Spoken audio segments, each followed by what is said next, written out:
Hi everyone. I'm Charlene Omenya from 1 Million Avocados. And yeah, I'm excited to be here today, excited to see what other developers are working on.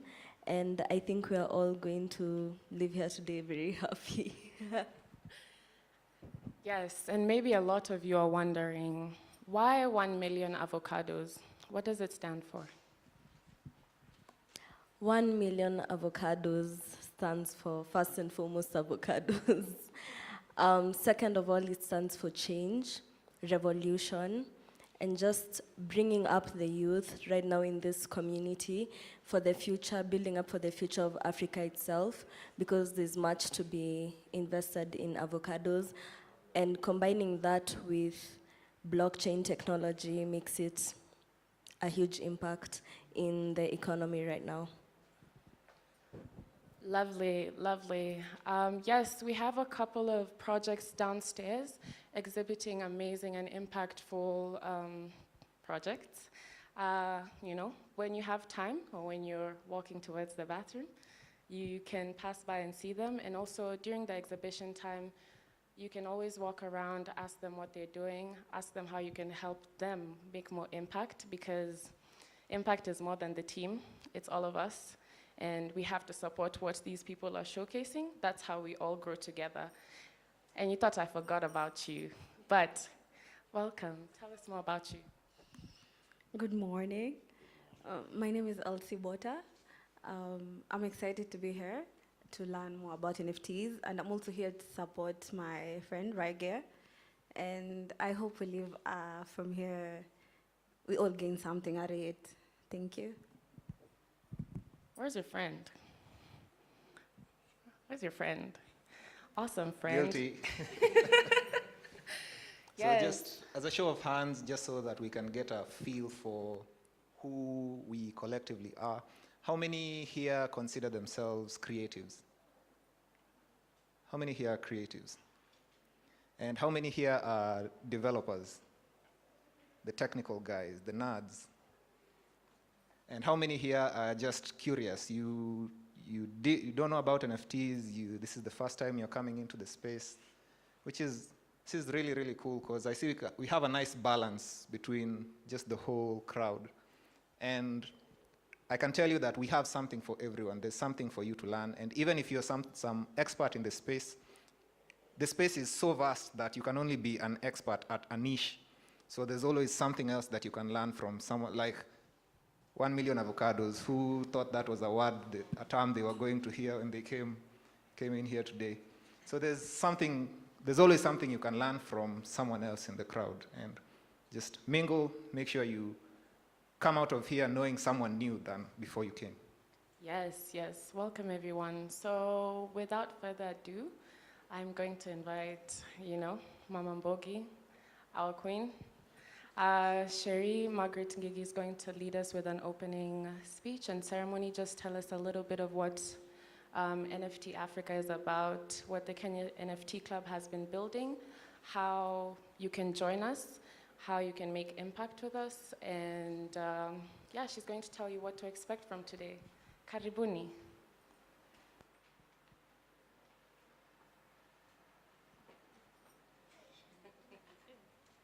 Hi guys. Oh my God, do I have a speech ready? I'm trying to do a quick chat GPT here. Okay.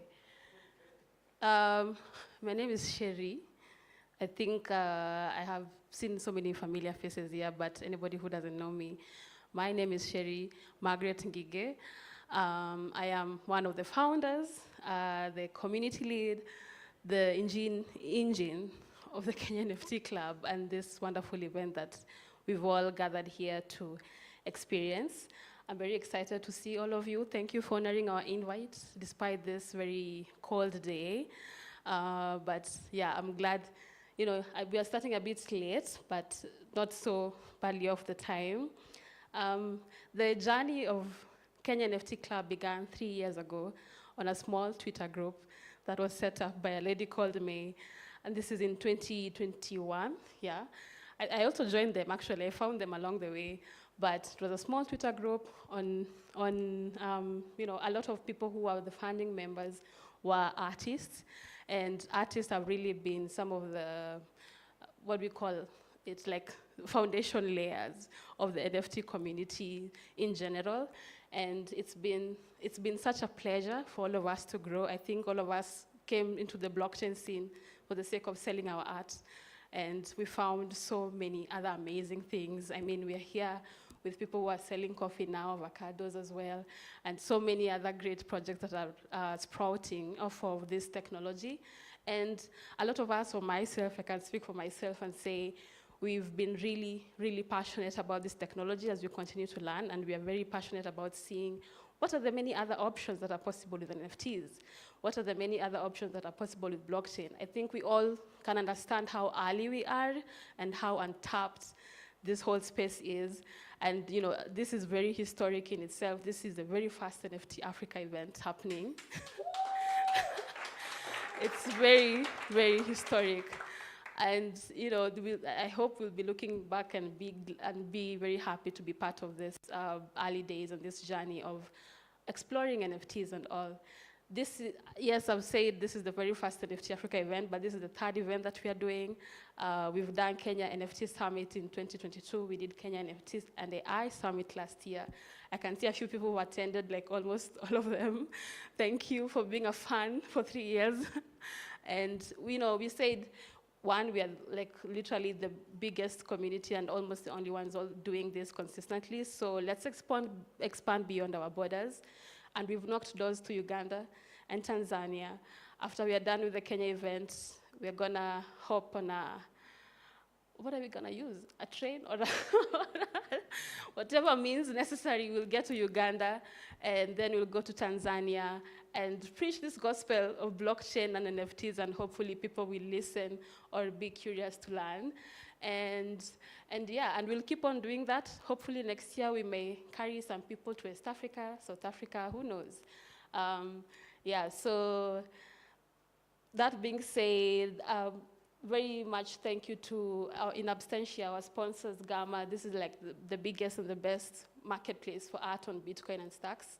The Stacks Foundation, have people from HAG, Dual Mint, some of them in presence, wonderful friends from Bitget, and so many other amazing partners and even new sponsors who enabled us to get the courage, really, and get the resources and get the necessary support to host this event and for us to be able to call all of you to gather with us in this beautiful, I think, or it's not beautiful? It's very, I don't know, if you don't think it's beautiful, you haven't reached at the exhibition area. I think you'll be very wowed. We're still setting up the art, but I feel like this is very, such a monumental day, and I'm very happy. We'll be listening in from a lot of keynote speeches from exciting people such as the co-founder of HAG. Some of them who couldn't make it to Nairobi, but some of them have done pre-recorded sessions, so we'll be listening to people from HAG.xyz. We'll have people from some of the biggest curators in the African NFT art scene, Sierra, and I don't know if I should list all of them or leave some as surprises, but we did share a lot of, programs, so I think you've already seen a snippet of what we'll be expecting. But other than that, definitely this cannot be an NFT event without some art. So you'll go downstairs and you'll experience some very beautiful digital art display. There's a metaverse display and very many beautiful projects which are leveraging blockchain and NFTs to implement their ideas. So I think that's it from me, Paula. Thank you so much. I really tried so much to put a whole speech together, but I think that was introductory enough.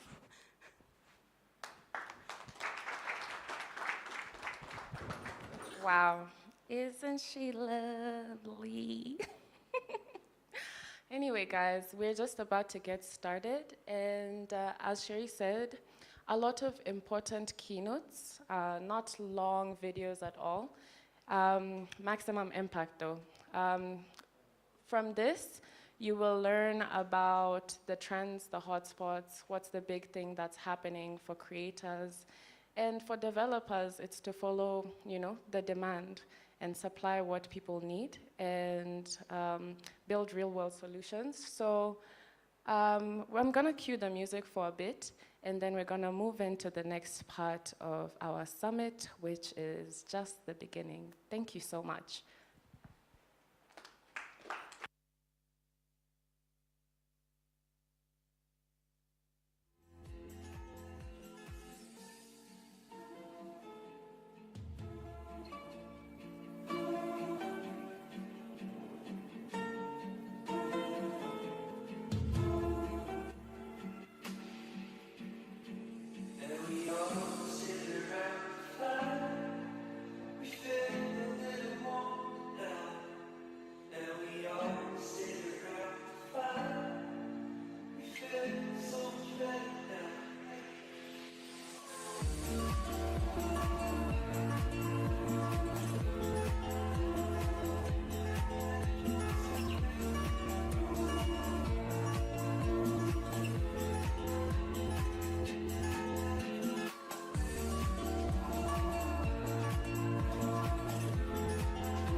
Africa, thank you so much for having me. I know this is recorded, but it's an absolute pleasure to be here chatting with you. My name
read your mind. I see your skin turn red when you lie. If you don't wanna tell me nothing, then you can go straight to hell. Now I'm gonna tell you something. You fucked this up yourself. I'm pulling up your shoe, and I'm jumping from the plane we flew.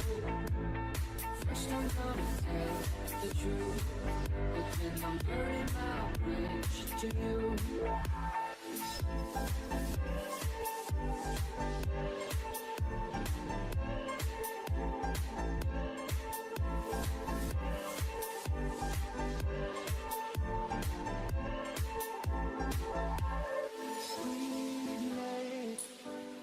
I can read your mind.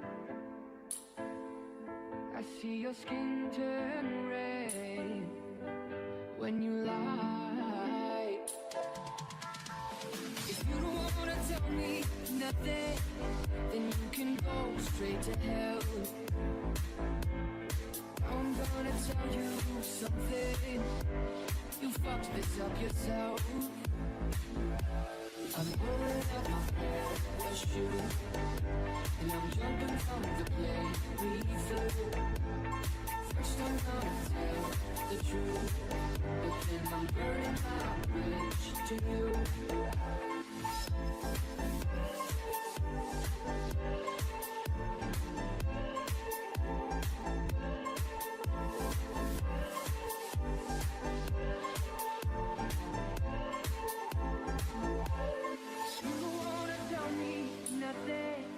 Then you can go straight to hell. Now I'm gonna tell you something. You fucked this up yourself.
Thank you, DJ.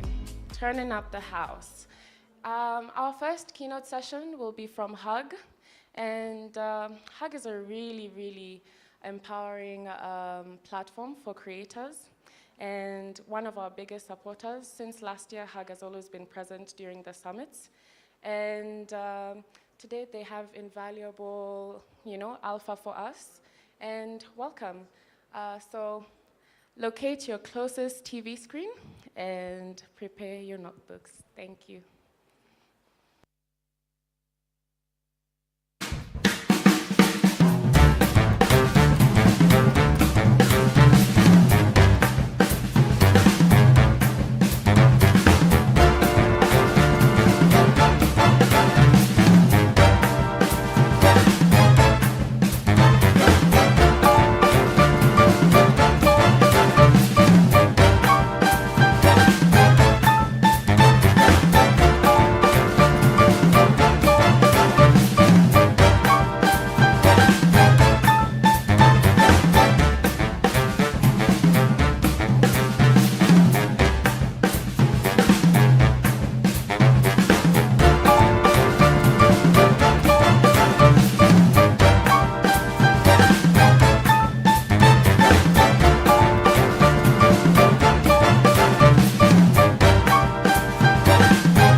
Hi, I'm Debbie Soon, co-founder and co-CEO of Hug.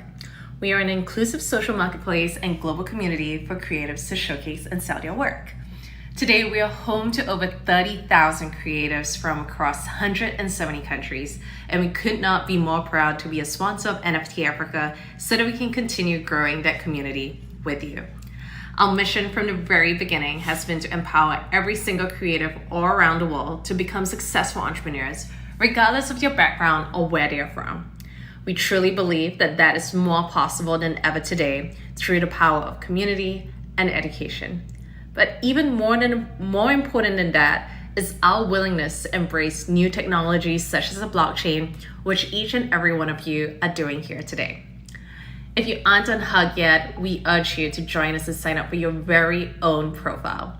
Not only can you display and showcase all of your work, be it from your wallet or from your device, but more importantly, you can also start to make a living off of it by selling anything from your original physical creations to turning them into a collectible token on the blockchain and anywhere in between. At Hug, we believe that the key to every creative success is revenue diversification. You shouldn't have to pick between in-person or Web 2 or Web 3.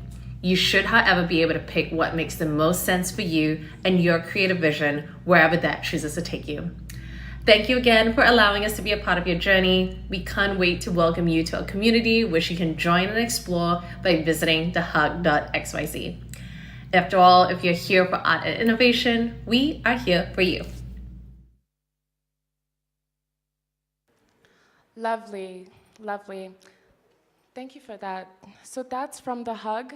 And we have a beautiful exhibition and curation from artists worldwide happening, in the basement. So later in the evening, you'll be able to interact with creators who are actually earning a living, who are building their careers, and they are expanding their networks through the Hug platform. And Hug is free to join. So all of this is just about your effort, about how much you want to put yourself out there and how you can reach borderless communities. And Hug is just one of the ways that you can do that.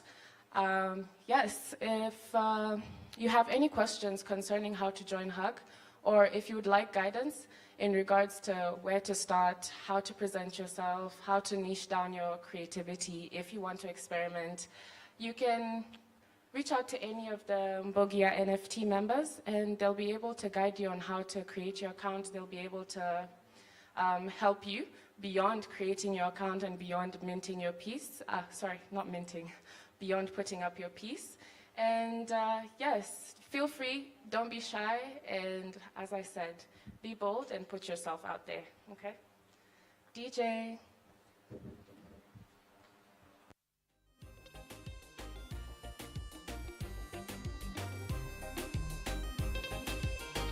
So we at the band H_ART band. And the big money himself, Benzo 254 and Sedo.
simple question. Sponsored by Dualment. Solomon, when you're ready, welcome.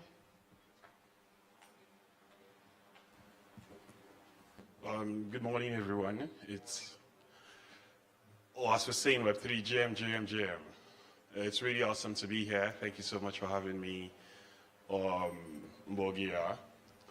I really don't know where to begin, honestly, because I thought we were going to just play the keynote, but then again, it's fine. It's been an amazing past 2 days here. We've met really cool people, from artists to builders to people who have been creating really awesome applications. And I mean, I think it's just beginning. The fact that we're here, the fact that we're starting to make all of these contacts and connections as to how the blockchain could help Africa and Africans to really be on the global spotlight. But to give an insight into what we do at Dualment, again, I don't know where to start from, but I'm just going to start from anywhere, really. So Dualment is a real-world assets tokenization platform. What we do at Dualment is we take physical assets and then we digitize them, splitting them into tokens, preserving them on the blockchain. So a simple analogy to make this possible, I think I've said this a lot of times this week, is you have a company, Tesla, Apple, whatever it is, and the ownership of that company is probably, the company is probably valued at what now? $1 billion, $100 billion. And the ownership of that company is split into smaller units that are called shares or stocks. I'm sure we all know what I'm talking about. And every single person can buy $100 worth of Apple shares, $200 worth of Apple shares, $300 worth of Apple stock. And just by having $300, you can rightfully say, oh, I own a part of Apple, or I own a part of Tesla. That's what we're doing with any asset, literally, as long as it has value and as long as it can be preserved on the blockchain and it is tradable. So we first look through African assets and we try to value them. Once evaluation is complete, we do what is called a legal provenance. Legal provenance is us taking documentation of your rights to that asset. And the reason for doing this is because an asset isn't exactly yours if you do not have proof of ownership. I'm going to use an example. If, for instance, you say you have a car and it is yours, but I have receipts of that car in my name and it is with me. If we were to go to a court, who do you think the judge would judge to be the real owner of that vehicle? Myself, right? Because I have the receipt, I have a proof of ownership, and it is in my name. So that's a receipt or proof of ownership, literally, is provenance. Provenance of rights to ownership. And so we take that provenance of rights to ownership, we digitize it, we save it on the blockchain, because the blockchain is like the safest place where anything can be stored. The reason is because the blockchain is a decentralized form of technology. Every other thing is centralized, just one attack and it goes down. For instance, you save things on Google Drive. What happens if Google gets attacked by malicious attackers? What happens? Some of the data that's filed on Google servers goes down, right? If it was Meta, for instance, the same thing happens. Every single person who uses the Meta platform gets affected. But when it's on the blockchain, because they are decentralized nodes, different people from different places, even if one person was to be attacked, all the other persons have the same information and can continue to carry out the work. So it makes sense to preserve these things on the blockchain. Now, what we're doing with African assets specifically is because our community is spread across Africa, Southeast Asia, and Latin America. And over the past 6 months, I and the other management team have been working so hard to onboard projects and assets on the blockchain. Like I told some folks earlier yesterday, we've onboarded projects in Latin America, specifically Colombia, Lux Emerald. We've also onboarded projects in Southeast Asia. It was launched on Monday. It is a Climax token. We're doing an exhibition in Singapore, and we're literally tokenizing ownership of that event. But in all of these 6 months, we haven't yet onboarded an African asset, not even one. And so it's important that we touch base with African communities like this one, who are building amazing things and figure out how can we bring these assets, these projects on the blockchain, not just so that they get increased access to liquidity, but so that they also get increased exposure, right? To make this make sense, this is how it works. You have a physical real-world asset. It could be agriculture, it could be art, it could be a financial application, it could even be an entertainment, it could be a movie, right? And we value how much exactly does this cost, how much exactly is it worth? Because that is only when you can tokenize it. You do not just tokenize any item for the fun of it. You have to tokenize something of value. So we've looked at the value, and then we go ahead to preserve the legal provenance on the blockchain. By doing that, it gives us the opportunity to do another thing, and it's called fractional ownership. Fractional ownership is the possibility for you to own little units of ownership of one particular asset. Again, it's what Apple, Tesla, and every other company does traditionally, right? How many people do you think have shares in Apple? How many people do you think have shares in Tesla? 1,001 people, right? And these people could be found in different countries all around the world. But because they've seen value and they realize that Tesla, Apple can grow in value, they invest their money in it. So we're saying if Tesla and Apple can gain this global appeal, African assets and African projects can also gain this global appeal so that people all over the world can also see it as something to invest in and be able to make profits out of it.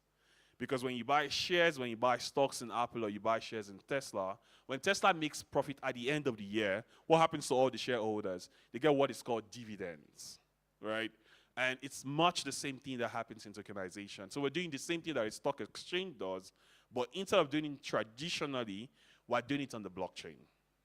And the reason why we're doing it on the blockchain is because, one, it makes it possible for us to simplify it into infinitesimal tokens. You could split it to the smallest number. Another thing is it is transparent and secure because that's what the blockchain makes possible. Secondly, you have an immutable record. And for those who do such things as art, entertainment, it ensures that ownership is verified. Let's give an example.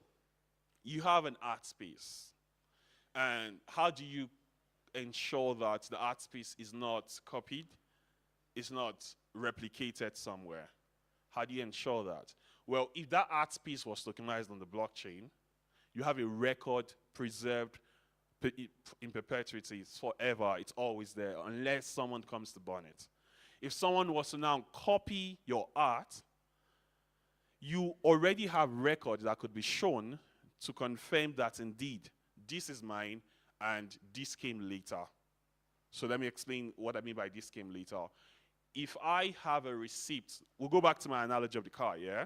If I have a receipt that is dated 2002, that I bought this car in 2002, and you're coming with a receipt that you bought the car in 2012, the real question is, who exactly first owned the car? And I say, oh, I didn't sell this car to anybody. So clearly, there's some disparity here. So it becomes the earliest owner that actually owns it, because how did this car get bought in 2002 and still get bought again in 2012? Clearly there was something wrong somewhere. So you need proof of ownership to actually verify that you own something. And that's what we're trying to do with art pieces. That's what we're trying to do with even intellectual property. These things already exist in the traditional space.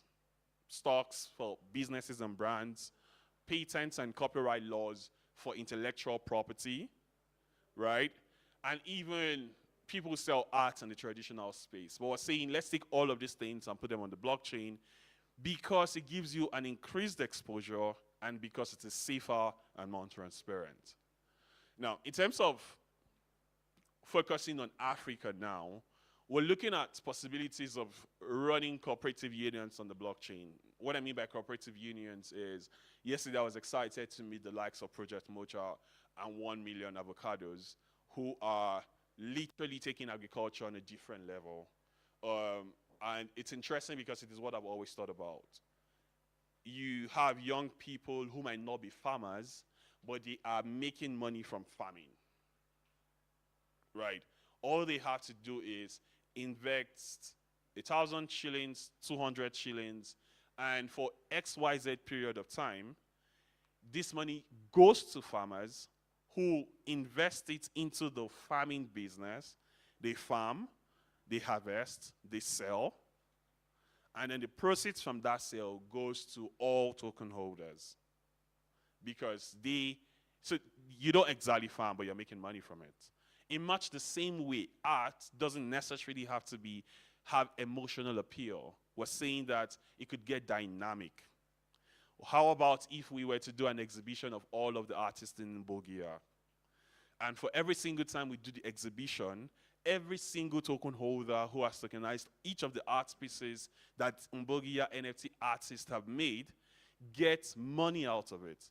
So that the art is not just lying somewhere, it's not just hung on a wall, but it is dynamic. It is going from place to place and bringing not just emotions, but bringing financial benefits. That's what we're saying. And all of this is made possible because of what we're trying to do at Dwellment. Another thing that it does is what we've done in Colombia, which is taking ownership of 10 interesting emeralds from the government. And we have tokenized ownership of these emeralds such that individual token holders can either get the physical piece itself or they can decide to resell it. And I know Africa comes with a lot of mineral resources. I mean, it is what we're blessed with. But too many times and too often, Africans are small players in the mineral system. But by tokenizing it and by bringing it on the blockchain, we still regain anonymity, but we're gaining exposure. Because what blockchain does is it gives you anonymity. So because it's still not so very well regulated, the anonymity that you get with transacting in cryptocurrency works for you so that the government doesn't exactly give you so much pressure. But still yet you're making money out of it because you're giving it increased exposure by putting it on the blockchain and putting it on the global market. Another aspect is what we've done in Vietnam. We've taken the laundromat. Now, the laundromat has both washing machines and dryers, and we have tokenized each of the machines in that laundromat. So think about this whole space, but it's filled with washing machines, and each of these washing machines are owned by people from different parts of the world. But it's working, and for every profits, every revenue that is made monthly, these token holders get it. This happens in Vietnam. Who says it can't happen in Africa? Who says it can't happen in Kenya? Who says it can't happen in Congo, Brazzaville? It can. But for that to happen, we need to put legalities in place. Legalities such as who would run it, who would man these machines, how much would these machines make every month, so that token holders who will be investing in these projects know how much they are getting in return for them to be willing to invest. And so we're looking at different sort of opportunities where African assets, African projects, African businesses can gain exposure. I think I've said enough, right?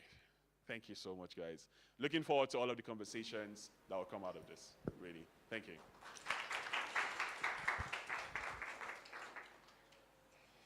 Oh yeah, I forgot to mention. Sorry. Okay, so I forgot to mention one more thing.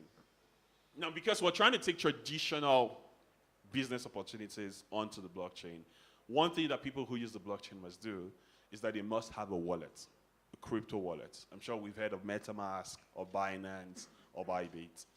And what we do at Dwellment is try to make it easy for traditional businesses to get onboarded. So you've built a Web2 interface to have people connect or create wallets on the blockchain.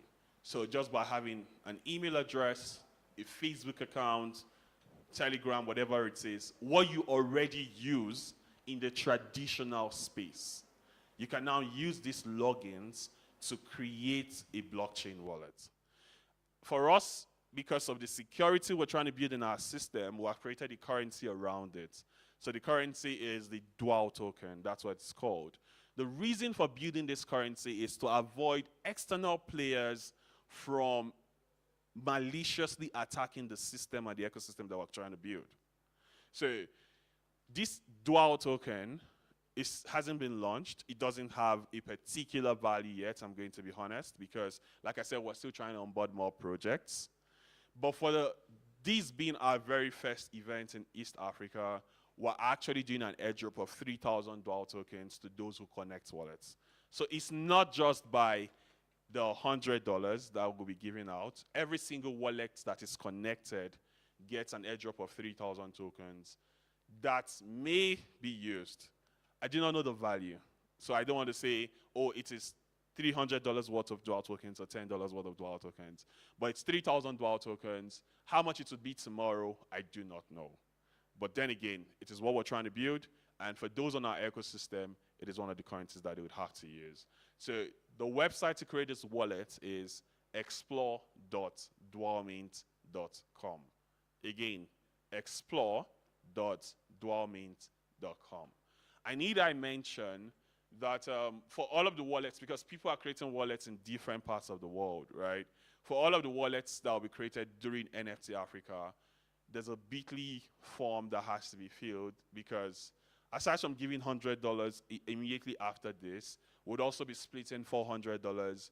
Again, we're just trying to give our money. I don't know why, but they're just trying to give us money to different people. But we'll also be giving out $400, splitting $400 across the different wallets. This time, there's a particular value, $400. So it's 400 USDT that'll be split across each of these wallets. Aside, but I don't think it will be split across all. I'll be honest. I think is it first 26 or 12? I think Dada knows, so she'll probably talk about it. And then there's 100, but the dual tokens will go to every single person. And I'm going to tell you why. Because we want more and more Africans to get onboarded on the platform. We want to see more and more assets, more and more projects to be tokenized. And we really, really look forward to that. Thank you so much. I think I'm done now.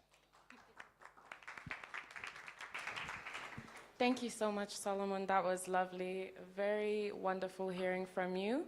And I personally have learned a lot, and I'm heavily invested in the real-world assets and tokenization space, because I believe it's, the next move, especially within Africa. We've touched on, African culture, the value of African creativity, our innovation, and our impact. And I think that's something that is usually undervalued severely. And many of our artifacts, many of, of our foundations have been stolen, and they now rest in Western and European galleries. Why?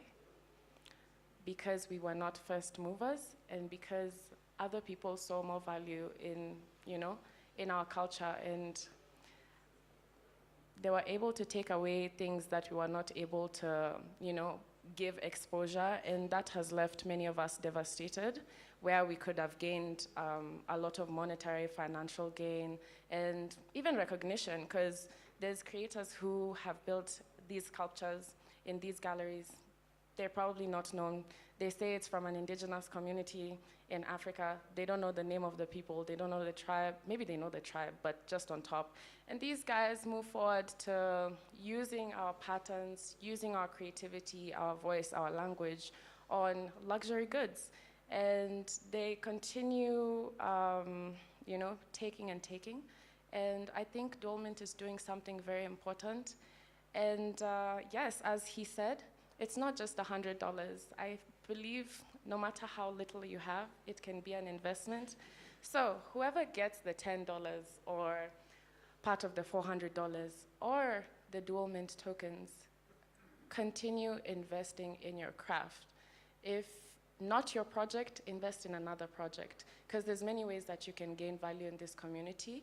And personally, I think building with community takes you further, and it grows your knowledge and wisdom, and you gain access to things that you may have closed yourself off to if you were walking alone, right? So we've learned a lot about Dualmint, and as I said, I'm gonna ask 10 questions, simple questions, like things everyone can answer. So like $10, that's yummy, and I don't know about you guys.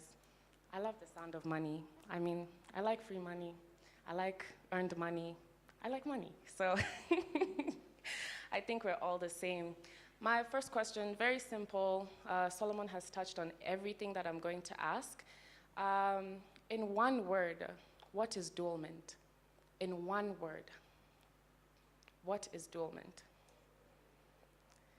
If you guys don't know the answer, I might as well take the $100 for myself. Hey, welcome. You can tell us your name, and then you can tell us what dualment is. My name is Amshel. Dualment is a real-world asset tokenization platform. How many words are those? One word. Tokenization platform. That's 2 words.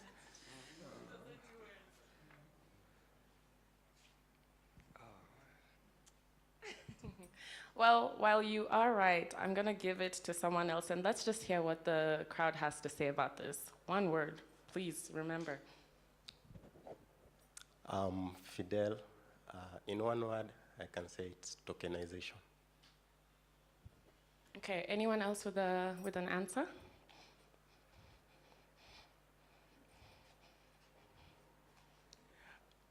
Hello, I'm Joseph Fabian. I'll call it opportunity. Lovely, lovely. And just by that, you can see how different we all intake information. And everyone is right, obviously, but instructions are very important. Either way, all of you get $10. You can follow up with Solomon after this. So people are talking about tokenization. Someone has talked about opportunity. But do you guys know what tokenization means? Does anyone know what tokenization is? Welcome. Hello, my name is Uzima. Tokenization is basically splitting physical assets into smaller portions that can be digitized and transferred from people all over the world. So it's like digitizing something that's physical and splitting it into smaller portions. Anyone else? Guys, $10. You better jog your mind right now. Anyone else? I had seen another hand, but you've already secured yourself some bands. Well, he is correct. Oh, there's a hand. My name is Anthony. By tokenization, I understand it by just the technology of just rewarding users on the blockchain with tokens. My dear. Okay, so the response he gave was pretty much accurate. It's the process of issuing a digital, unique, and a representation of a real thing. So dualment in specific is tokenizing real-world assets. And what is a real-world asset? It can be a bottle of wine. It can be a diamond ring. You know, they've spoken about emeralds. They've spoken about cars. It can really be anything. And yeah, $10 to you. Amazing job. Moving on. Wow, the money is ending. Moving on to the next question. And this is still one word response. Anyone and everyone? Why is dualment important and impactful to the projects around the world? Any buzzwords that you heard that rings a bell? Why is dualment important and impactful to projects around the world? Hi guys, my name is Brandon. One word, ownership.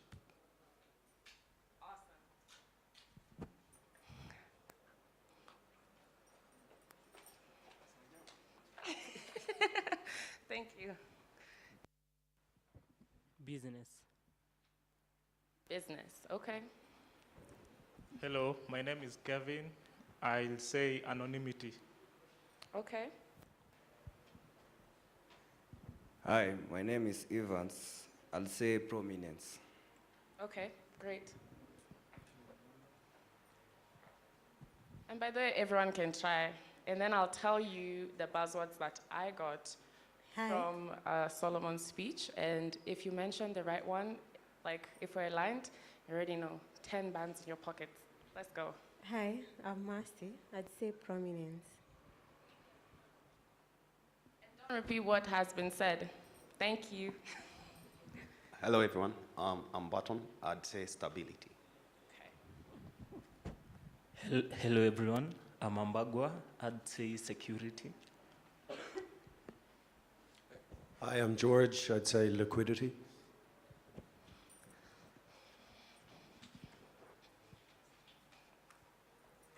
Yes. My name is Andrew. I would say tokenization. We'll finish off with you. I'm Fidel. I'll say connecting. I'm Victoria. I'll say exposure.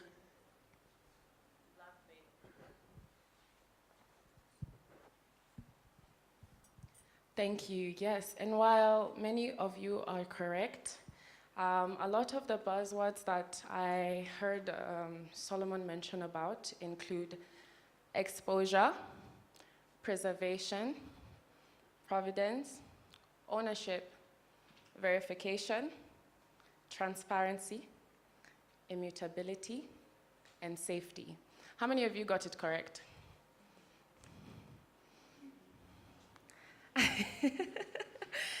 While everyone is correct, I asked what Solomon said. So the three of you, 10 bands, and I believe we have one last question, and this one you have to answer all three correct. And hey, if you get it, we'll add some bands for you. And it's an easy one, by the way. So, Dual Mint builds projects around the world, but they're focused on specific continents. Solomon mentioned 3 of them. Which ones are these? You were quick. My name is Murage. He mentioned Southeast Asia, Latin America. Wow. Yes.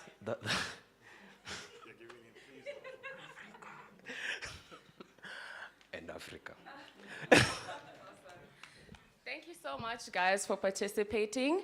And this is just one of the many giveaways that we have. Thank you so much to Dual Mint for supporting us and, for building the community. Remember, $10 can build a lot.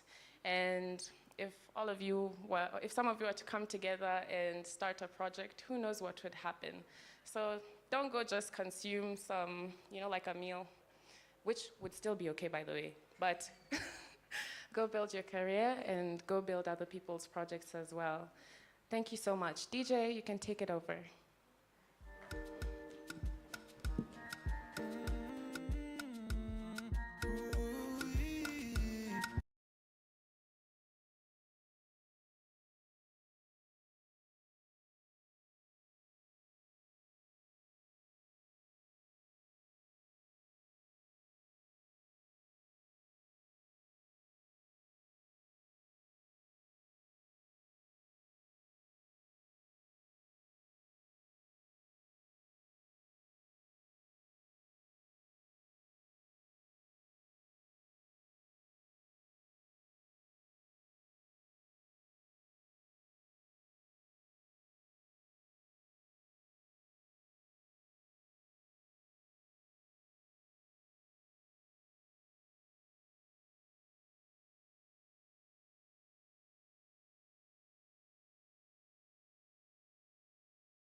And I think that it goes unsaid that the revolution that is happening right now and the technologies that are happening right now, Africans have just as much access. You're all here because you have access to the internet. And this is a revolution and a change that's happening with tools that the most advanced countries and the least advanced countries, as long as you have access to the internet, you are on the same playing field as anyone else in the world. And I think that's something that is underappreciated and unsaid in the space. So just think about the moment in time where you are right now and the opportunities that you have right now and the chances that you have for creating new paths going forward. So the first panel we have today is going to be speaking about, the title of the panel is The Current State of the Market, Are NFTs Dead or Alive? And the first speaker is Kamau Kamau. He's an artist. He's not just Kamau, he's Kamau twice. And he's going to be one of the guys doing a presentation, and I can't wait for you guys to see what they have, what they're going to be cooking for you. And the next speaker is Kevin Kiggs. He's a 3D artist, and he's also the technical lead for the Mbogia NFT, our community. He's the one who crafts our contracts, our websites. He's the nerd of our community. And next we have Maureen Chuani. She's the founder of Moriana Inc., which is a platform dedicated for promoting African art in the Web3 space. And then lastly, Andrew Ngurumu, he's a lawyer, and he's the guy that we go to when you don't want to get in trouble in the space, which is, you know how this space is so new, it's so nascent, and it's easy to step on a landmine when you don't intend to. So he's the guy we go to when we want that clarity. So, welcome.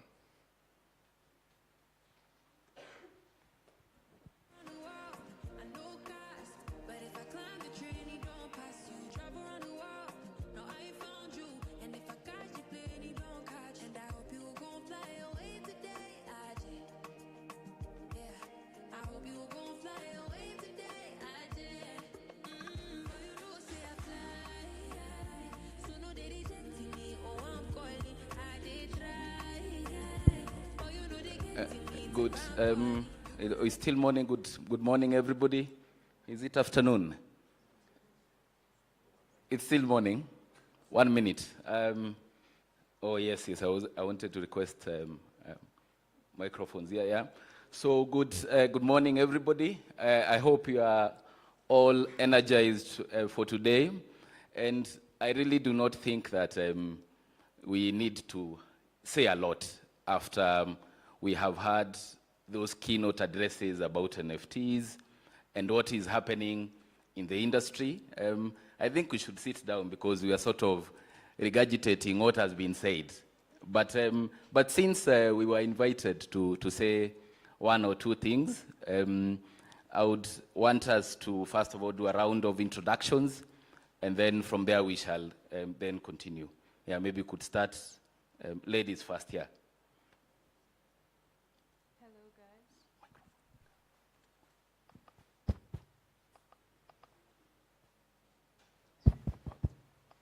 Hello guys,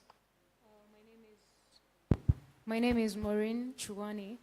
I'm the founder of Moriana Inc. It's a platform to promote African art and artists through Web3 and blockchain technology. And I'm very honored to be in this panel. Thank you. Thank you very much, Maureen. Hi everyone, my name is Kevin Mwangi, or Kiggs, as many of you might know me.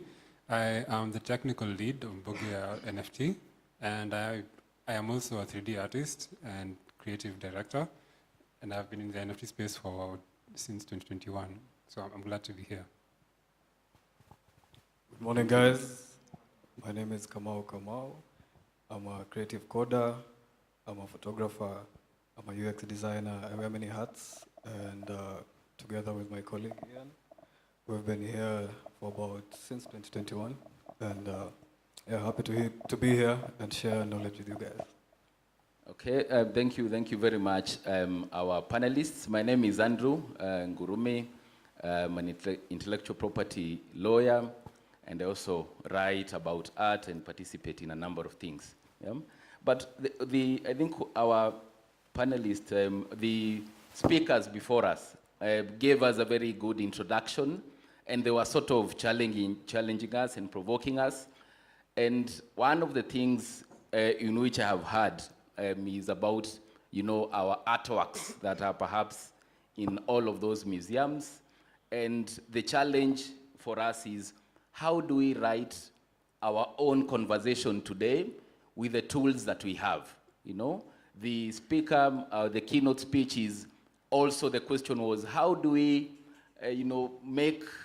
write our story about Africa from the tools that we have? Yeah? And so we have three very, very important guests today who have been writing the story about Africa. The title for us today is NFT Africa, Accelerating Africa. So, and within that, when you are defining Africa, we are not saying that many definitions that could go about it, but you are very broad. It's Mother Africa. It's welcoming to anyone of any color, any whatever you'd want to profess to be an African. Yeah? So then we'd want to hear perhaps from Kamau, what story have you been writing presently within NFTs? Yeah, that's a good question. Thank you for that. With NFTs, I believe, first of all, I greatly believe in the technology that we have. For so long, Africa, our story has been written by the wrong authors, and for the first time, we are at the forefront of it. And finally, the playing field is level.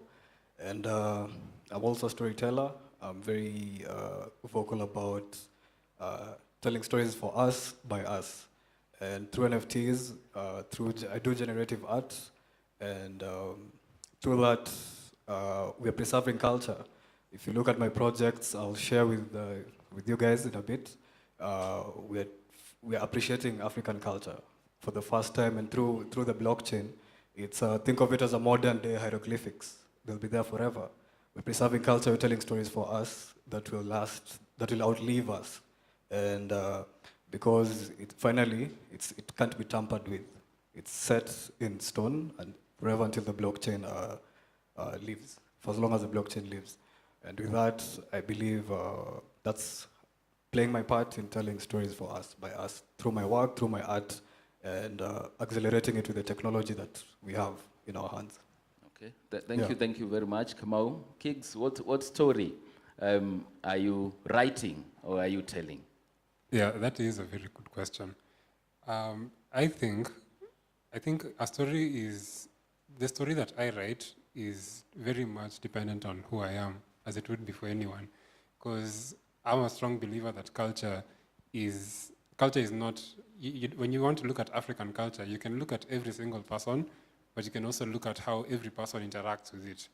So even just from how we are dressed here, we all exhibit culture in a different way.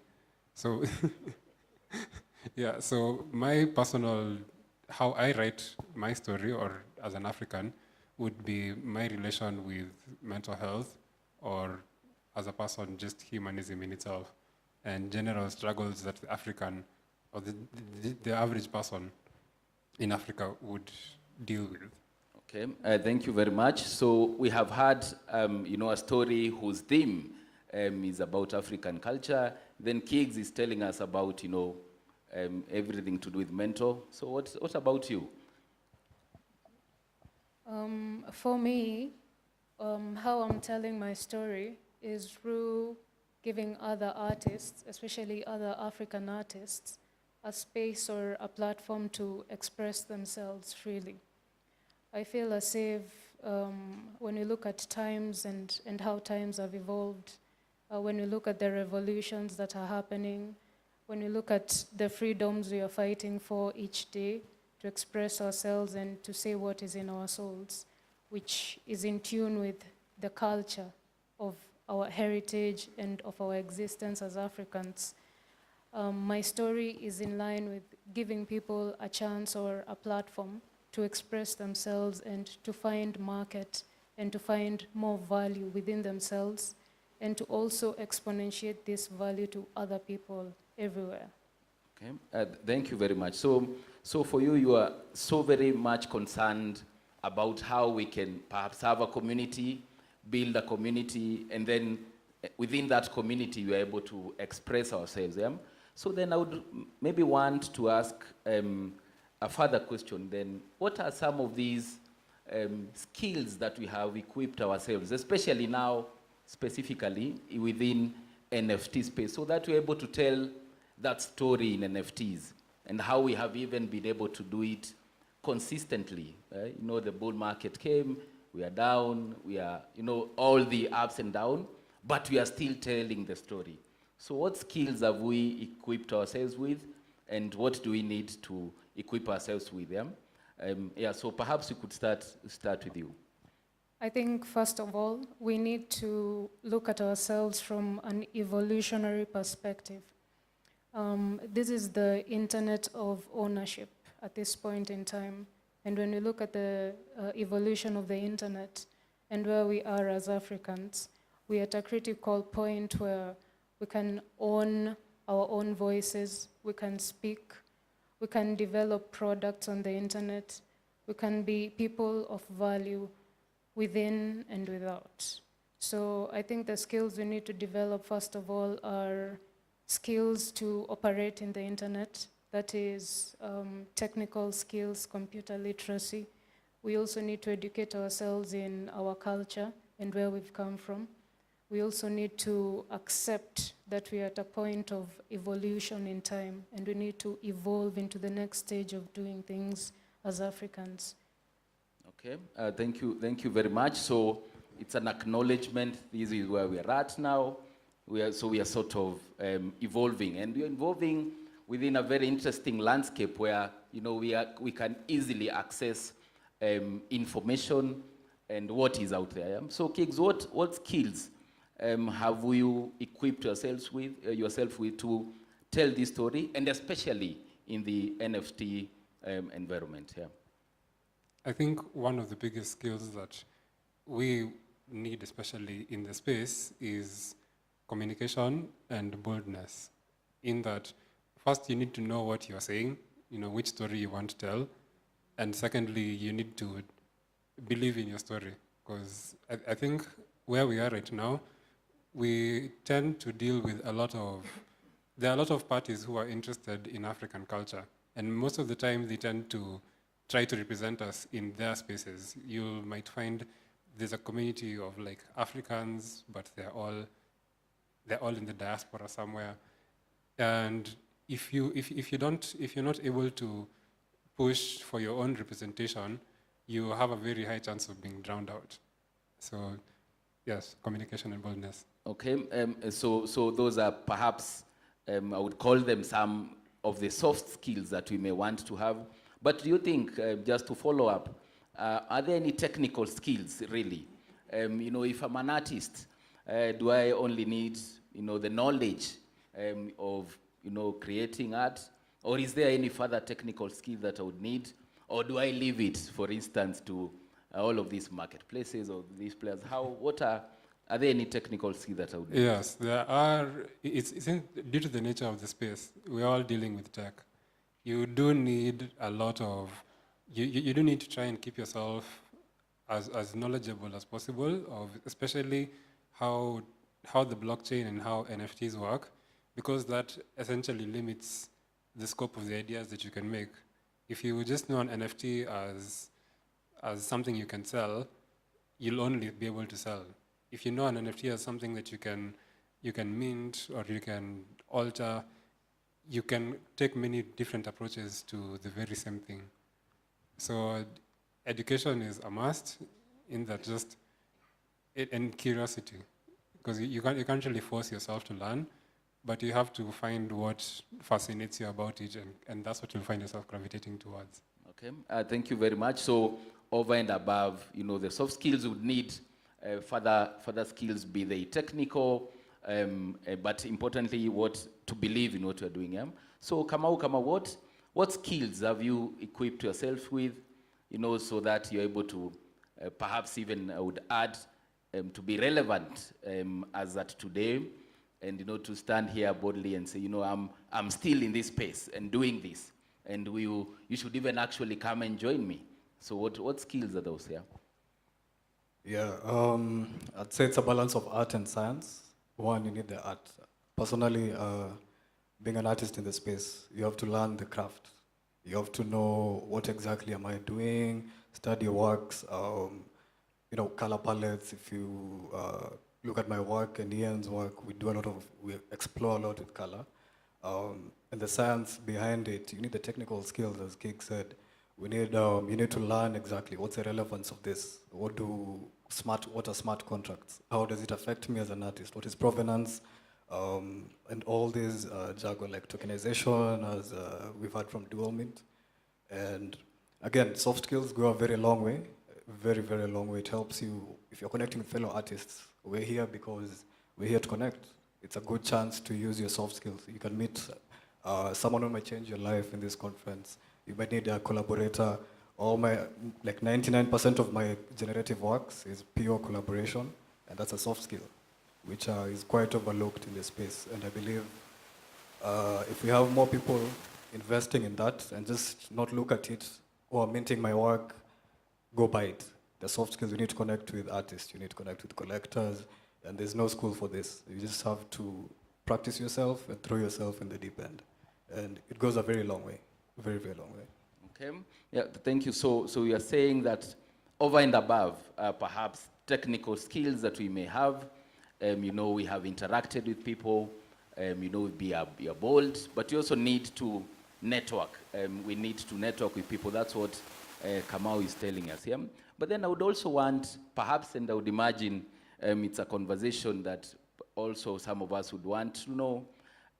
Yes, I would imagine they would want to ask, how long have you been within NFTs?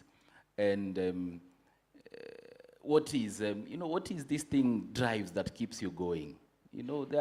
Right now, if specifically for myself, I've been writing, last year, the other year, I wrote about NFTs and how to build communities. But then now I'm asking myself, so how do I even write more about communities and community buildings? Is there anything different that I need to write about? And if I do, will those communities still be there in the next 2 or 3 years? And then I'm asking, perhaps maybe the market is dead, it's not dead. And then, there are questions that are in my mind, yeah? So what keeps you going within your work?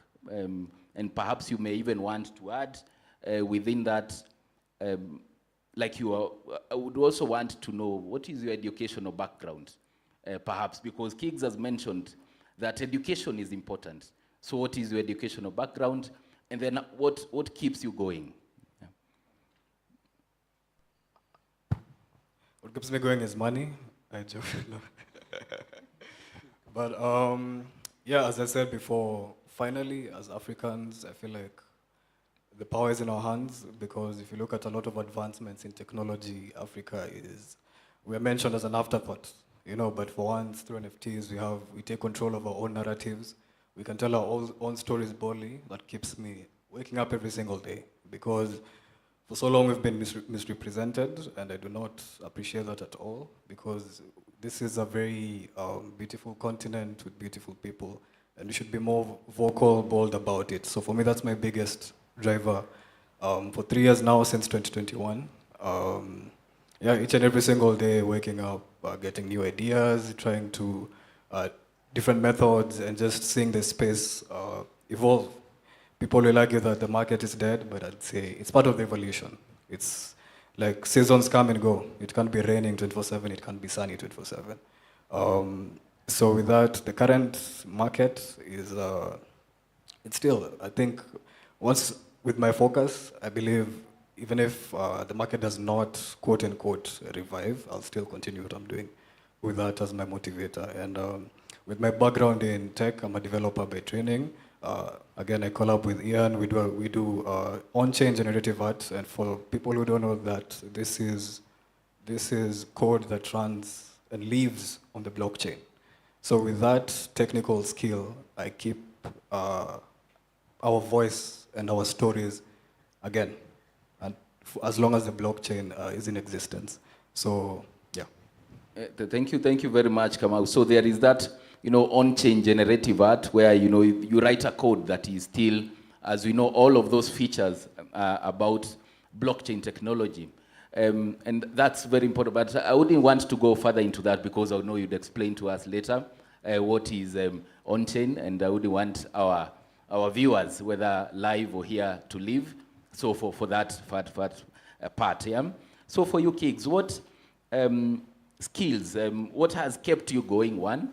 It might seem as if it's similar questions to our previous ones, but what is this thing? Because also Kamau mentioned there is money, in the space. There is a lot of money, and we may assume that there is none, yeah?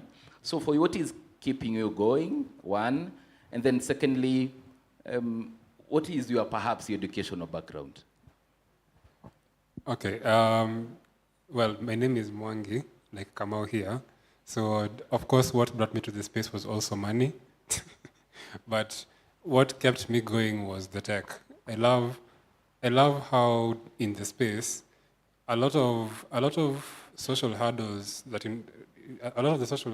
involve selling art in the real world are governed by the tech. Things like royalties, even just the name of the artwork that your NFT, even no matter how many people buy it, still points back to you. That is what keeps me going. And as long as the tech keeps advancing, I'll keep being here, keep being interested, and keep pushing forward. Okay, so perhaps the last bit was on the educational background, because perhaps there could be a nexus. It doesn't follow that if you are a tech that you have to follow tech, yeah. But maybe there could be a nexus, which I'm maybe trying to draw from, because he said that he's a computer scientist. That has also kept him going. So, and what about you? My educational background is in film. Okay. I studied film. So I don't think I was by default a techie. I just found myself here. Okay, thank you. So then it's something that you have learned along the way. Yeah. Okay, thank you. So the question was, and still is, so what keeps you going, since 2021 when you started, and then what, within your educational background, are there any skills that you have tapped so that you're able to be relevant within this space? So I'll begin with my education background. I'm in supply chain management and computer science as well. And back in 2020, I decided to become an artist because of the pandemic and the need to just express oneself. And so during that whole journey, I came to discover that the art industry's supply chain system was a bit irregulated, and that caused problems for me while trying to sell my art, meaning I had to work with galleries who wanted 50% commission for my artwork. That's preposterous, in my opinion. And I decided, well, there has to be a new way or a different way to get market or to reach people and for people to interact with my work. And through the process, I have been able to interact with many other artists. And in that process, we've formed a community. And what keeps me going is the need to provide a platform for these other artists to be able to access market and to be able to say what they want to say at the end of the day. Yes. Okay. So then it is, trying to draw from, the supply, ability to learn and to know you have been within the supply chain environment, and you have identified there is a supply chain challenge. So how can I address it? And then there is this blockchain technology that we have been told all along, that it is open, there are no barriers to entry, and actually then we can say that there haven't been any barriers to entry. Yeah? So as we think about maybe any success story that we can tell to our audience here today, maybe within this year or last year, we can open the floor to any questions as they think about, maybe one or two success stories. I can open the floor to questions. I can see there is one here.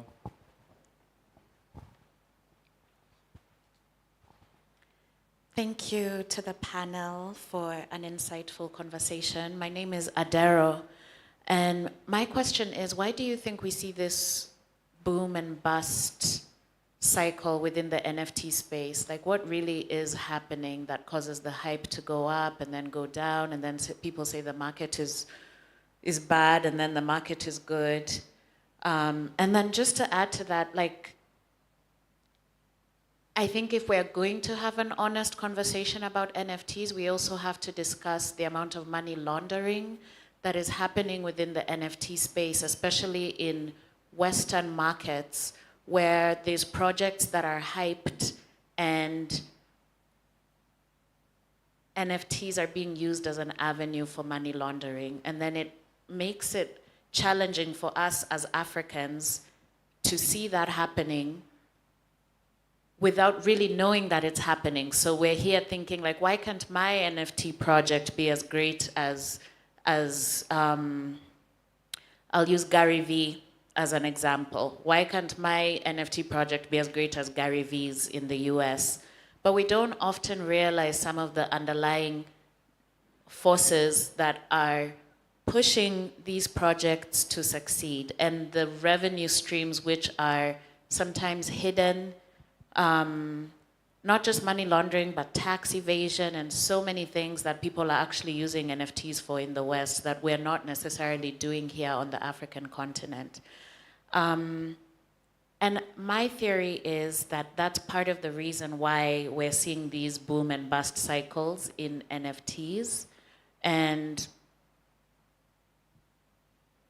with that said, what do we see as the solutions? How do we strengthen our own market dynamics so that we're not reliant on people in the US or in Europe telling us that, oh, NFTs are up now, NFTs are down now? Like, how do we have some kind of organic growth engine from the continent? Thank you. Okay, thank you very much for your question. I don't know whether we'd want to respond to that. Maybe also within that, we can tie maybe our response to that question, which is saying that, there are many, many underlying factors that are there. Many underlying factors, there could be money laundering, tax evasion, the market bull, bear market, many things that are happening. Yeah? So maybe you could tie it with maybe a success story to tell us, really, is there any hope? I think she fell short of saying, is there any hope really for us? Yeah? Thank you. And just to add on to it, it's no different from the traditional art world, right? That's what happens in the traditional art world. It's just money laundering that's really driving the revenue growth within that industry. And so now we have NFTs, which are a new and exciting opportunity, especially as the panelist on the right said, for us as Africans to craft our own narratives and to come up with our own way of sharing the story of creativity and resources on the African continent. But how do we make it different than what the traditional art world has been, where prices are controlled and inflated in other markets, and it's other markets that determine what is valuable? How do we change it within the NFT space? Okay. So yeah, you summed it up perfectly. Like, is there hope? Okay, so perhaps we could start from Kiggs and then, from Kamau, maybe just 5 seconds or so. Yeah, that's a very broad topic. I don't think 5 seconds will cover, but let me do my best. Of course, with any sort of business or any field, there are always bad actors. It's just not in NFTs or in art, it cuts across. And being the blockchain, I feel like transactions are very open, but verifiable. And I think the transparency is something that, again, we have people who are doing the Lord's work with calling out bad actors in the space, identifying, we call them rug pulls, projects whereby the founders create something and then they just disappear, or like they just take the money then leave you hanging with practically invaluable assets. So bad actors are always there. I think I can't speak much of that on that. But what I'd say, another good question you asked is why do we see the market going up and down? A lot of NFTs are tied to crypto, and crypto being a speculative asset is driven purely by what people feel or think at the time. They hear like, okay, there's this regulation happening, so you find Bitcoin shoots, so it goes down. And NFTs tied directly to it are inevitably affected. And again, as I said, it can't be always sunny, it can't be always rainy. And with that, I'd just say, at least the market currently is very quiet, and it's a good time to build. It's a very good time to build, because what we saw in 2021 was it was a frenzy, for lack of a better word. People were just minting anything and people were buying anything because it was this sort of new technology. People were super excited. And we saw some people say it's an unrealistic market because people are just minting, bugging in millions of dollars for practically nothing. And right now, being quiet, I believe it's the best time for builders. I know in the crowd we have builders, people who are doing a lot of amazing stuff. And I feel like this is a perfect time to build because we're building with a clear mind. It's no longer a frenzy. Right now, you have to move with intention. You have to be clear with what you're doing with the blockchain. I believe the time for just doing it for the sake of doing it, as Kig said, it can't happen, at least at this time. And yeah, I hope I've answered some of your questions. Okay, yeah. Thank you. I think we can give Kiggs 5 seconds and then Morino 5 seconds, yeah? I think I would touch on how it is possible that we can go against that instead of being at the mercy of the market all the time. I think one thing that differentiates NFTs from other ways of selling art is it's not really centralized to anyone. There's no BlackRock, there's no A16Z telling you that this is the thing you should buy. It's all people. So if you're able to boost the creative economy somehow, if you somehow manage to sell an NFT, you have a bit of money, try and invest in other people. Those other people will probably invest in other people in the same space, and gradually the creative economy in Africa grows. Because I think that is one of my biggest standing beliefs in the space. And also, the subject of hype is, the narrative tends to follow the money. That's one thing you'll always know. So if when the market crashes, people won't look at Kamau's art has crashed. They'll look at the apes have crashed and Bitcoin has crashed. But it doesn't really represent what might be happening in the more specialized areas. For example, I think one success story that I would have would be Kamau's first collection. Because he released it after the FTX crash. It was the second one. And being a first time I had already bought his first artwork. I bought the second one, and that's when people started realizing Kamau is actually a thing. So that first collection went up. I even sold mine just because I was like, hey, this thing is going a bit too high. and that was amidst all the crazy news of the crash and stuff like that. So if you're able to boost the economy around you, since you're part of the P2P market, that would bring us in the right direction. Thank you very much. Let's hear also from you, and then we can sum it up, yeah? Thank you. So first of all, I believe that if we're able to understand our inherent value as Africans and as an African community, and place the same value in our artwork and in the representation of that value through the artwork that is presented by African artists, then grow community where Africans buy African art, then we can increase that value in the sense that we are not susceptible to the downfalls of the crypto market, which will probably always be there until there's a broad base of use in the crypto market. So honestly, I think there's hope, but I think we have a lot of work to do because we need to build and affirm our own value in ourselves and in our culture. Okay. Thank you. I think what I have heard as we also welcome any further questions is that, first of all, what is happening? For instance, here we are gathered, many of us. Everybody perhaps has a project, or they're intending to do a project in all of these partners. So these are real cases perhaps that are happening, where in as much as we may want to, we may see, there might not be 100%, but there is a lot that's happening, including the artworks that are down there.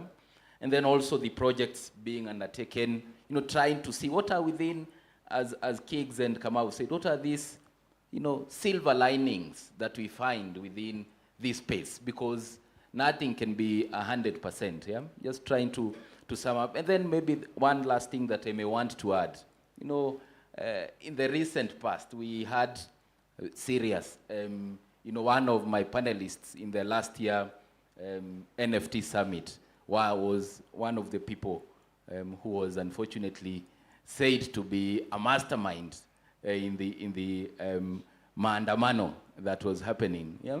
And within that, what has happened right now is that we hear, there are people who are funding, and after the maandamano has happened, you know what has happened. The people who've taken offices, same people. But the question still remains. Has our clamor for good governance ended at that point? Yeah? So it's still there. Is it still there? Yes, it is there. Everybody still wants good governance. Yeah?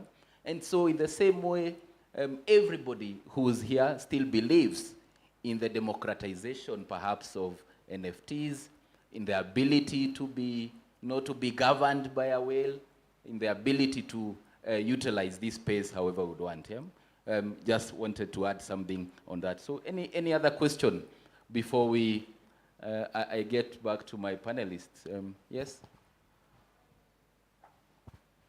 We can take those two questions.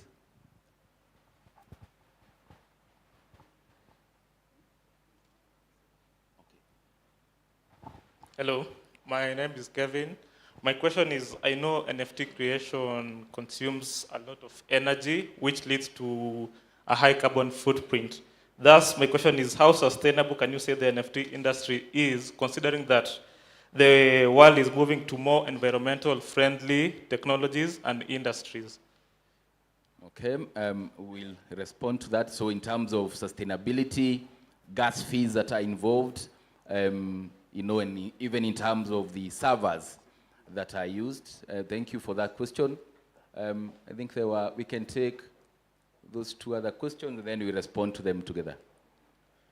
Yes, thank you. My name is Wycliffe, and I was curious to know what blockchain protocol are you using to build your NFTs, and why do you think it's the best protocol to build your NFT based on the target audience for the African audience? That's my first question. My second question, I'm curious on how do you store the metadata associated with your NFTs? Do you use decentralized solutions? I'm just curious. Okay, so thank you. So that's on the technical bit, so in terms of the blockchain. So so let's take that question so that everybody addresses a specific question. Yes?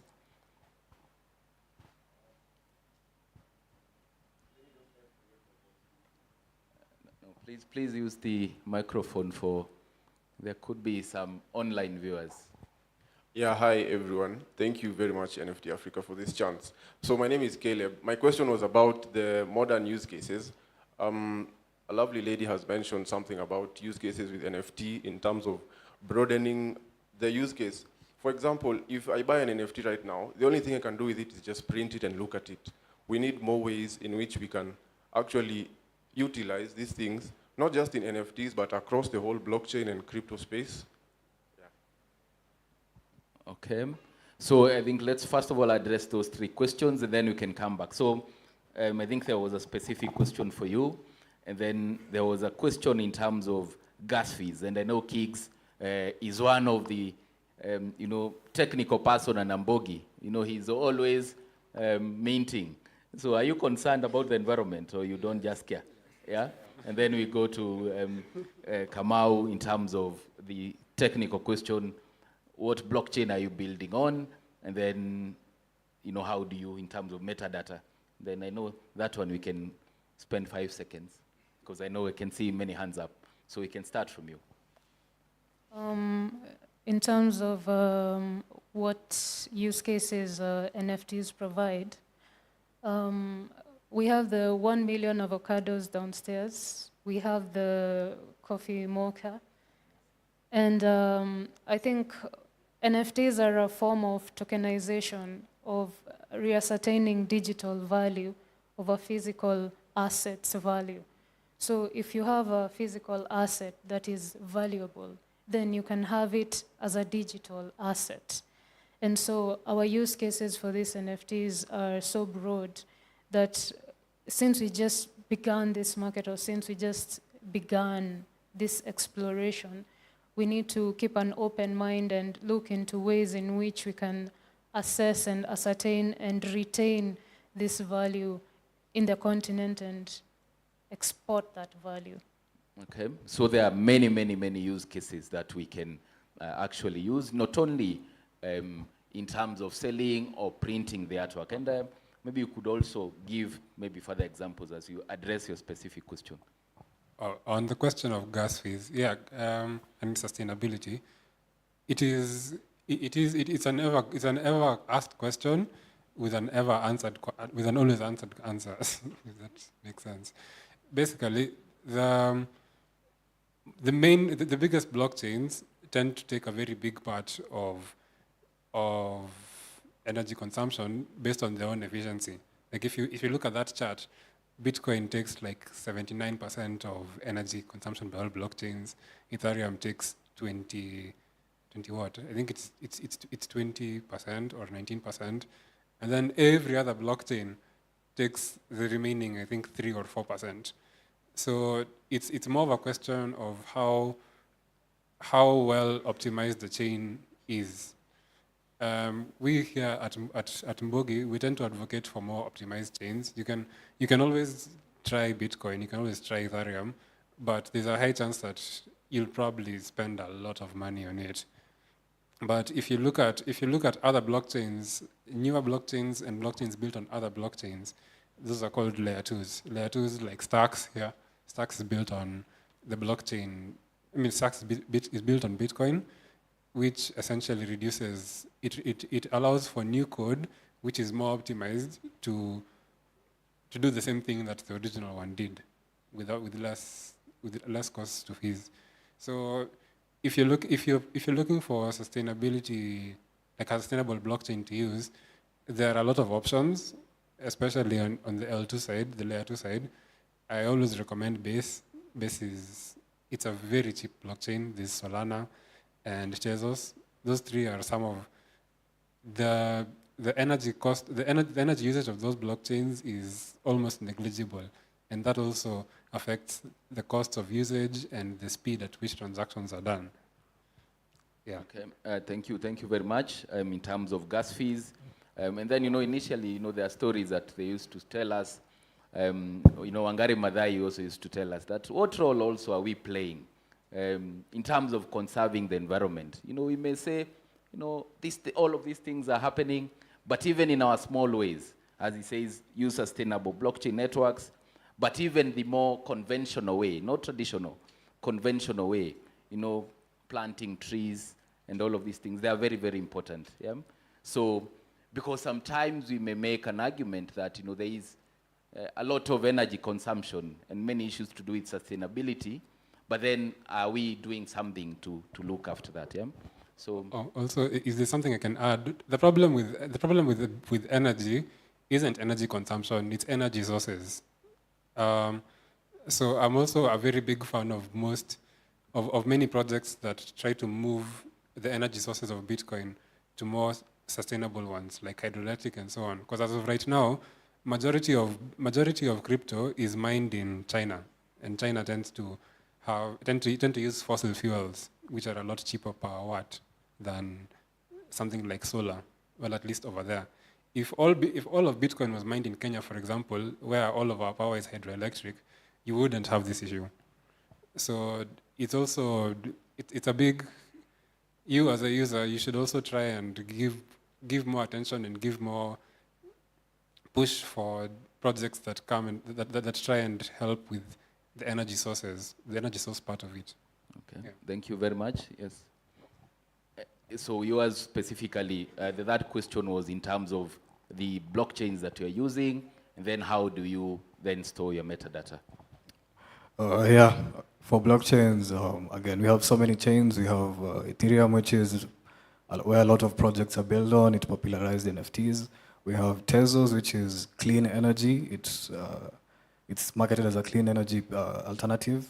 It doesn't consume too much power. We have Solana. We have Stacks again. We have so many chains that people are building on. And in terms of minting or what protocols, a lot of creators use smart contracts, which are built on the blockchain. We have shared storefront smart contracts, like which are provided by marketplaces. You can create your own custom smart contract, which has been made quite easy using tools such as Manifold, which you control everything that you have. And to answer the decentralization aspect, where are all these files stored? To my knowledge, I believe a lot of NFTs are stored on the IPFS, which is the Interplanetary File System, which is a decentralized, what's the word, platform whereby your images or like the actual media files are stored. So with that, it means it's not like Google Drive, where if the Google servers go down, you're missed. But with IPFS, it's decentralized and it ensures continuity and longevity for your art. Yeah, thank you very much. I believe we have perhaps answered the questions exhaustively. Any other question? Last two questions, and then now we can give our panelists. Yes. Hi guys, I'm Brandon again. I want to know, are there as many opportunities for non-visual artists, non-visual digital artists in the NFT platforms? And if so, on what specific blockchains? I checked out some XYZ gigs, and it's mostly for musicians. So for someone like me who's a voiceover artist who produces a podcast, are there as many opportunities for me? Thank you. Okay, and then we can take one more question. Any other? Okay, then last two questions. Hi everyone, my name is Philip. And I'm one of the people doing the Lord's work, as Kamau put it. I'm in the regulation, compliance, and AML space. So just to follow up on Adero's question, right now I believe there's a framework for the regulation of crypto being discussed. So I just wanted to know if NFT is part of that conversation. Okay, thank you for that question. And then we had one last question. Any question from that side? Okay. Hi, I'm Ian Masika with 1 Million Avocado. My question is, you are storing your data on IPFS. So with IPFS, if I have a CID, I can be able to access your information. So how are you abstracting the access control so that not just anyone can be able to access my information and maybe interact with it? How are you envisioning that? Okay, thank you. Any particular way that any one of you want to respond? Yeah, I can maybe answer Brendan's question in terms of opportunities in the NFT space. Again, it's not limited to just visual artists or, yeah, it's quite broad, and being a new market, people are exploring different ways to find a space and a voice for themselves. As you said, there's a platform called Sound XYZ, which is mostly for musicians. We have people are doing podcasts and even minting them. If you're in the podcast space, you can tokenize that. And as I said, I'm a firm believer of collaboration. So if you lack a skill set, you can collaborate with someone so that you join your skills and find a place and a voice for yourself in the space. But it's never ever limited. Yes. Okay. And then in terms of the question of IPFS, I don't know whether Kiggs you'd want to address that. Yeah, I can answer that one. IPFS, how it works is it's not really private. As long as you have as long as anybody has the path to your data, you can access it. The whole essence of it is it's not mainly for secure storage.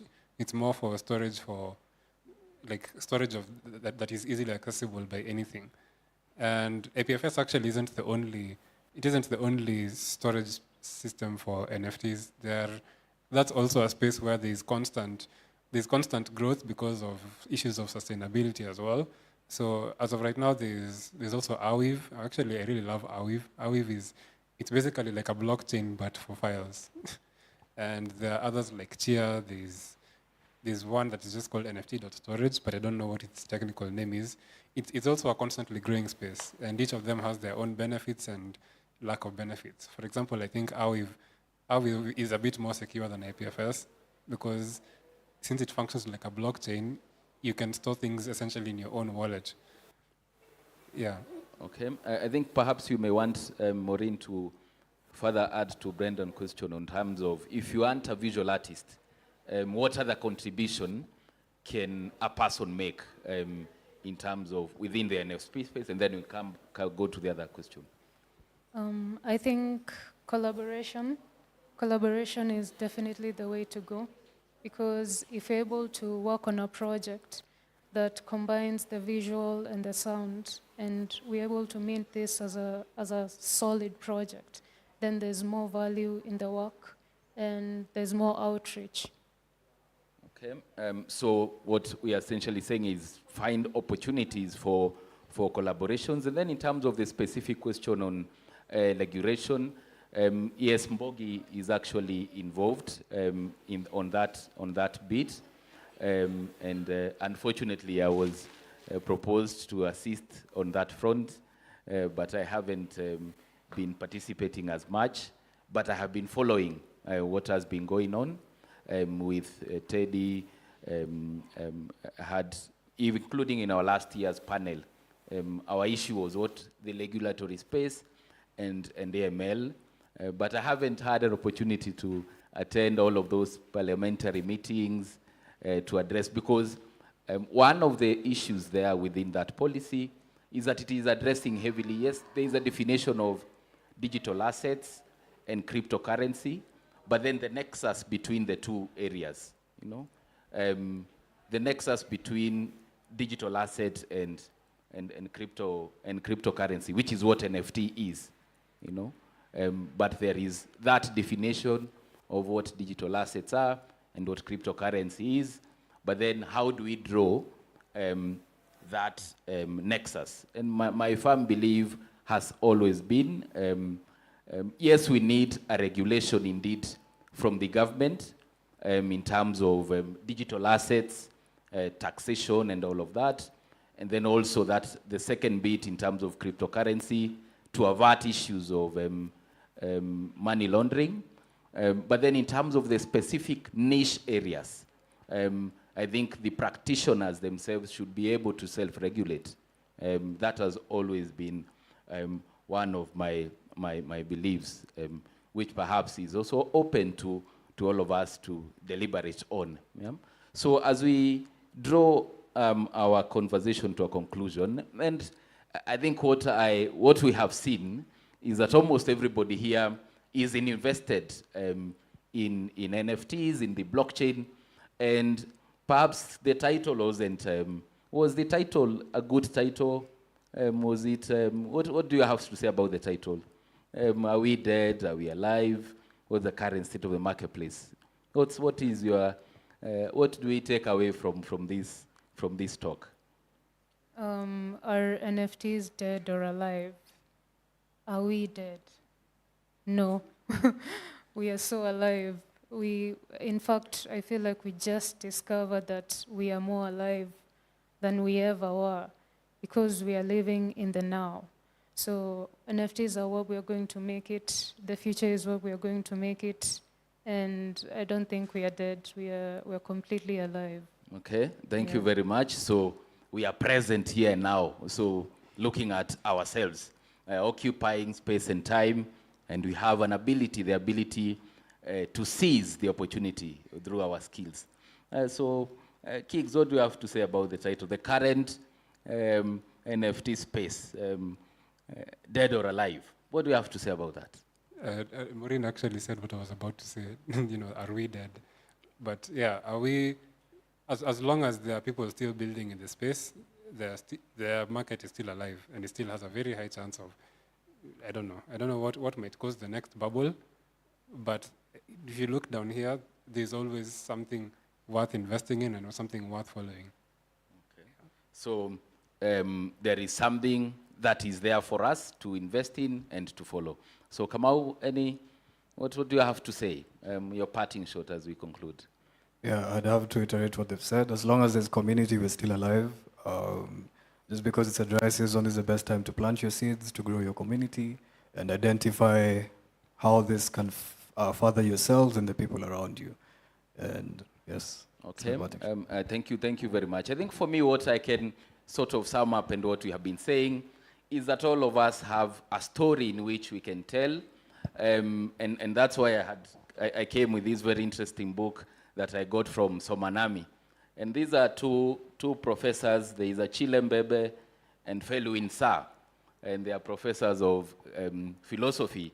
And they're asking themselves, it's a 2023 book, how do we write Africa to the world? Yeah? So we are not lost. When we're asking ourselves, how do we, as Africans, write our story within NFT spaces?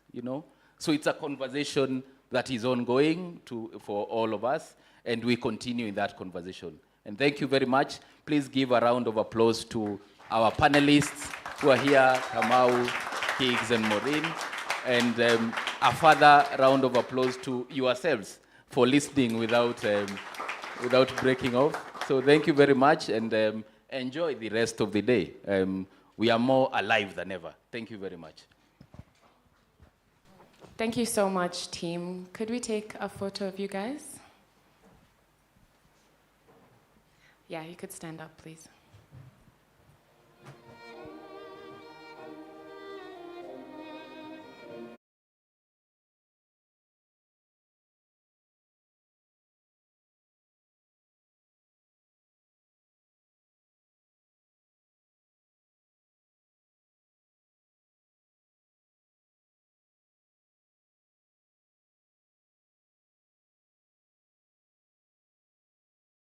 An ordinal's keynote and a stack's keynote. And if our caterers are still not here, we will do an interactive generative coding session where each one of us will be able to participate and build an NFT with us. So if you've never done that before, and you've been curious on how Kamau does his artwork and how to mesh art and technology all together, stay tuned. Thank you. And I'ma hold you down, but you never met that guy.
you know, Gamma, which is the Bitcoin ordinals platform, and has top-selling artists like Wiggsy. Do you guys know what that means? Yeah. Yes, the top artists. And then we have Stacks Foundation. So the idea is that you don't have to join all these platforms, but you can, yeah?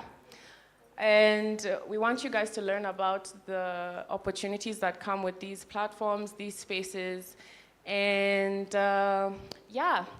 Aside from that, there's a lot of goodies coming, you know, ahead.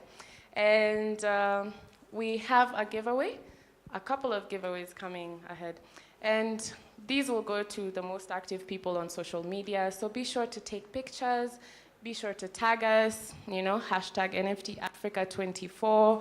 Our Instagram and Twitter is @nonfungibleAF, which stands for Africa.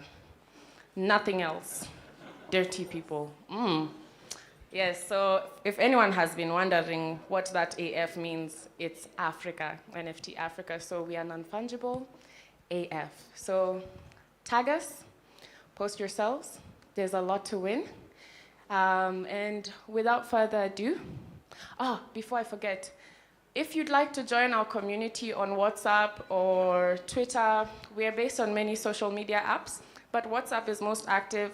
We have all our resources there. We have all our team members there.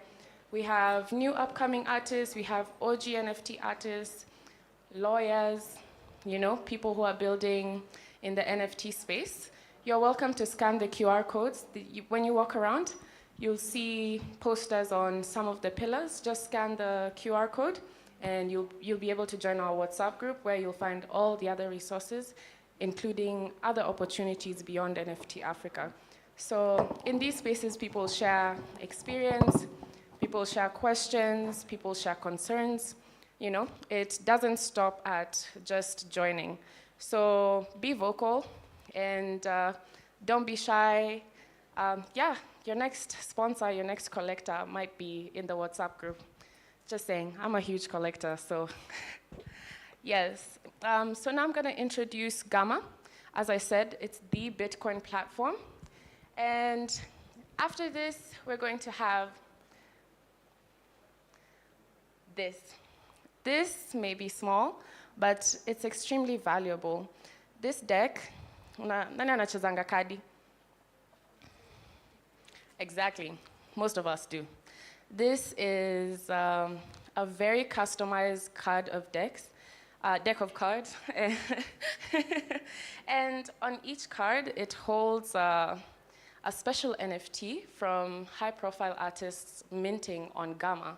So this itself is a very powerful collectible to have physically and also tokenized, but at the end of the evening, someone will be able to win this, and we'll choose the person with the most likes and the most engagement on Twitter and on socials. So share, post, and you could win yourself a very valuable collectible. So without further ado, here is the Gamma, which is also the Ordinals keynote.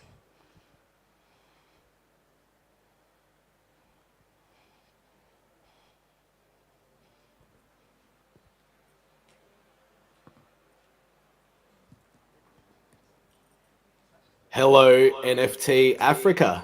Thank you so much for having me. I know this is recorded, but it's an absolute pleasure to be here chatting with you. My name is Brett Herscope.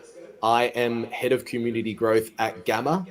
At Gamma, we are the art platform for Bitcoin, as well as a Stacks NFT platform too. Stacks is like an L2 for Bitcoin, or a smart contract-based blockchain which uses Bitcoin as a form of settlement. But today, I am here to talk to you about what we offer on L1, that's layer 1, directly on Bitcoin, as well as why it's relevant, why it's so amazing, and what are ordinals and what are inscriptions. So first of all, thank you so much to Sherry and Gigi for inviting me. I hope that I said your name correctly. Sherry's a partner artist on Gamma. She's been releasing her photography directly on Bitcoin with us as a partner artist. We have a curated partner program, but we also help and facilitate all artists, all creators, and all projects to launch on Bitcoin. Now, why is this so powerful? Why is it so amazing? When you're writing your file directly onto Bitcoin, we call it inscribing, you're putting your file onto Bitcoin directly, the most decentralized, secure, uncensorable network on the planet. So what you're doing essentially is preserving your digital legacy, because that file then becomes immutable, which means it can't be edited, it can't be changed, and it becomes permanent. Now, why is that so powerful? Well, physical work, physical artwork, which I absolutely adore as well, can degrade over time, it can be destroyed, it can be lost, which I love physical artwork and I find all of those things romantic in themselves. But if you're putting your work directly onto Bitcoin, you're digitizing it, you're inscribing it, you're really ensuring its longevity. Now, as a creator, preserving your digital legacy like that means that in 10 years, in 15 years, in 20 years, in 30 years, that artwork is still going to exist. Because if you were to put all of your eggs into one basket when it comes to blockchain, you would bet that Bitcoin, being the mother chain, is still going to be around. And that information, it's not stored in just one place, because if that information is stored in one place and something happens to that one place, it's gone. Whereas with Bitcoin, there are these things called nodes. Now, nodes, imagine, are like thousands of computers all around the world where that information is stored. If one of those nodes disappears, it doesn't matter, because all of the other rest of the thousands of nodes that store the information are holding it for you. Now, that artwork then forever becomes tied to a Satoshi, or we can shorten it to be tied to a sat, permanently, forever. A sat, what is that? That's 1/100 millionth of a Bitcoin. It's literally writing your file onto money, or hard money, hard internet money, being Bitcoin. And that then allows your file, your artwork, to be able to be traded, transferred, sold, held, and displayed, because it's part of the Ordinals protocol, the meta protocol built on Bitcoin, which has really taken the digital art scene by storm over the last 18 months. So taking Sherry, for example, when she writes her files, her photography onto Bitcoin, she knows that that artwork is now going to live on beyond her and beyond her collectors. So from the artist's perspective, you know that you have preserved your legacy. Thinking about it from any country, or, continents such as Africa and the countries and the cities with this rich cultural history, there's no better network on earth to store your work. And for a collector, you know that you're not going to wake up one day and that artwork has disappeared. So to put it in perspective, I love NFTs as well, but there's just different risks, and it's worth understanding those risks when you buy an artwork, depending on how much you pay for it and whatnot. So for example, on ETH or Solana or Stacks or whatever, any smart contract-based blockchain, there are on-chain artworks, but they're more expensive to put on-chain at times, but also the files are much smaller. So typically, the information, your files, your artwork is stored off-chain. Similarly, in decentralized networks, however, we don't know the longevity of those. There's higher counterparty risk that they're either not going to be around in a certain period of time, or, for example, you actually have to pay fees to maintain them, to keep them there. Whereas with Bitcoin, there's this one-off inscription fee, and once you've paid that, it's on Bitcoin forever. So I still think, and I'm still chain agnostic in that way, that some artworks, some experiments and whatnot can belong on other chains, but the gold standard, if you like, or your most important work, or the things that you really want to preserve, they have to live on Bitcoin.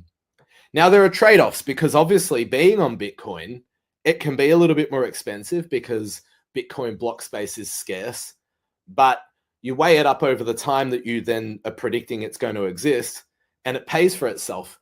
So to give you a little bit of context, every Bitcoin block is 4 megabytes in size. So they're still scarce, but they're bigger than ETH blocks, for example. And every kilobyte that belongs to your file is how much you take up on that block.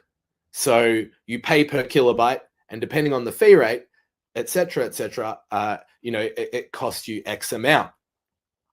But when you do that, you're then paying for that preservation, that almost like eternalizing your artwork, which is very elegant, as I mentioned before, for the creator and for the collector. There are some amazing things that you can do. For example, every time Sherry inscribes a piece of her photography, we can then use something called recursion, which essentially is like pointing back to it on chain to create additions. And so those additions, the file size is tiny because they're derived in code, but then they generate on chain and render as the original. So you can have the original, much like in real life, you can have an original painting, an original photograph, whatever, and then create prints of it. You can now do that on chain on Bitcoin. So the original physically exists on chain, and then the additions point back to that original and are tied together forever, which is amazing provenance, and also means as a creator, when you pay for your one of one, that is actually the one of one. And then you can sell editions of it as well, which is not something that exists on other chains. Sure, you can sell editions, but the one of one physically exists on chain with it on Bitcoin. And that's just one of the cool things that you can do, but we won't get too technical with that. So it's a really unique way, like I said, as the creator, to preserve your work. And it's not tricky. You don't have to be technical, because at Gamma, we've developed all of the tooling so you can do it in a few clicks of a button. So as a creator, all you need is a Bitcoin wallet, a little bit of Bitcoin in it, and your artwork, and you can put it on chain forever. And similarly, as a collector, you just need a little bit of Bitcoin in a Bitcoin wallet, and you can connect and go for it. But if you'd like to learn more, I'm sure Sherry can give you my details, or the other event organizers, but you can hit me up at EliHerf1. So that's ELIHERF1 on X or Twitter, whatever you'd like to call it. I'm always there to help creators and collectors learn more about this amazing new technology, about the future of digital art, all on Bitcoin, and any other questions that you've got. It's been an absolute pleasure to just go through these topics, albeit briefly, in this recording. I wish I was there. Next time, hopefully I get to be there, but I hope you got something out of it. Have a wonderful rest of your conference. Let's get some art on Bitcoin and keep pushing digital art in Africa. Have a great rest of your day, and thank you for having me.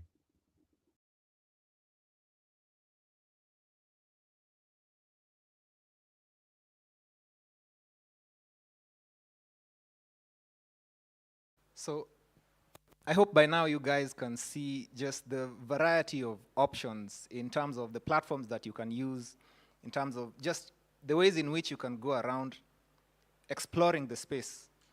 And if you could really, I'd like you all to take a moment and think about who you just saw speaking. These are some of the largest platforms in the crypto space that have taken the time to address us.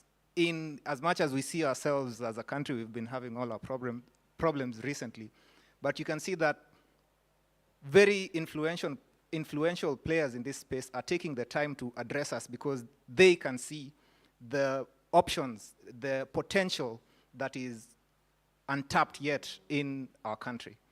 So up next, we're going to see another keynote from and I hope if the terminologies are if you're new to the space, I know the space can have very technical terms, an L2, what's an L2, what's a block space, what's all this. So in simple terms, the next keynote that we're going to see is from a layer 2 being built on Bitcoin. And a layer 2 is simply a blockchain that is being built on top of another blockchain. So they're kind of just telling Bitcoin can sit there and just focus on being secure. Bitcoin doesn't need to think about all these other things. Just sit there and be secure, and we'll buy your security from you. So the layer 2s are being built on top of these main blockchains to let the blockchain focus on security so that the layer 2s can help the blockchains to scale further. And so I'll just stop there and let them speak for themselves and see what they have to tell us.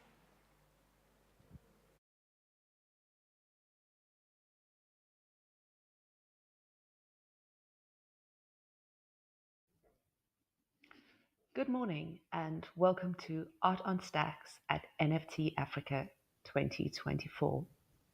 I'm Good Kitty and I'm thrilled to be here today with you. I'm going to be discussing the incredible opportunities that Stacks offers to artists, creators, and developers. This ecosystem is a thriving hub for digital creativity, shaping the future of NFTs and opening doors for African creators. Stacks is a young marketplace where the art community is still growing, and I'd like to highlight some of the exciting developments happening in our ecosystem and give you an introduction to the world of art on Stacks. The beauty of Stacks lies in its simple smart contracts and low minting fees, making it accessible to all artists, whether you're working on a desktop, tablet, or phone. The integration with Bitcoin ensures that NFTs on Stacks are part of a broader decentralized ecosystem, while the supportive community further empowers artists to bring their creations to life. Gamma, our most widely recognized marketplace, allows collectors and creators to trade digital assets across fine art, photography, music, literature, and film.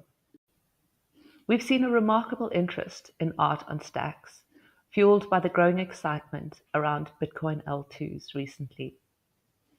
Two outstanding artists leading the way are Gavin Kendo from Kenya and Reese Swanepoel from South Africa. These early adopters are pioneers in the Stacks ecosystem, shaping the future of digital art. Their contributions are not just about creating beautiful art. They're helping to define how art is created, shared, and valued in the digital age. In the realm of music, platforms like Audiobox are integrating music with blockchain, offering new avenues for distribution, monetization, and engagement. MixMe is another exciting platform in music and NFTs, providing opportunities for music mixing and licensing, which opens up new possibilities for artists to reach and engage with their audience. Photography is also gaining momentum within the Stacks ecosystem. This year, we're introducing the EXIF's Annual Photography Awards, a platform designed to showcase the best in photographic art. This initiative provides photographers with recognition and support, helping them grow their talent within the Stacks community. Film is very new to Stacks, and we see a world of potential for filmmakers. We invite filmmakers to bring their ideas forward and explore how the decentralized nature of Stacks can offer new avenues for creativity and revenue. With possibilities for decentralized funding, enhanced viewer interaction, and innovative revenue models, the time is ripe for filmmakers to shape the future of film on Stacks. Literature is another area where we're seeing exciting developments. Platforms like Sigil are providing writers with tools to share their stories in innovative ways. Literary NFTs on Stacks offer an immutable record, decentralized distribution, and the potential for interactive content, opening up new possibilities for authors and readers alike. Stacks is a young and growing marketplace, And we truly are early in this journey. The artists, creators, and innovators in the Stacks ecosystem are trailblazers, leading the way with innovation in new mediums, redefining ownership and value, and building global communities that are transforming the digital art world. As we look to the future, the potential of digital art is limitless and is being shaped right here, right now, on Stacks. For African artists, the opportunities on Stacks are immense. This platform not only allows you to reach a global audience, but also provides better access to financial services and the ability to empower local economies through NFTs. By bringing the rich cultural heritage and unique narratives of Africa to the global stage, African artists on Stacks have the power to not only share their stories, but also to influence and inspire the broader digital art world. In conclusion, I invite each of you to explore the opportunities that Stacks offers. Whether you're an artist looking to mint your first NFT, a collector seeking the next great piece of digital art, or a developer eager to build on the most secure blockchain, Stacks has something for you. Together we can shape the future of digital art on Bitcoin. Thank you again to NFT Africa for this platform, and thank you all for being part of this exciting moment in the history of art and technology. Let's continue to create, innovate, and inspire. I'm Good Kitty. Thank you for listening and for having me here today.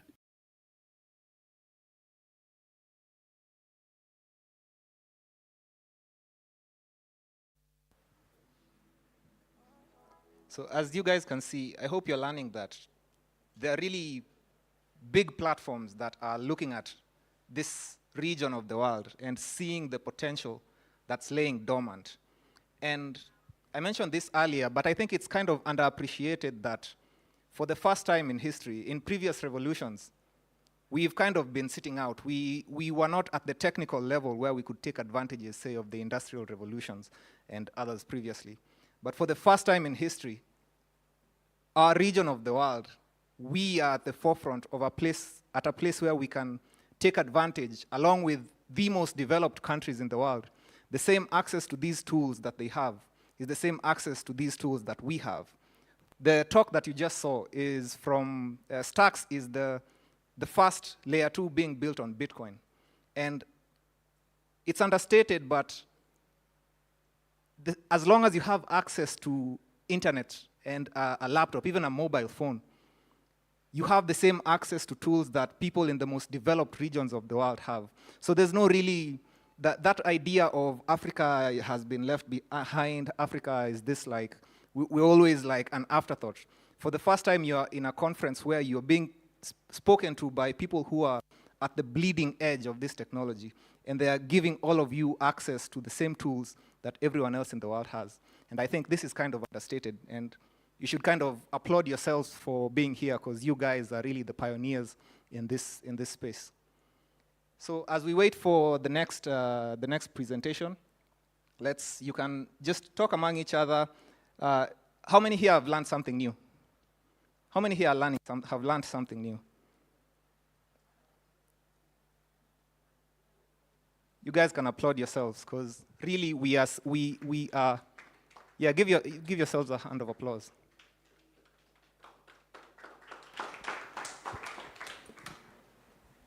Yeah. I come bearing great news. Well, I'm really glad you guys have made it to this part of the NFT Africa Summit. That was a very impactful few sessions, right? Most of us have learned something. If you haven't learned something yet, there's still an after lunch session. And if I could give you advice, is leave here with something. If it's a word, if it's a phrase, if it's a network, if it's a contact, if it's $10, hey, leave here with something. Anyway, I know you guys are very hungry. And, you know, part of the NFT Africa culture is sharing food together. And this is prime time for you guys to network, get to know the people who are here currently, enjoy a meal, and then swiftly after lunch, we'll come back and continue with the other panel sessions. And yes, I'm going to pass the mic to Sherry now. I just want to make an exciting announcement as you go and have a very, very good meal. Yeah, pass by the Bitget booth, and you can open a Bitget account and get involved in a $600 USDT prize pool. The ambassadors will tell you more information. Just wanted to make sure you guys know there's money floating around today, and knowledge and amazing food. And with that, please go ahead and interact with the wonderful exhibition downstairs, and you can eat, and then we'll come back very quickly. Yes, thank you.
NFT Africa. NFT Africa. Art, tech, innovation, network, culture, community. NFT Africa. Art, tech, innovation, network, culture, community. NFT Africa. Boogie, Wastani, Boogie. Art, Boogie, collective.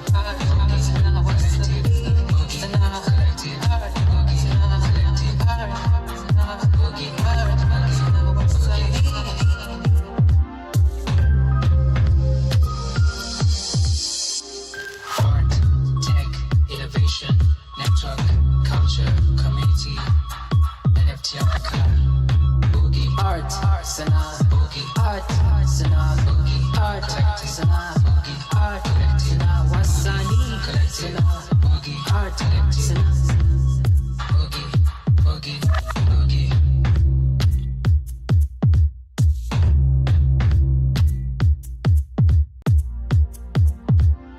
NFT Africa. NFT Africa. Art, tech, innovation, network, culture, community. NFT Africa. Art, tech, innovation, network, culture, community. NFT Africa. Boogie. Wastani. Boogie. Art, Boogie. Collective.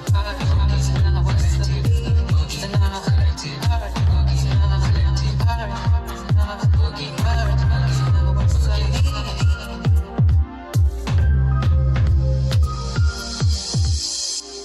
Art, tech, innovation, network, culture, community. NFT Africa. Boogie. Art, Sana. Boogie. Art, Sana. Boogie. Art, Sana. Boogie. Art, Sana. Wasani. Sana. Boogie. Art, Sana. Boogie. Boogie. Boogie.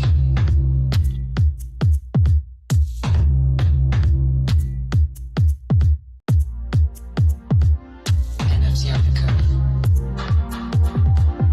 NFT Africa. Art, tech, innovation, network, culture, community. NFT Africa.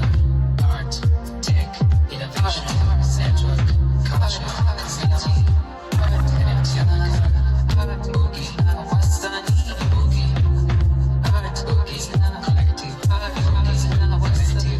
Boogie. Collective.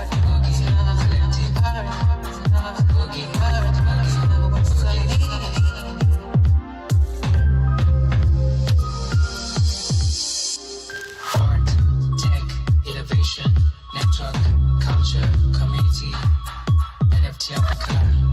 Boogie. Art, Sana. Boogie. Art, Sana. Boogie. Art, Sana. Boogie. Art, Sana. Wasani. Sana. Boogie. Art, Sana. Boogie. Boogie. Boogie.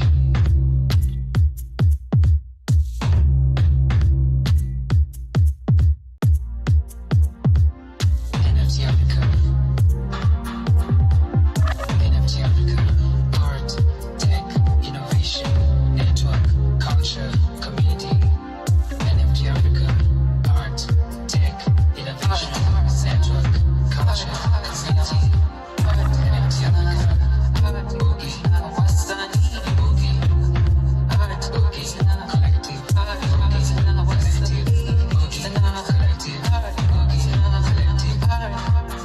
Boogie. Collective.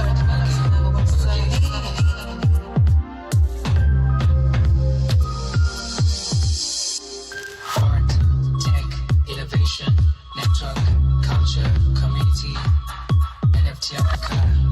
Boogie. Art, Sana. Boogie. Art, Sana. Boogie. Art, Sana. Boogie. Art, Sana. Wasani. Sana. Boogie. Art, Sana.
art, sana, boogie, art, collective, sana, boogie, art, collective, sana, wasani, collective, sana, boogie, art, collective, sana, boogie, boogie, boogie.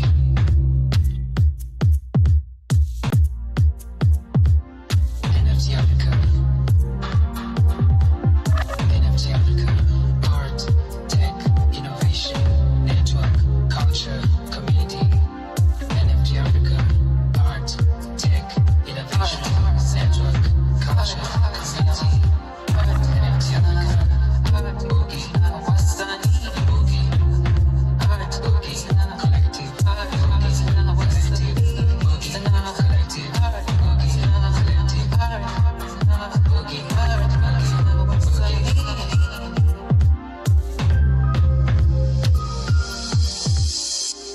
art, tech, innovation, network, culture, community, NFT Africa, boogie, art, sana, boogie, art, sana, boogie, art, collective, sana, boogie, art, collective, sana, wasani, collective, boogie, art, collective, sana,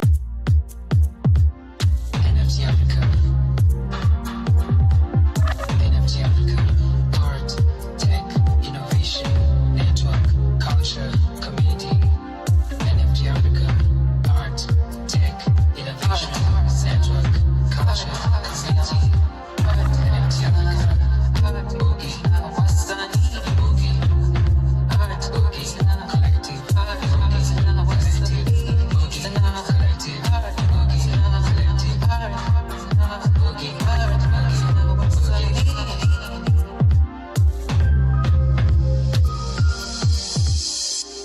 art, tech, innovation, network, culture, community, NFT Africa, boogie, art, sana, boogie, art, sana, boogie, art, collective, sana, boogie, art, collective, sana, wasani, collective, sana, boogie, art, collective, sana, boogie, boogie, boogie.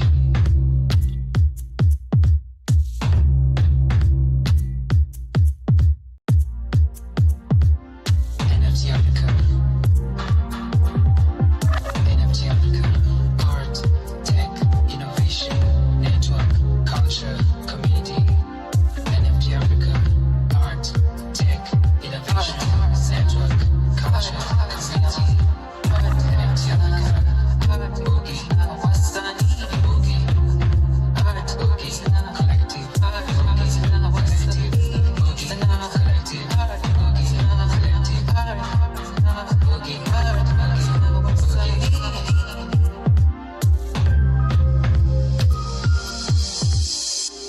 art, tech, innovation, network, culture, community, NFT Africa, boogie, art, sana, boogie, art, sana, boogie, art, collective, sana, boogie, art, collective, sana, wasani, collective, sana, boogie, art, collective, sana, boogie, boogie, boogie.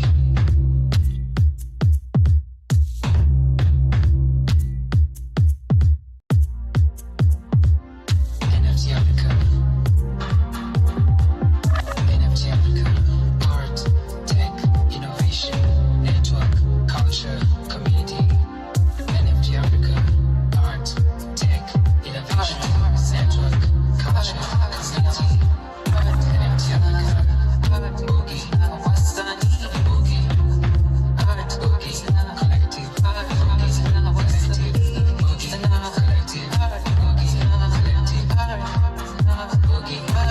art, boogie, art, tech, innovation, network, culture, community, NFT Africa, boogie, art, sana, boogie, art, sana, boogie, art, collective, sana, boogie, art, collective, sana, wasani, collective, sana, boogie, art, collective, sana, boogie, boogie, boogie.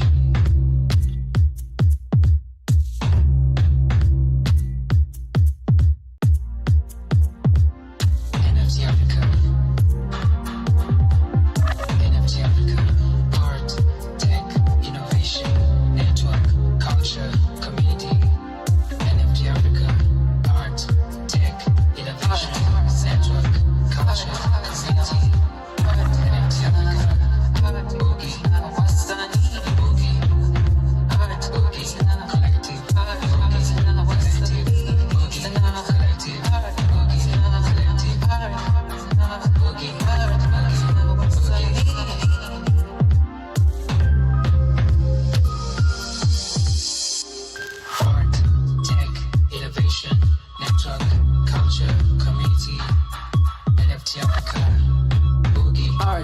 arsenal, boogie, art, arsenal, boogie, art, arsenal, boogie, art, arsenal, wasani, arsenal, boogie, art, arsenal, boogie, boogie, boogie.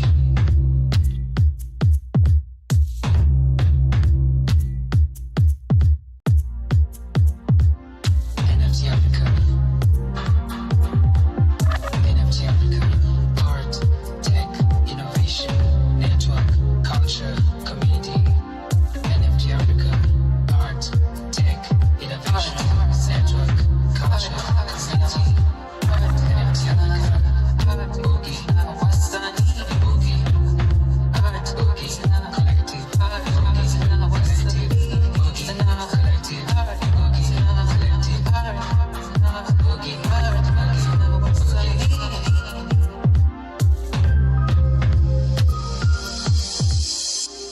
Art, tech, innovation, network, culture, community, NFT Africa, boogie, art, arsenal, boogie, art, arsenal, boogie, art, arsenal, boogie, art, arsenal, wasani, arsenal, boogie, art, arsenal. Boogie, boogie, NFT Africa. NFT Africa. Art, tech, innovation, network, culture, community. NFT Africa. Art, tech, innovation, network, culture, community. NFT Africa. Boogie, wasani, boogie. Art, boogie, collective.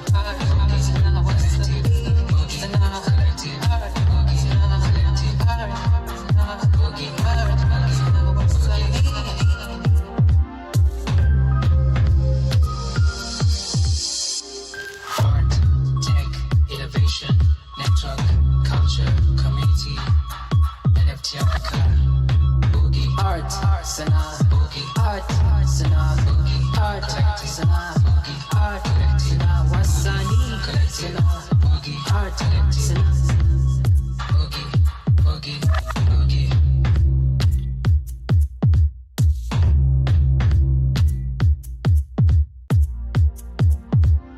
NFT Africa. NFT Africa.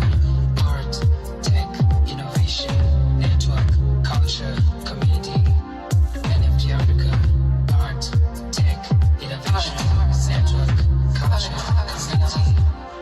NFT Africa. Boogie, wasani, boogie. Art, boogie, collective. Boogie, collective. Boogie, collective.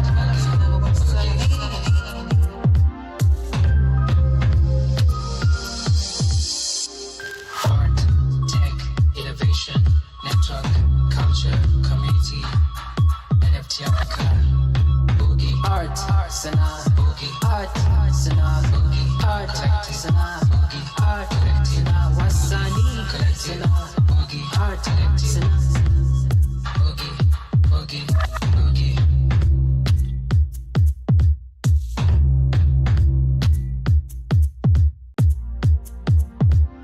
NFT Africa. NFT Africa. Art, tech, innovation, network, culture, community. NFT Africa. Art, tech, innovation, network, culture, community. NFT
sana boogie art sana wasanii sana boogie art sana boogie boogie boogie NFT Africa NFT Africa art tech innovation network culture community NFT Africa art tech innovation network culture community NFT Africa boogie wasanii boogie art boogie collective boogie collective boogie collective boogie collective boogie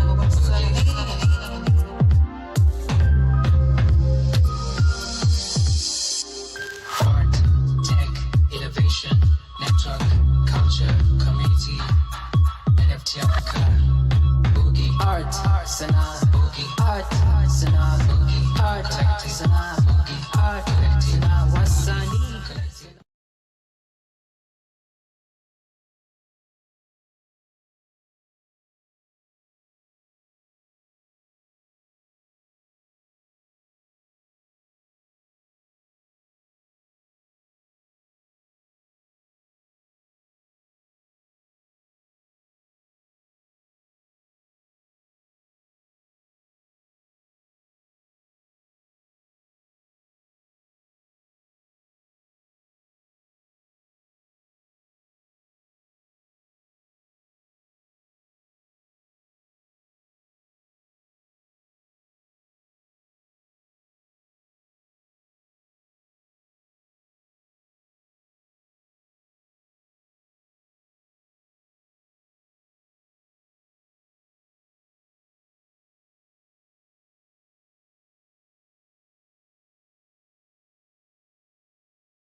satisfied.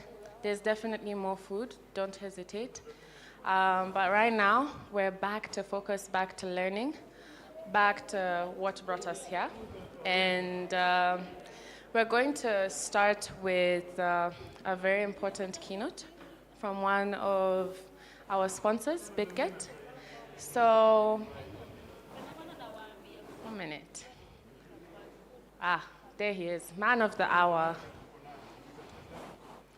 Welcome so much, Mudendu from Bitget. Okay, he's preparing still. But I can maybe give you a summary of what to expect if you haven't seen the program.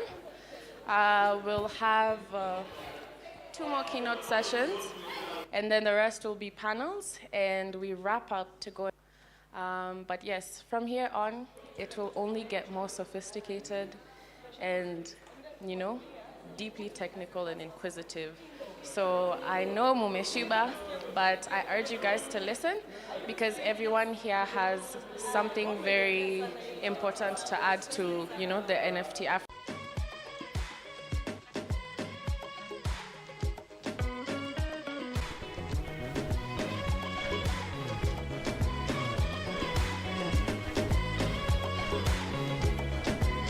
I wanna be rich, I wanna be famous, I wanna have lots and lots of money.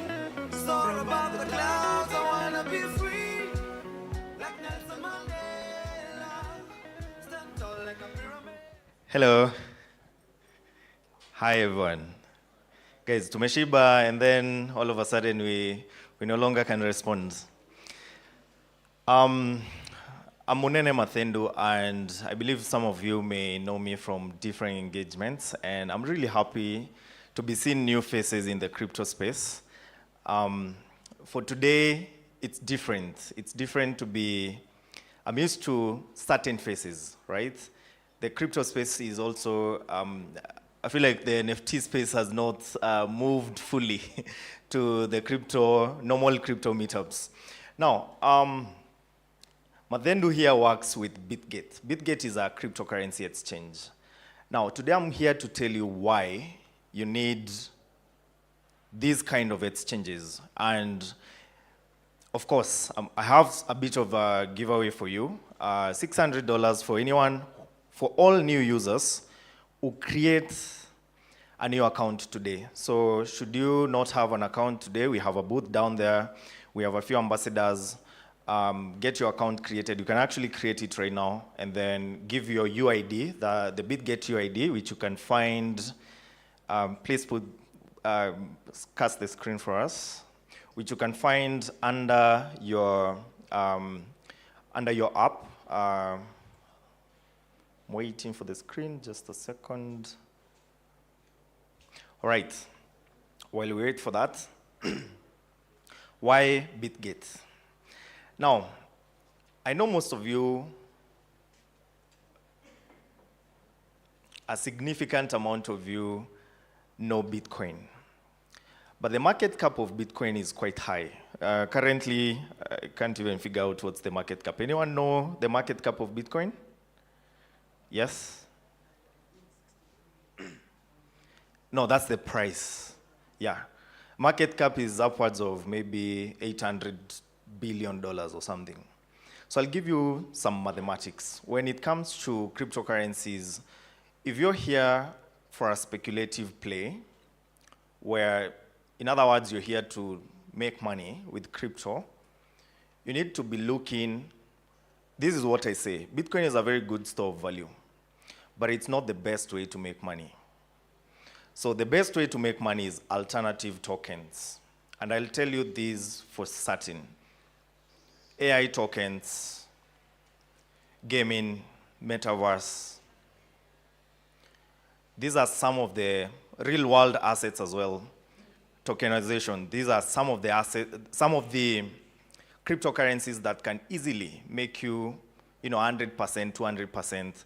And we're in a very good market cycle. I see a lot of guys making the mistake that, oh, Bitcoin is in a bull market right now. It's not. I'll tell you that for certain. When halving happens, it takes about 12 to 18 months to actually discover for the actual economics of Bitcoin to come to play. We have about 19.3 million of the possible 21 million Bitcoins already mined. Which means at the moment, I believe we are producing, is it 6 Bitcoins for the block or 3? Somewhere around there, right? So that's not enough to alter the economics of the 19.3 plus million Bitcoins in supply. So if Bitcoin needs to make, for instance, a 2x, it needs another, I really need the market cap of Bitcoin. Anyone who can, I'm using my screen to cast there, that's why I can't be able to easily show that. But assuming Bitcoin's market cap basically means the total amount of money in the Bitcoin network, assuming it's at $800 billion, for you to make 100%, you need another $800 billion to come to play. Now I'll give you one of the most recognized projects here, and that is WorldCoin. I'm not selling WorldCoin, I'm just here I'm giving it as an example, and this is not financial advice. That's an AI token, and the market cap, I believe, sits at around $500 million, or somewhere around there at the moment. 1 trillion, no, sorry? For Bitcoin is 1 trillion, so it needs another 1 trillion for you to make 100%. Now, a project like WorldCoin, again, I'll mention yet again, this is not financial advice, and I'm not telling you to buy WorldCoin. The market cap is about $500 million. It's more volatile for sure. But while it has the volatility, it stands to make you a bigger chunk of wealth. For instance, should it do at 20%, it only needs 20% of the $500 million at play to just come into the market. And that would be your $100 million to come into the market. Now, that's the difference. Now, Bitget is an altcoin partner for you. I know most of you may probably use some of the biggest exchanges here. Bitget, again, is a top 5 of the biggest exchanges. The only difference is we prioritize listing the projects that actually make more sense to you. So, of course, we'll have all your top 100 crypto tokens, top 500, we'll have them. But we also make it easy for you to not have to interact on the DeFi side, because on the DeFi side, you have to worry about gas fees, you have to worry about network fees, sorry, not network fees, but rather the network you have there. Maybe you have some tokens on Ethereum network, you need to bridge them to a different network, for instance, on Polygon, if you're buying a token on Polygon. Now, on an exchange like Bitget, it does that for you on the background. So all you need is your typical account.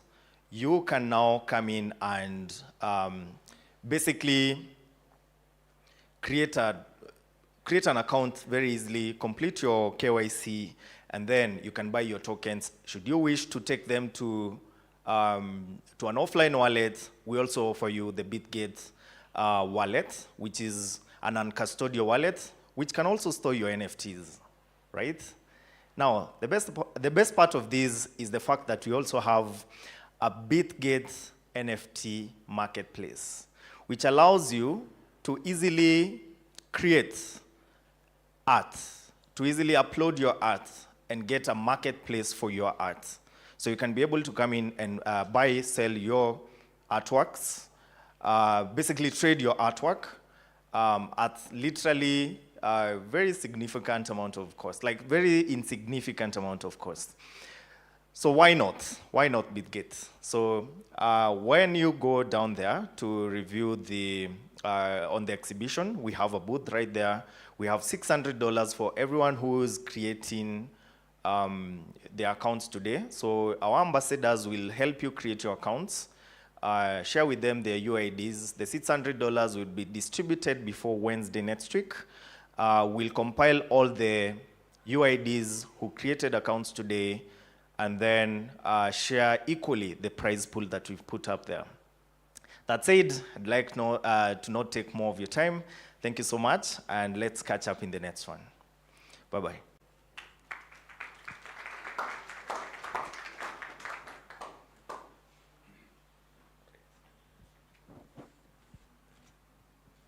Sai mumekula mmeshiba. You can do better than that. Another round of applause.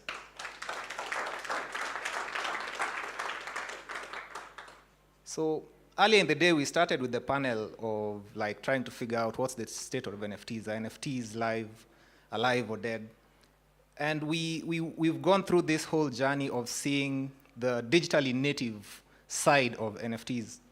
But our next panel of experts are going to show us how NFTs are related to the real world, how things that have value in what we call the real world can be transferred so that they can gain the advantages of these technical side of NFTs. So the first panelist is Ibe Solomon. We saw him earlier speaking from Dual Mint. And if you were there in the creatives workshop, you also met him during that day. And the second panelist is Peter Miner from Project Mocha. So what does NFTs have to do with coffee? The other panelist is Kevin Dillon from 1 Million Avocados. We heard from them earlier on in the day. So they're going to show us how NFTs are going to gain value from how real-world assets gain value from the digital side of NFTs. And the panelist is going to be Lynn Gitau, who is going to extract all the value from our panels. So welcome.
And we are very delighted for this panel.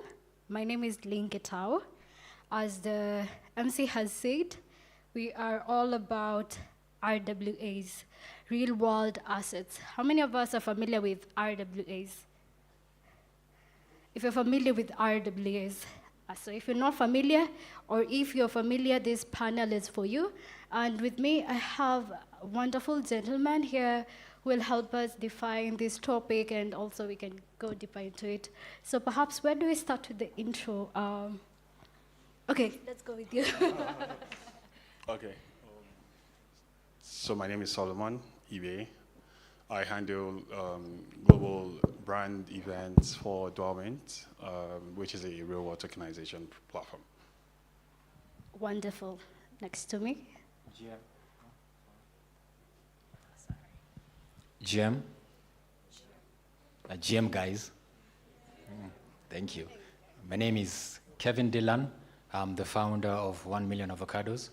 We are helping farmers to plant avocado trees and having these avocado trees on chain. Good afternoon, everyone.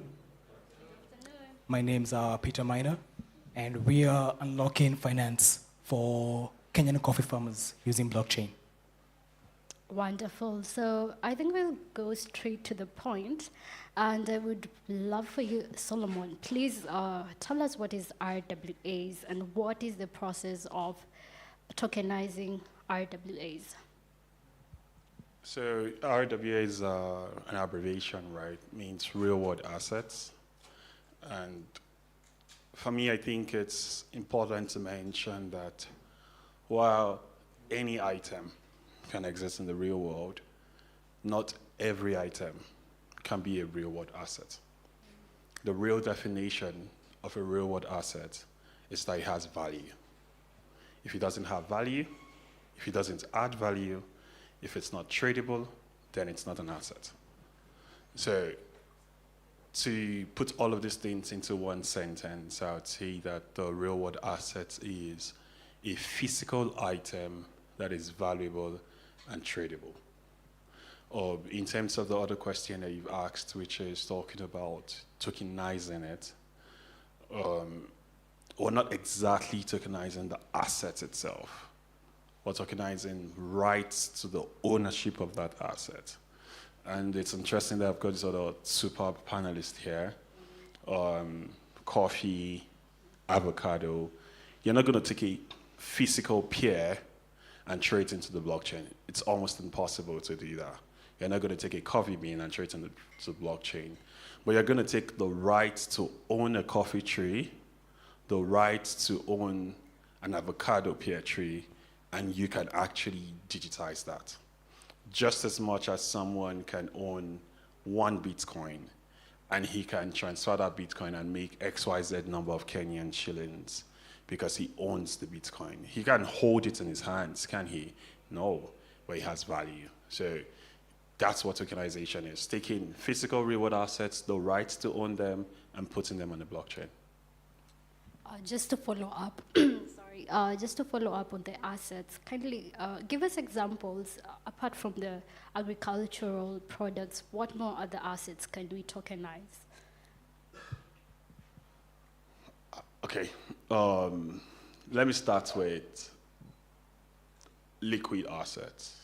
So you could tokenize wines, you could tokenize whiskey, you could tokenize gold, you could tokenize, again, anything that has value. So in our head, we could go on to list a lot of things that has value, right? I could tokenize you, Lynn. Yeah, I could. Yeah, because you've got value, right? So as to give you an example of what I mean by tokenize a human, I could tokenize Lynn and say, maybe it's difficult to tokenize a human because humans are completely invaluable, but let's assume that we're to attach a value to it, and then every single person who owns Lynn tokens, for every money that Lynn makes, I'm sure she makes a lot of money, but for every money that she makes at the end of the year, we share that money to everybody who's a token holder of Lynn token. Because Lynn produces value. Gold is a valuable commodity. So every time the value of gold changes. The same thing too with how I could tokenize this building, for instance. It has value. People rent it. People use it for different events. As long as I'm getting value out of that thing, I could tokenize it. So there's a completely unlimited range of assets that could be tokenized. Just main thing, look for value, make sure it's tradable, and then it can be tokenized. Wow, that's a wonderful explanation. So I'm going to you, Peter. I was reading something yesterday, and it was a research, and the projection of RWAs, the tokenization of assets, will go beyond $10 trillion by 2030. We're just a few years away from 2030. I'm not sure how far that, how achievable that is, and that brings me to what is the intersection of RWAs, tokenizations, and NFTs, and how do we bring all this together to achieve this $10 trillion market? That's a very interesting question. Yeah. I'll build off what Solda said in terms of assets. Now, in our case, in agriculture, I'll use coffee in my case. This is a real-world asset. A coffee tree is a yield-bearing tree. It's a yield-bearing asset. And there are accounting standards that actually recognize this coffee tree. But digitally, it is not recognized. And traditional finance does not recognize this as a yield-bearing asset. A farmer now, if he wanted to access finance, he'd have to use either the land or a car or something else, but this particular coffee tree is not recognized. Now, this can transfer to any other yield-bearing things. So bringing in our context of coffee, there's about 200 million coffee trees in Kenya. And a farmer with his 150 coffee trees is able to, if he's able to represent this as an asset, he can actually unlock finance into it. I'm just curious, a follow-up on that. You're tokenizing agricultural products, that is something like avocado. How do I evaluate the whole produce of an avocado tree? Do you count the losses? Do you count how avocado can get spoiled? Please tell me the process. I'm curious. I don't know if my audience is curious as well. Yeah. Also, you can jump in on the matters of coffee. Anyone can go. Okay. What I'd like to just add on top of what panelists have talked about, it's about tokenizing the rights to the value of this tree. For example, an avocado tree starts bearing after 36 months. From the first year, it will give you around roughly between 10 to 25 kgs a tree. But when you get to the 10th year of production, it's giving you between 125 to 250 kgs per tree. So you can see the value for that tree rises exponentially. That way, in that particular manner, the person who has tokenized this tree then has rights to whatever economic benefit that that tree bears each year on year. That happens at the ground level. When it comes to the collection, we have, within 1 million avocados, we have devised a manner in which each and every single avocado that is collected is weighed. So we know from this particular tree, we received X amount of kgs, and this was sold at this particular price. So by having this system, even all the people, stakeholders within this particular industry, from the farmer until the buyer, is able to tell how much the farmer received, how much the particular logistic partner received. In that manner, they're able to derive their rights to that particular value that is generated across the supply chain. Wonderful. I want to go back to you, Solomon, and regulation is always a topic, and it cannot be left out when it comes to RWAs. So can you tell us what are the future predictions on regulations, and are there any regulations so far on RWAs? So regulation is a tricky zone, especially when it comes to the blockchain. But I think the good thing about tokenization is the fact that we're merging two worlds here. We're merging the physical world, because these are physical assets, with the blockchain, the digital space. Now, it's easier than crypto. Remember that tokenization is an application of the blockchain technology. Cryptocurrencies are there, NFTs is there, tokenization is there. These are all different applications. ReFi is part of it, GameFi is part of it. Now, amongst all of these different applications, tokenization focuses on linking physical assets to the chain. These physical assets are mostly in themselves regulated, so it becomes easier. For example, avocado, coffee. These are agricultural producers. In every single country, there are institutes, there are businesses, there are firms, parastatals that are designed to manage export, production, distribution of agricultural produce. Gold, diamonds. In every country, there are parastatals that are dedicated to regulating that space. And so it's easier for us to take these regulations and bring them on-chain. That hasn't happened yet. Why? Because governments all over the world see it as a full lump sum. They don't see it as tokenization, separate from crypto, separate from this. They see it as a blockchain. So whatever it is that applies to this guy, applies to the other guy. But in the future, we're beginning to see, and I think it's also one of the reasons why it's important to see more and more use cases of tokenization, so that more and more government institutions are seeing how much value blockchain can bring into that space or that sector. I'll give an example.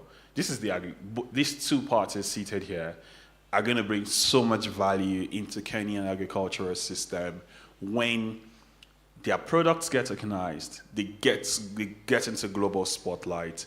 People from all over the world begin to buy into it. And then the Kenyan government begins to wonder, we used to produce 6 million tons of coffee last year. Why are we producing 12 million? It came from somewhere. Or we used to produce 30 million avocados. Now we're producing 40 million. Where?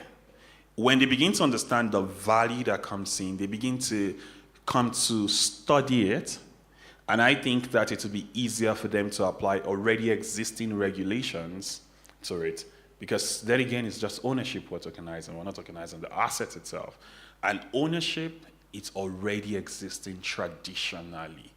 So if there are traditional regulations, it's easier to build fundamental regulations in the crypto space. Just to add. Yeah. Let me add on top of that, thank you. Let me add on top of that. And that's also the beauty about blockchain technology, because now you have smart contracts that are able to enforce these particular regulations that you have on paper on chain.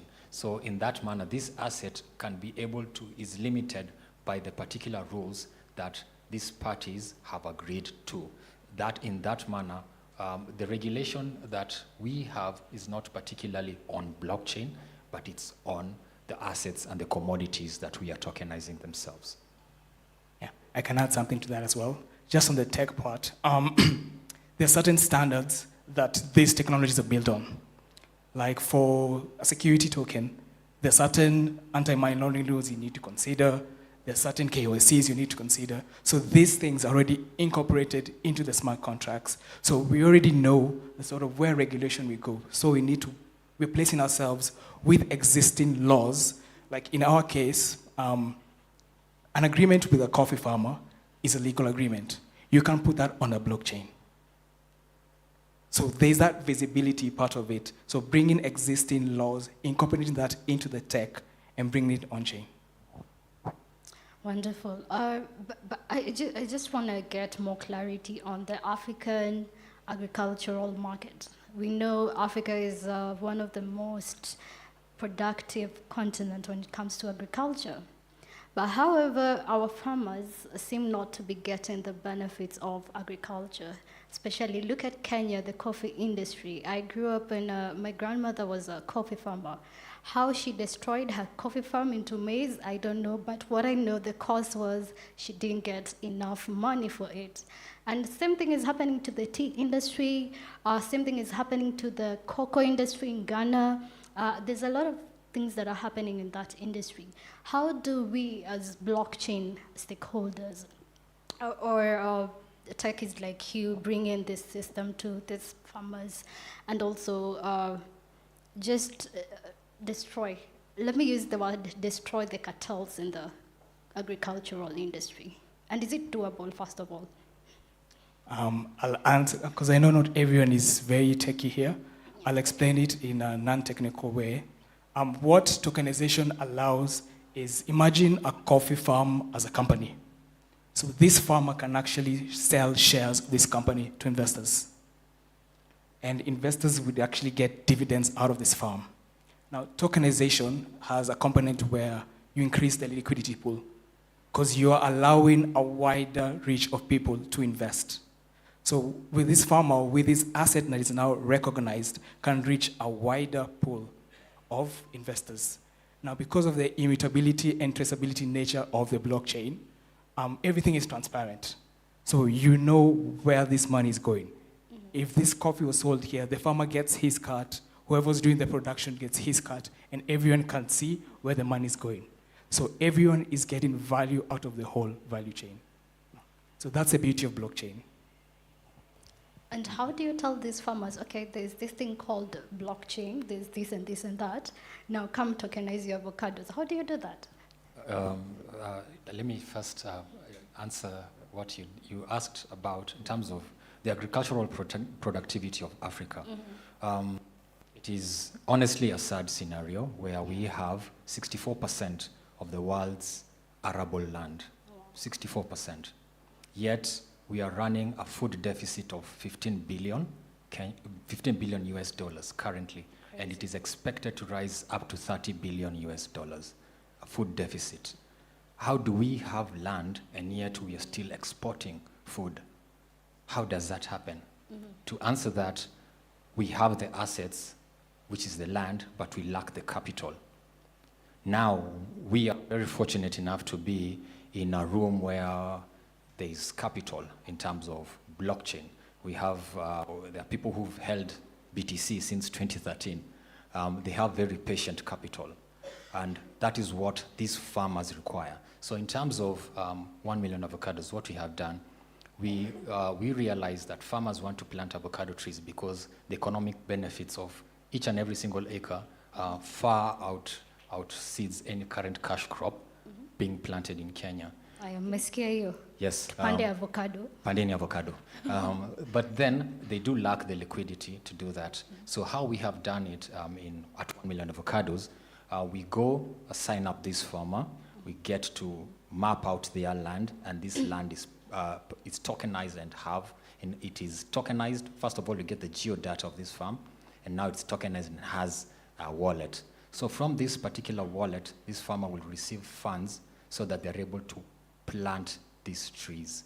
And when they plant these trees, the people who helped this farmer get to the productive level will get a share of the revenue being generated from the avocado trees for a stipulated period of time.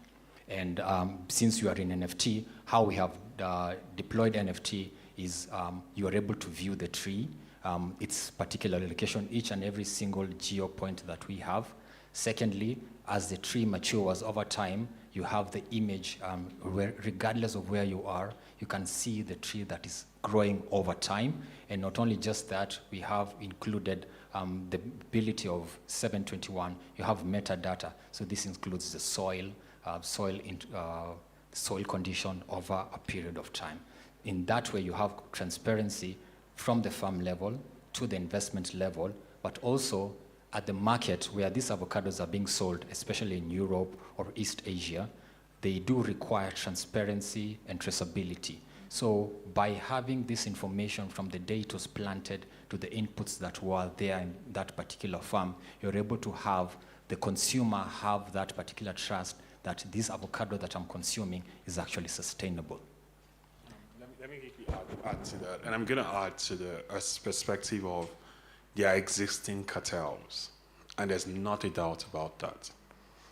But then, before now, we've always focused on we need to destroy the cartels first if it is going to work.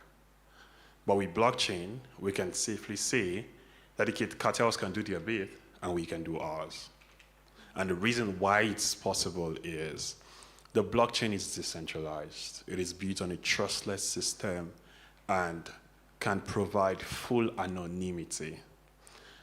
Just to use as an analogy, this building that we're in, does anyone know who owns it? What if I said I own it? How would you know? But whoever owns it, owns these buildings, makes money off it regularly and consistently. So in such a way, I could be going from Nairobi all the way towards Mombasa, and there could be a lot of farmlands. Do you know who owns those farmlands? Do you know how much money they make out of it? Can you be part of the owners? Do the cartels bear any brunt in deciding who owns these things? If the farmland owners are willing to tokenize these things, all that is left is ownership. Remember, the assets would always be there. It is the ownership that is now existing in the cloud. So there'll be a lot of cartel. Of course, that's not going to change. But what we're saying is we can provide value, we can increase efficiency, and we can provide a market outside of what these cartels are doing. Oftentimes when people come to us and they say, we're trying to get people to tokenize their products, they ask, why should we even consider tokenizing? And the honest answer is you don't need to tokenize. You could very well continue the traditional way. But by tokenizing, you go beyond what you already have. You are exploring a different market. You are exploring an added revenue stream. You are trying another technology. And there's a word we often like to use in dormant. It's called future-proof. You are future-proofing your business. Future-proofing in the sense that the reason why Africa is sometimes an afterthought, and I've heard a lot of people use that word today, is because we're so used to being comfortable with what we already have that we're scared to try what is new. Because, oh, it's probably Western. They want to try to get us to do something. And we might too often only recognize the benefits when another country, another brand, somewhere has already tried it and it worked. And as a result, we become latecomers to the party. But it's a new technology. If you try it, you future-proof your business, because by tomorrow, when the technology has now become mainstream, you are already a pioneer, you're already in it, and you're welcoming others to the party. So why don't we become those who welcome? Why should we always be the ones that others are welcoming? Wonderful on that. I think we're changing the narrative. I think Kenyan youth, the Kenyan Gen Zs have begun it. And we will see that maybe in agriculture and more sectors. Dylan, you mentioned something to do with how do you build trust? Let's assume we have a ready market in Europe, we have a ready market in China.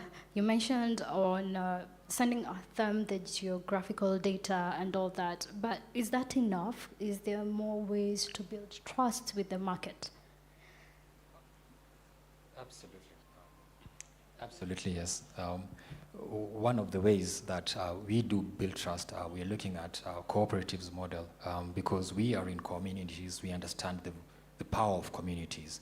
If you tell me that you own this building, I might or might not believe you, but if 3 of you come and say, you know, we own this building, that is the power of numbers. So we also need to also harness the power of numbers to increase the trust that we have within the agricultural societies.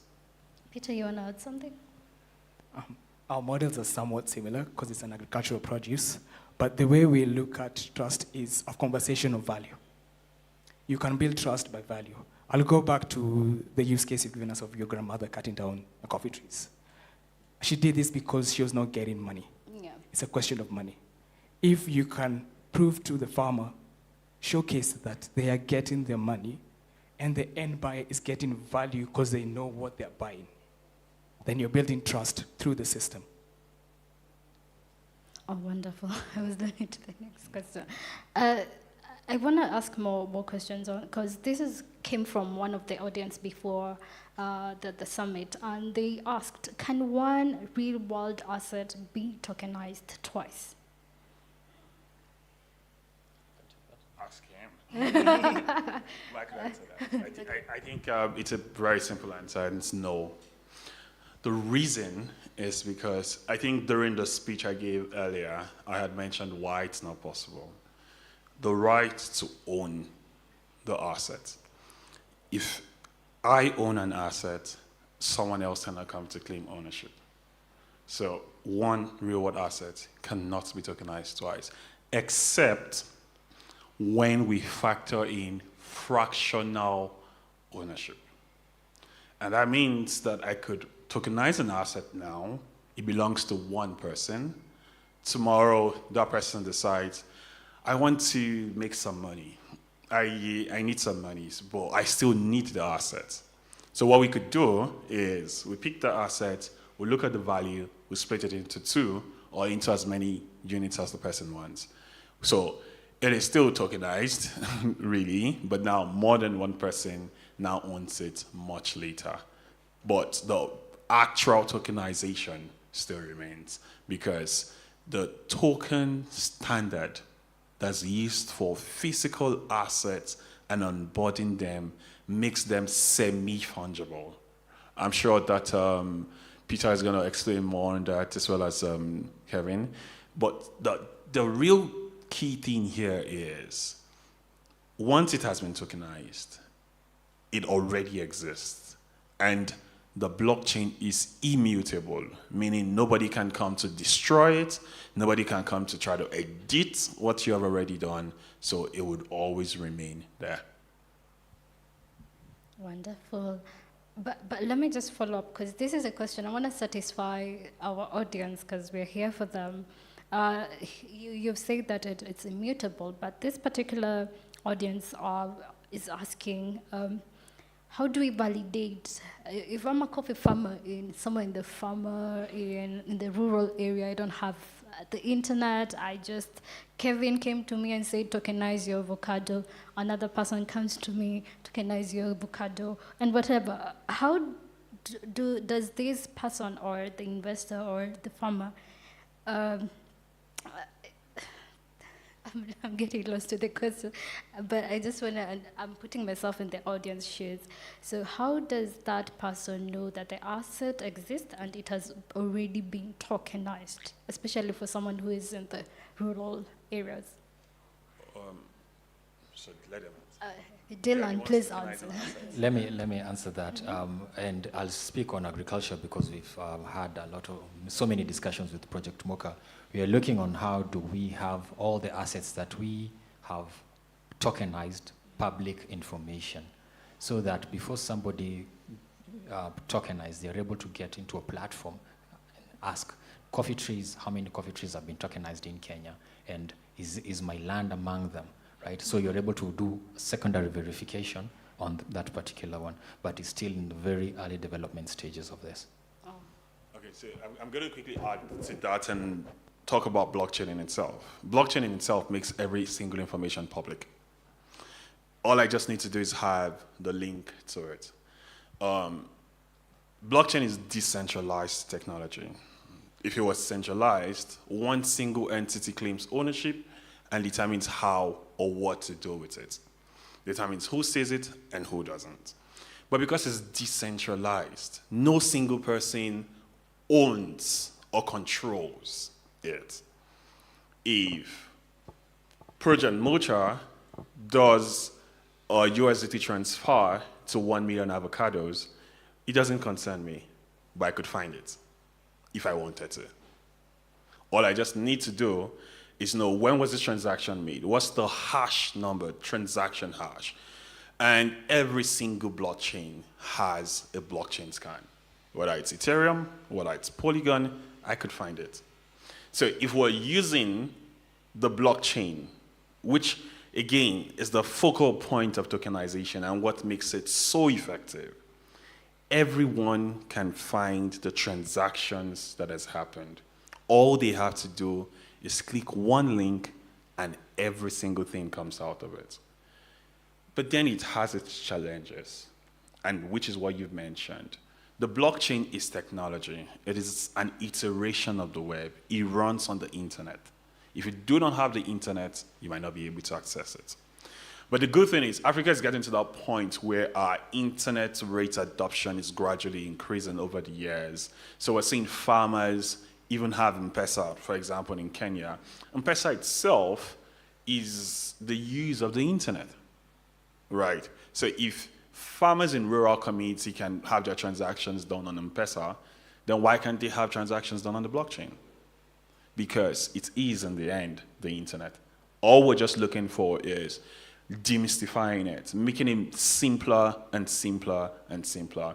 And I remember telling these guys yesterday about how if you're going to solve a problem, it must be understandable to the very common man.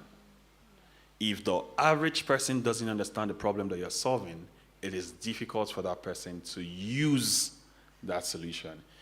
If Project Mocha, 1 million avocados have not explained to farmers how it works, these farmers will think they're scam.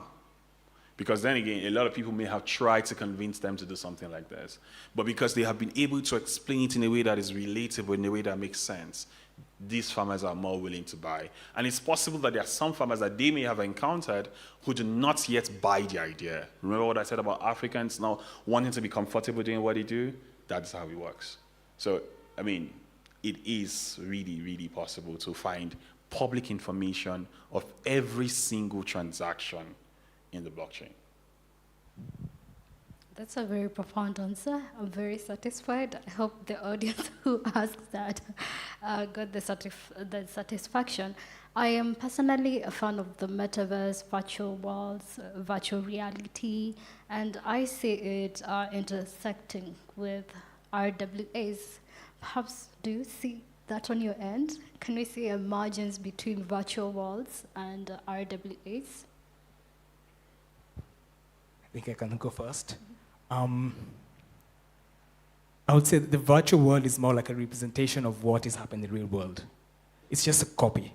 So in our case, if once you've tokenized a tree, you know exactly where it is. You have the geolocation for this tree. You have data about this tree. This information is stored on a cloud somewhere. So someone can actually do like a virtual farm tour. So you can actually do a virtual farm tour of your asset. You could be sitting here and you want to look at your coffee farm in Embu, your coffee farm in Ethiopia. So you can actually do that sitting wherever you are because of the capabilities of the metaverse. Oh, thank you, Dylan. Do you have something to add? I think that's it. We have been looking at how we use 360-degree cameras to be able to represent, to show our farm, right? Beyond just that, not just the investors themselves, but basically anybody who is interested in this particular project can be able to come and view the farms that we have and the data available for the farms. Brilliant. I also see the margins whereby with our virtual reality sets, if we've gone to our Both African Meta Club, I think perhaps one day we're going to exhibit your farms and show the people where we're doing the farming. Sorry.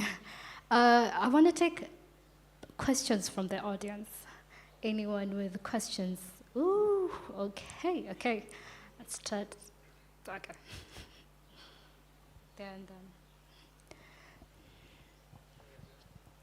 Hi. Good afternoon, everyone. Good afternoon. I think this is such an. I remember when we were starting off with NFTs, we were trying to explain what an NFT is to people, and to most it was so irrelevant. It was just a JPEG. And now, when you tell people that you can actually have a coffee farm or an avocado tree in the real world, it's another level of like being mind blown. So my question is, are there any investors that you have gotten? And also the follow-up question is, for the people who you're working with, for instance, if it's the farmer, have you, how was the reception to the idea? Is it like individual farms? Like if I have my grandfather, I can say, I have someone who can show you about NFTs and your tree. Or do you deal with like SACCOs for coffee farms? How is it, if you already began, how is it? And what are the ways that you plan on doing it? Okay. I don't know, should we take all questions and then we will answer them? Okay, thanks to... Hi, guys. Hi. My question mostly goes to 1 Million Avocados and Project Mocha. Does your assistance start and stop with the provision of capital, or do you go beyond that with the farmers? Do you consult with them in terms of the inputs they use, eventually with their export? And an additional question or concern, do you see a lot of pushback from government in the future because you're taking up their role in a way, like you'll be funding the agricultural sector solely in the near future? So do you envision that pushback, and how will you deal with it? Thank you. Okay. One more question and then they will get to answer. The gentleman there, he raised his hands first. Good afternoon. Mm. My name is Uzima. I have a question on tokenization. So, does any of you see a world where tokenized assets or crypto assets could actually exist without being pegged to real world assets? We see from the time we used to use gold for trading, then we transitioned into money. Fiat currency was based off of gold. So do you see a time where crypto assets could not be based off of any physical, tangible assets? I think my timekeeper is keeping me on guard. So I think you'll ask them after the panel. So kindly answer the three We questions. still have 15 minutes. Oh, we still have 15 minutes. Lucky you. Okay, please ask your question. All right, thank you. So my name is Joseph, or Fabian, one of the two English names. I have a couple of questions. Number one is, given the fact that you're using, to the two gentlemen, you're using the chain technology in order to bring in investors, I think my question would be, how do you reach them? And equally, how do you communicate the value of what you're trying to, let's say, pitch to them? And how does it actually reach your farmers? And how do you integrate mechanization and many other aspects, roles that are played in the farm, so that you can provide the whole experience from farm to investment to final product? And then to the gentleman is, so we've done the whole valuation, we've done tokenization, and the process of purchase and everything has happened. Now, in real world, we have processes for, let's say, inheritance or in case of and such. So what are these backup procedures that are there just in case, let's say, my asset I've passed on? So does it reach to my dependents, or do I have to, let's say, instruct on where it needs to go? So that would be my question. Thank you. Oh, such a wonderful question. Any other? Okay, I can see hands on that end.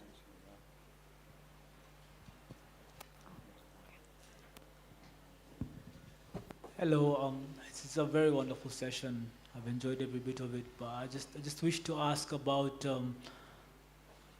I noticed there's a lot of talk on data, and data is a whole monster. If you try to like look at it very subjectively, and how exactly does it, there's so many nuances that come into data, and how you are able to monetize data, especially in this whole NFT, blockchain, Web3 space, yeah? So I just want to know how the metrics are. And also, there's a question about, inheritance. As someone who also kind of caught it right there. Yeah. I think I want to echo on him, in the sense that how do you ensure that, like mortality is very frugal. We're going to leave our hashes in our wallets at some point, yeah? But how do you ensure like, continuity? And that's sort of a thing. How are you able to ensure that there's continuity on that front? But mostly it relates to data and the management of the data. This is big data that we're talking about. Yeah. And it's a whole, it's a whole monster kind of to deal with. But yeah, just maybe you could touch on that. Yeah. Okay, thank you for that question. I'll come back to you, but first let's just answer the first 4 questions. And I'm keen on the inheritance side. But please, who wants to answer his question, and who wants to go first? Okay, Dylan. I'll take a few questions, the use cases and the extension, the services that you're providing. Yes, so you've talked about the reception from the farmers, how it's been actually quite overwhelming. We have a very long wait list of farmers who would like to get into this program, because as we know, the government has been everywhere talking about, you need to plant avocados, but nobody's actually coming to plant those avocados for them, right? So the farmers are just left with hope to, but then when we went to discuss with them, we were like, these are the conditions that we're going to do, these are your requirements, we only require your land, and we'll provide these services for you. So the reception has been not only just overwhelming, but our continuous monitoring has helped us identify farmers who not only are they really good farmers who are not given the capacity to grow, but so that way we were able to get super farmers who the government did not particularly have visibility over, and not only just farmers, but also community leaders within the areas that we have planted. And to also go into the use cases, yes, we not only just provide the capital, we procure the inputs for the farmer. Every quarterly we visit the farm, we take the soil information so that we ensure that this avocado is continuously growing well. The inputs that are required, given the soil testing that we have done, we are the ones providing this for the farmer. It's a continuous assessment. Beyond just that, we will be the ones to get these avocados. We've already spoken to the buyers who will uptake these avocados for the farmers. So not only did they get the trees, but also the market is already secured, the inputs are already secured. So that way you have a full end-to-end system. Regarding the pushback from the government, yes, we have received some bit of pushback from the government. I'm trying to understand, how do you help these farmers?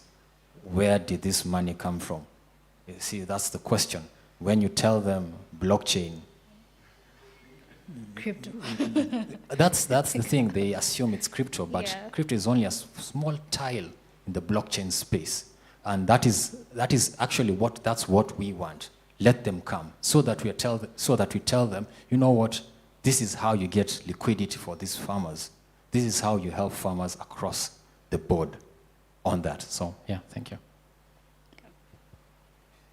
I think I'll just first touch on the government one. I'll answer it in two ways. First is, what is the role of government? The role of government is to support the people. And with systems like blockchain, the government can actually help support people. And at least we are seeing initiatives like now the CMA has a sandbox where people doing things in the blockchain can actually, it's a safe space for them to experiment with the models that are working with. So I would say not really getting pushback, but we're trying to educate them as well.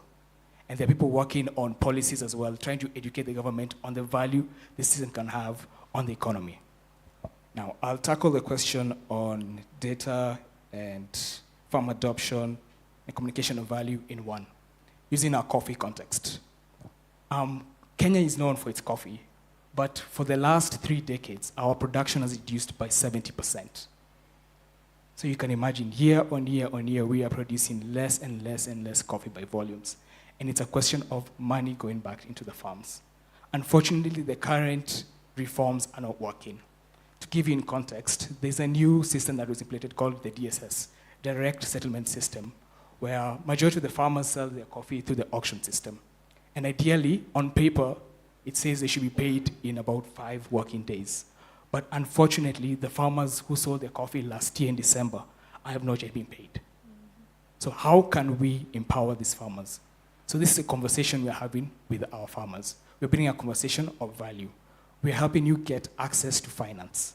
Not only that, we are coming to your farm, you come into the data, because we are establishing a baseline study, doing where is your farm at now. We've done qualitative studies with coffee estates, guys who have the money to do coffee production, and they're getting about 25 to 30 kgs of yield per tree. The average coffee farmer is getting 0.5 to 3 kgs per tree. So us coming on board with these IoT sensors, with weather data, walking this journey with them, we can help them improve their yield and productivity, which in turn leads to more money. But with the advantage of having a transparent system, you can be able to attract better prices for the same commodity. We're going to tackle about the adoption. I'm very, very good. Who is to tackle on the inheritance part of it? I see they left it for me. I mean, but I could answer it. So, again, the advantage that tokenization has over much of the other applications of the blockchain, it's that it is tied to real world. So because it is tied to a real world legalities would always still be in place, right? For example, he's taking a coffee farm. He's taking an avocado farm. These are real-world assets. The farmer is not going to sign a blockchain hash signature. It's going to sign paper. There's a document that ties that ownership, right? So already there's real-world legal processes in place. I think that alone answers your question in terms of how it passes on from one person to another. In the crypto space, it's tricky because I could own so much crypto and nobody knows. It's in my wallet. But now it's tied to a real-world asset. I'm not the only one involved. There's the asset owner, there's the asset platform, there's the asset investor. All of these three parties cannot all die in the same day.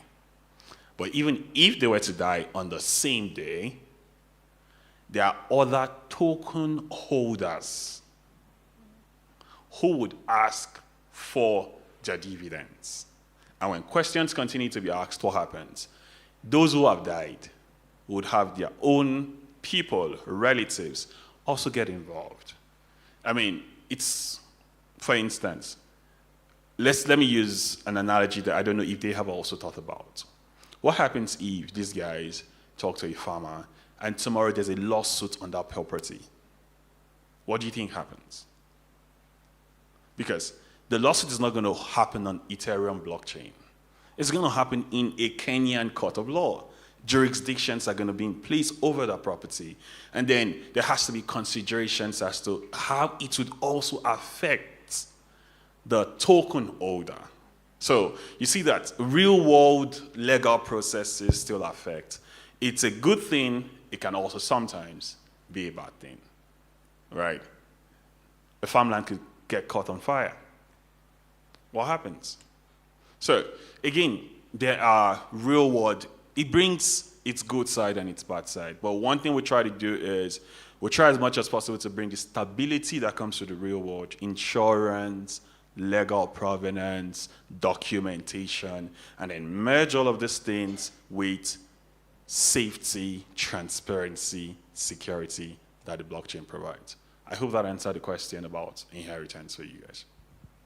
So with the inheritance as well, does the person who has left that that particular asset, do they have to write it on the will? If they don't write it on the will, does it just go like that, unclaimed? So the question to ask yourself is, in traditional finance now, people who have accounts in banks overseas that they have refused to declare. You know, sometimes politicians have to declare their assets, but they have refused to declare these assets. What happens if they die? Do their family get to know of these things if they do not know? What happens to those properties? They're claimed by the asset. So it's already an existing frailty when it comes to asset ownership in the traditional system. But one thing we could do is, again, remember that I said that the blockchain is immutable and transparent. If in 2, 3, 4, 5 years, someone finds his father's transaction hash, he can actually tell if the asset platform has moved the money and into what wallet that money was moved into. If maybe the asset platform decides to be cunning and tricky and say, oh, this guy hasn't come to claim all of these things in the last 2 years, let me move the money. He can tell in 10 years. After 10 years, he can come and he would find the wallet and he can track that wallet. If that wallet is in a centralized exchange, not only can he get the name of the person if he pushes it into a lawsuit, but he can actually find that person. Because the beauty with CS, that we have decentralized exchanges and centralized exchanges. With centralized exchanges, they do some form of KYC. I mean, if you have a Binance wallet or a Bybit wallet, the money is transferred to your M-Pesa, for instance, or to your bank account. Your bank account has a name. Your account is tied to a record. So, I mean, we can literally trace down to the person to whom that money was sent. So whether I was on the wheel or not, the blockchain helps make that possible. I said done. I'd like to answer you asked if there's a world that can exist without RWA tokens. You've heard of Pepe? No. You've heard of dogs? Yes, that is an asset that is not tied to the real world. So we're already living in a crypto space that is of assets that are not tied to the real world. What we'd like to do, like to move into a world that is with assets that are tied to the real world, that have tangible value. That is, I believe, is a much better world. And to also answer about the value of data on the very end, we have looked at ways in which this data that we are getting from the farmer, not only does it help them get the capital, but there are other avenues they are able to get revenue. For example, you're talking about carbon credits. Another revenue that we're able to get from the farmer data is when we have research facilities that will pay for this information. So the farmer's data is decentralized, so they gain from anybody who uses their data. So not only does it the agricultural product, but also the data that we are getting, that we use not just IoT sensors. In 1 million avocados, we use satellites, drones, to be able to get a complete outlook of this particular farm. And this data belongs to the farmer, and whoever wants to make commercial use of this data, they have to pay the farmer. I think I could quickly chip in something about you talking about being pegged to real world assets, right? Being pegged to tangible things. It's safer. That's the honest truth. The one reason why so many people do no longer invest in crypto is because of the volatility of those assets, right? Think about BTC, for instance. Look at how it has gone up, come down, gone up, come down. But BlackRock, one of the world's largest financial businesses, is gradually investing in real world assets. And the CEO, Larry Fink, has talked about the possibility of creating a tokenized securities exchange. Let me explain what that means. Think of the New York Stock Exchange. And on the New York Stock Exchange, people are trading Apple, they're trading gold, they're trading Tesla. Now imagine such a stock exchange, but instead of Apple, Tesla, you're actually trading tokens. These tokens are pegged to actual real-world assets. Right now, we are seeing a possibility of expanding the applications of tokenization. We're talking agriculture here. Some people are talking art somewhere. It only makes sense that you apply it to real-world assets. They are solid, they are where they are. They would not just skyrocket in value just randomly. Remember that crypto, in the end of the day, is an algorithmic creation. And the thing with computer programs is they could spike out of control due to certain tweaks in the system. If I was to own 30 BTC and I dump it, if I dump all 30 BTC, just by singularly dumping 30 BTC, I affect the market. Germany did that last month. They sold their BTC and BTC crashed. They're trying to prove to us that in the end, centralized, it's a tussle, it's a battle between centralized entities and decentralized entities. So it's better not to tie it to crypto, but to tie it to real world assets. There's so much to discuss here. We can go on for the whole day and get your questions, but our panelists are still around, so if you have questions, you can see them. As for now, it's a bye from us. I don't know if we get to have a panelist picture. Yeah, okay. Then we can go to the next panel. Thank you so much, our dear panelists.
you know, the WhatsApp group is still there. Throw your questions there.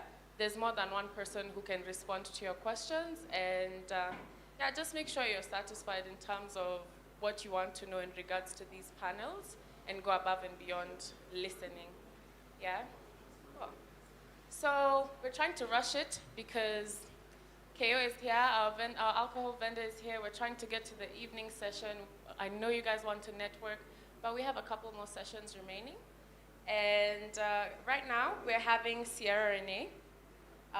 She is a very renowned curator in the NFT space. She's based in, she mostly curates West African art and NFTs.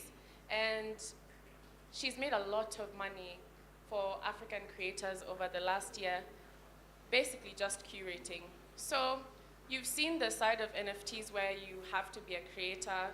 You've seen the side where you can be a developer, a farmer, you know, a real estate agent, lawyer, all these things. But how about the people who want to curate lifestyles, culture, to curate art, to curate experiences on chain? There's many ways to do this, and Sierra is going to highlight her process. Yeah, so you can cue the. Hi, my name is Juju Mama or Sierra. I'm an artist, art curator, and the founder of Itan, the largest on-chain curations of West African art.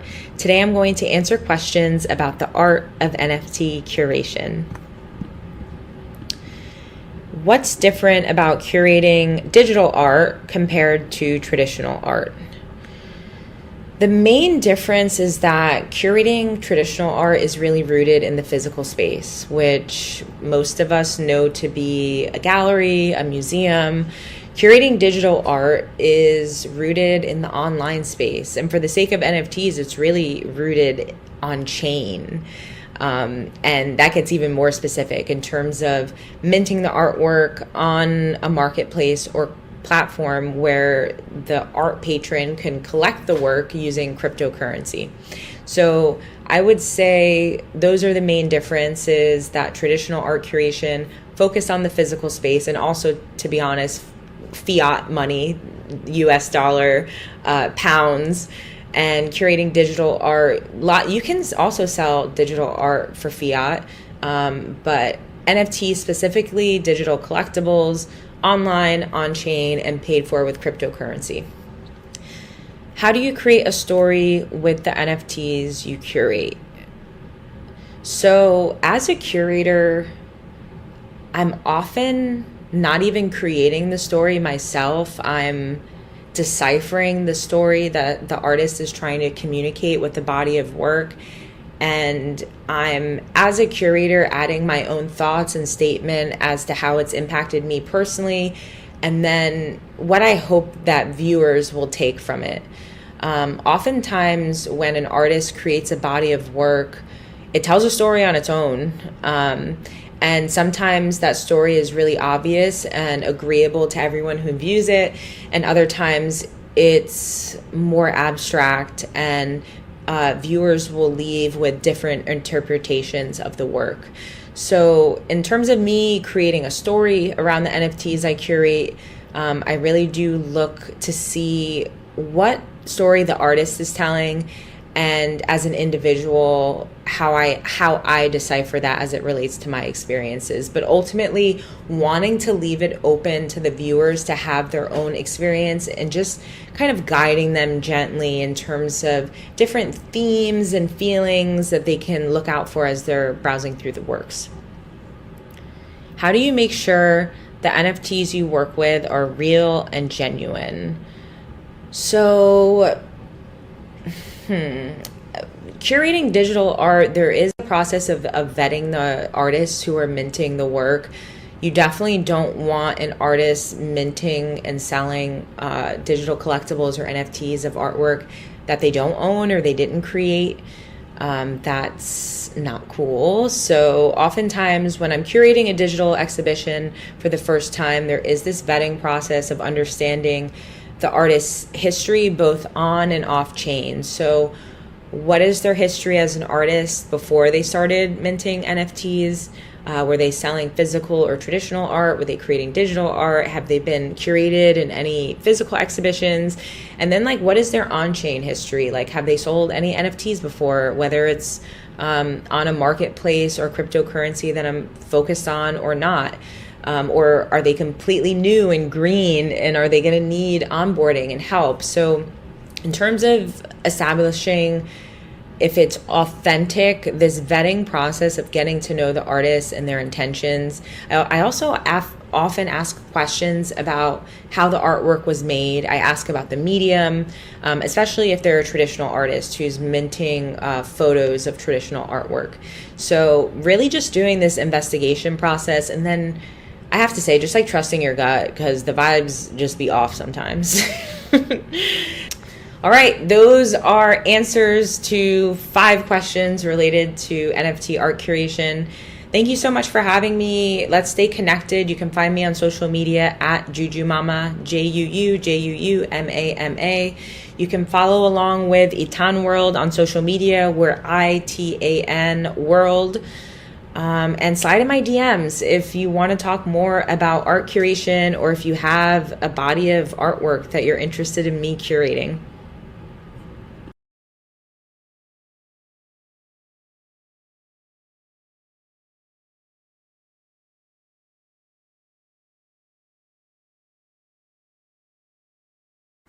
Yeah, so I hope by now you can see how NFTs are not just things that are from the digital space. From the previous panel, you've seen how NFTs affect the real world. And from that perspective, you can kind of start getting a picture of how more than just people with digital skills can also be able to participate in the space. So in the next panel, we are going back into the digital space. We want to see how, so we are having a social experience right now, and NFTs are primitives that are digitally native. And we are beginning to see social media platforms that are being built that are crypto native. So the next panel is going to show us how the social media and NFTs and crypto, these spaces are starting to bleed into each other, and what opportunities lie there for us. So we're going to have Soni Wahinya from Women in DeFi. We're going to have Matthew Munyao from Meta Club. They're the guys who they put together the virtual experience in the basement. And we're going to have Ryuko, who's an artist and a developer, and Joyce Monchari, who is going to be the moderator for the panel. So round of applause as they come to the stage.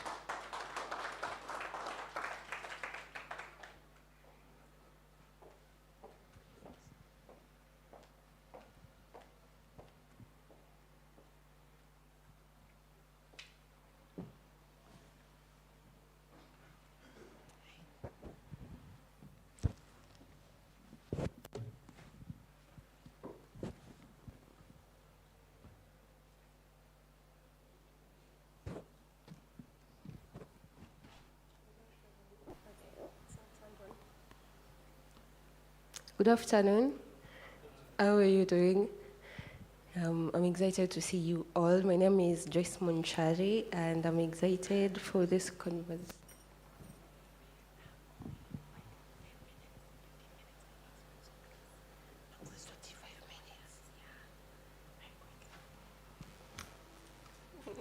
Perfect. I'm told I am on a timer, and I will need to do this fast. But anyway, I hope we'll get to learn a lot from us, from the panel. And I will start off by introducing my panel before we can go on. I will start with Simon. Yes, hello. Yes, good afternoon. Is it evening now? Yes, I'm Simon. I'm an artist and a developer. Good evening. I'm Soni. I'm the co-lead of Women in DeFi. Good evening. I am Matthew Munyao. I'm the founder, Meta Club, and a digital creator. Perfect. Now that that's out of the way, who here is familiar with social finance? Anyone? Today we're going to have a conversation on the intersection of social finance and NFTs. And you may ask, what is social finance to start with?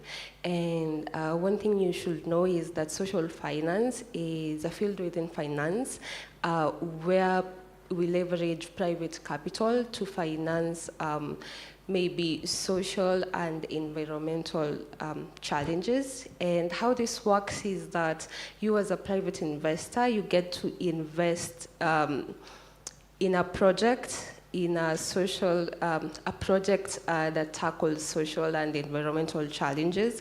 And this is something that has to be quantified. You know what you're getting from this investment. And in turn, this, how do we call them? Where you put your money, so these people, they put your money and give in return, you get, okay, I'm losing my, sorry. So when you invest your money, you don't want to, you were not profit-oriented. You want to get value from it, whether we're talking about social impact especially, so you want to benefit in terms of social impact, and you also want to earn something from it. And why we want this to become popular, I know we've been focusing on it over the years, and yes, we are still learning how to work this around, is that some of the projects, they don't normally get, how do we call, finance conventionally. Like you can't approach a random investor and tell them, hey, I have this project and it works this way, so I need finance. First of all, they shy away because they feel like the amount, maybe the risks involved, or it's something that doesn't align with their values and all that, so they tend to not pay attention to it. And today, this conversation, first of all, we're like, so how does social finance relate with NFTs? And when you look at it, you're like, NFTs and social finance, they've fundamentally changed the way we look at value, the way we look at identity, and how we look at social impact. And one of my questions will go to you, Matt, and I would love to know how you will describe the current relationship between social finance and NFTs. Okay, so I'd like to start by correcting you. So I think you described a different social finance. So there is the decentralized social finance, which means the convergence of social media and decentralized finance, so social media and DeFi. So that means we have the social media 2.0, like Facebook, Twitter, and Instagram, etc. We have the next generation of social media, which will have aspects of DeFi. So that's the decentralized social media that I was thinking of. But then there's also social finance in Web 2 that you have explained. So when it comes to decentralized social media, decentralized social DeFi, SocialFi, or SoFi, I would say it's the intersection of, like I said, it's the intersection of social media and DeFi, and that means you can be able to have aspects of Web3 in social media. So like, if you remember a while back, there's a time Jack Dorsey sold his tweet for, was it $28 million or $2 million? And that was the first tweet ever. So that was trying to put a Web3, we're selling a Web2 tweet as an NFT. So now we have decentralized social media platforms that are built from the ground up with NFTs and crypto and all those features incorporated. So that means, for example, you can own if you look at the current social media platforms, you don't own your data.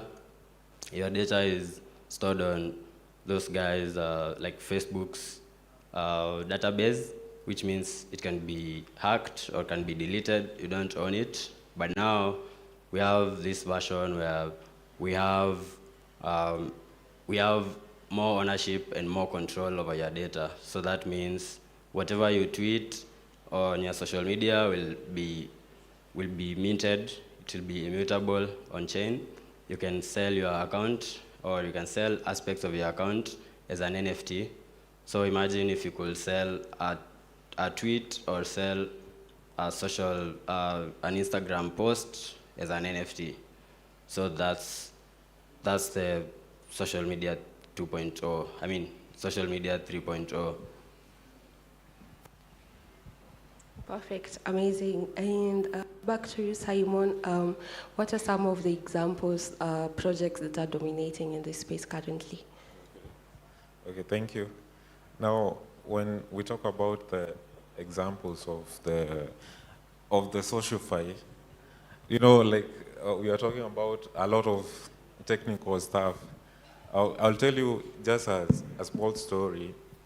My first interaction as an artist in this space was through a Web2 platform called dada.art. And that platform, I think it was way back in 2016, 2017. I found it through an article by one of the major, like the OG of NFTs called Jason Bailey, or Artnum. He talks about the blockchain art market is here. And then he gave an example of that site. And through that, we used to draw. Like in social media, you pose and people reply, right? In that platform, what we do, we draw, we speak to each other visually. Like I can draw something, someone else would reply to me with another drawing. And they ended up becoming like the very first NFTs. Back then we used to call them crypto art. The very first collection went on-chain back in 2017 through just, so that is one example of SocialFi. Also another one, now the ones that are currently dominating the market. Okay, we can look at in terms of we can say the blockchain networks. So there's Lens protocol, but I'll focus on this Webcast built on top of Farcaster. On Webcast, on top of now sharing your content, people will reply everything, and everything will be on-chain. Like, also people can also tip you, you know, degens, while there are a lot of stuff, there are a lot of L2 networks and even L3 built on top of that. There's also Zora. How many of you have used Zora? Yeah, there's Kamau, of course. Now, on Zora, you can also like reply to drawings, not really drawing to the NFTs, either pictures and you know, you can tip this thing I really love called Enjoy. You can tip Enjoy token, you know, stuff like that. So I think that's it. Thank you. Yeah, so I would like to add one platform that you should look at if you are interested in SocialFi. There's an L1 called DSO, stands for Decentralized Social Media. And DSO is an L1, which means you can go and build your own platforms on top of it. So what that means is everyone can create a node. So you can create your own node, which means it's like your own social media. So DSO is the ecosystem, and then we have people building Web3 LinkedIn, Web3 Instagram, etc. So we have like a Web3 Twitter called SocialFi, and we have Web3 we have a Web3 app called SocialFi, and we have Diamond on PC, and we have an NFT platform for music called NFTZ, and then we have a podcast platform called Vibat. So all those are on DSO, and the main advantage of it is because you own your data on the L1, which means if you post on one platform, your data will be accessible on the other platform. So it's like tweeting on Twitter, and then when you go on Facebook, you still have your tweets on Facebook. So you should look into it. And then they are launching a new platform called Focus, and Focus will have all these aspects of Web3 social media, where you can earn by posting. There's a new economy called post to earn, where you can if you're an influencer, you have a lot of followers, you can post and you'll be earning through your posts. If you saw the recent rise in celebrity coins, so everyone will be able to create their own creator coins. So if you're an influencer, people can follow you, and the more people follow you, your coin will be gaining value. So look into DSO and also the ones that you mentioned. Thank you, Matt. And now to you, Sony. I know you're passionate about decentralized finance, and I want to know within the SocialFi framework now, how are NFTs interacting with DeFi? Thank you, Monchi. So I'll be as brief as I can, yeah? And I'll give an example. I'll start by giving an example using one platform that I've interacted with this year. It's built on Blast, which is layer 2. Through that, I interacted with one project called D1. I think they're still running, so one can check them out. And from there, there's a way people used to mint their NFTs as avatars. their Twitter profile as avatars, and you can even swap it to Ethereum and stuff like those. So also another one that was called Fantasy Top, where influencers will mint their social media profile, and they will earn cards, and the cards, like the minting was like you mint your social media into a card, and then you can actually swap it. There's a lot of interactions with those cards. You can swap them, you can sell them, things like those. So for me, I never used to think before, weirdly, that NFTs are decentralized or anything, until I interacted with those two projects and I came to understand. So yeah. Did I answer? Yes, perfectly. Okay. Thank you. And now to you, Matt. One of the promises of NFT is the potential to give users a greater control over their assets and data. And in the context now of SocialFi, how can NFTs empower individuals, and particularly in terms of ownership and control? Okay, yeah, so I think if you guys have been listening the whole day, one thing that you have learned about Web3 and the blockchain is the main advantage of the blockchain is being able to create value where value never existed. So like the way you can launch a coin today, or the way Satoshi launched a coin out of nowhere, and now it's worth trillions of dollars. So now that's when you look at that aspect of the blockchain, and then you put it on social media, where we live at an age where your attention is the most important thing. If you look at these social media platforms, what they do is they take your data, they take your content, like Facebook, YouTube. They make most of the revenue but they give the creators who actually make those platforms be able to make money, you get the peanuts. So the promise of decentralized social media is you'll be able to own your data and you can choose how you want to do with it. So if for example, on DISO, the way DISO works is everyone has an equal share, provided you have a coin, and people are able to vote. If you are a staker or a validator in a node, let's say you own a part of a certain platform on DISO, you can be able to kick someone out, for example, but that's like the extreme side. But you as the community, you can choose how much you want to get out of the revenue.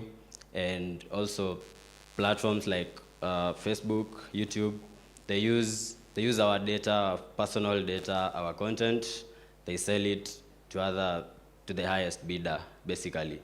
So once people are able to understand how decentralized social media works, you'll be able to get the same value, be able to earn more without anyone selling your data, because first it's stored on the blockchain, and also another thing is that you have complete control, because the platforms are created in a way that no one has absolute control. So no one can, for example, kick you out. So you have absolute control of your data. You can delete your account if you want, but no one will come and delete your account. And then also your data is safe. So like I said, it's not stored on database like Facebook or Twitter. It's stored on decentralized storage, decentralized distributed storage systems where no one can access your data that easily. So you can't be hacked as well. So you have seen times when social media platforms are hacked and your personal data is exposed. So that is not possible in SocialFi. And then also, I think the most important thing is being able to own your attention. So like, attention is like the most valuable thing at this point. That's why they always create the algorithms in a way that you're always spending your time on Twitter or Instagram, and then they show you like countless ads. So I think with DeFi and the blockchain, we're able to create our own social media. So like you can go on DISO and create your own node and say, I want to create a social media or I don't like the way TikTok works. I'm going to create my own decentralized TikTok with my own community that owns it, and this is how we are going to run it. So I think that's the main point, being able to own your attention. Amazing. And back to you, Simon. I know we can't have this conversation without talking about the ethics around SocialFi and NFTs. And I want to understand, I know you have a story, what are some of the ethical considerations and maybe risks when dealing with SocialFi and NFTs? Okay, thank you. I think as much as you own your data, like Matthew was explaining, okay, there are some platforms that are not fully decentralized. You'll find that sometimes, like for example, in Webcast, there are some regulatory measures that are put in place, and there's also like sometimes you are not, when you post something, just like you know how the Web2 social media platforms work. There are some places like on X or on Twitter, whichever you call, when you post something, it depends on the exposure. The same thing is happening in SocialFi. I know, like for Webcast, you have to have, like, if you have a power badge, there's a lot of engagement in your posts, in your casts, But also, because everything, like we post, it is recorded in the hubs, like in the decentralized exchange, I mean the decentralized storage. There's something that, out of my own experience of late, there's a friend of mine who was, she's very active on webcasts, and like there's this thing called the tipping economy, yeah? So like you find stuff that you like and you tip, like just like showing the love, like instead of, just a like, eh? So like she committed a lot, like even myself, I cast every day. So there's this thing that happened to us, like we are committing ourselves every day to this, and then somehow the tips didn't work. Like they never got counted, that's another risk, and it should be considered. Amazing. Back to you, Suni. And before we can ask Suni, we are almost coming to the end of this conversation. And I can see in my timer we still have more minutes to ask questions. Please prepare those questions. I know Simon, Suni, and Matt are ready to answer them. So Suni, when we're talking about DeFi, we also need to have this conversation where we have an underserved communities, and one of the questions is that how do NFTs contribute to the financial inclusion, especially in those communities that are marginalized, and how are we bringing this conversation and having it in relation to SocialFi and NFTs? Okay, thank you. As usual, I'll keep it brief, but I'll say this.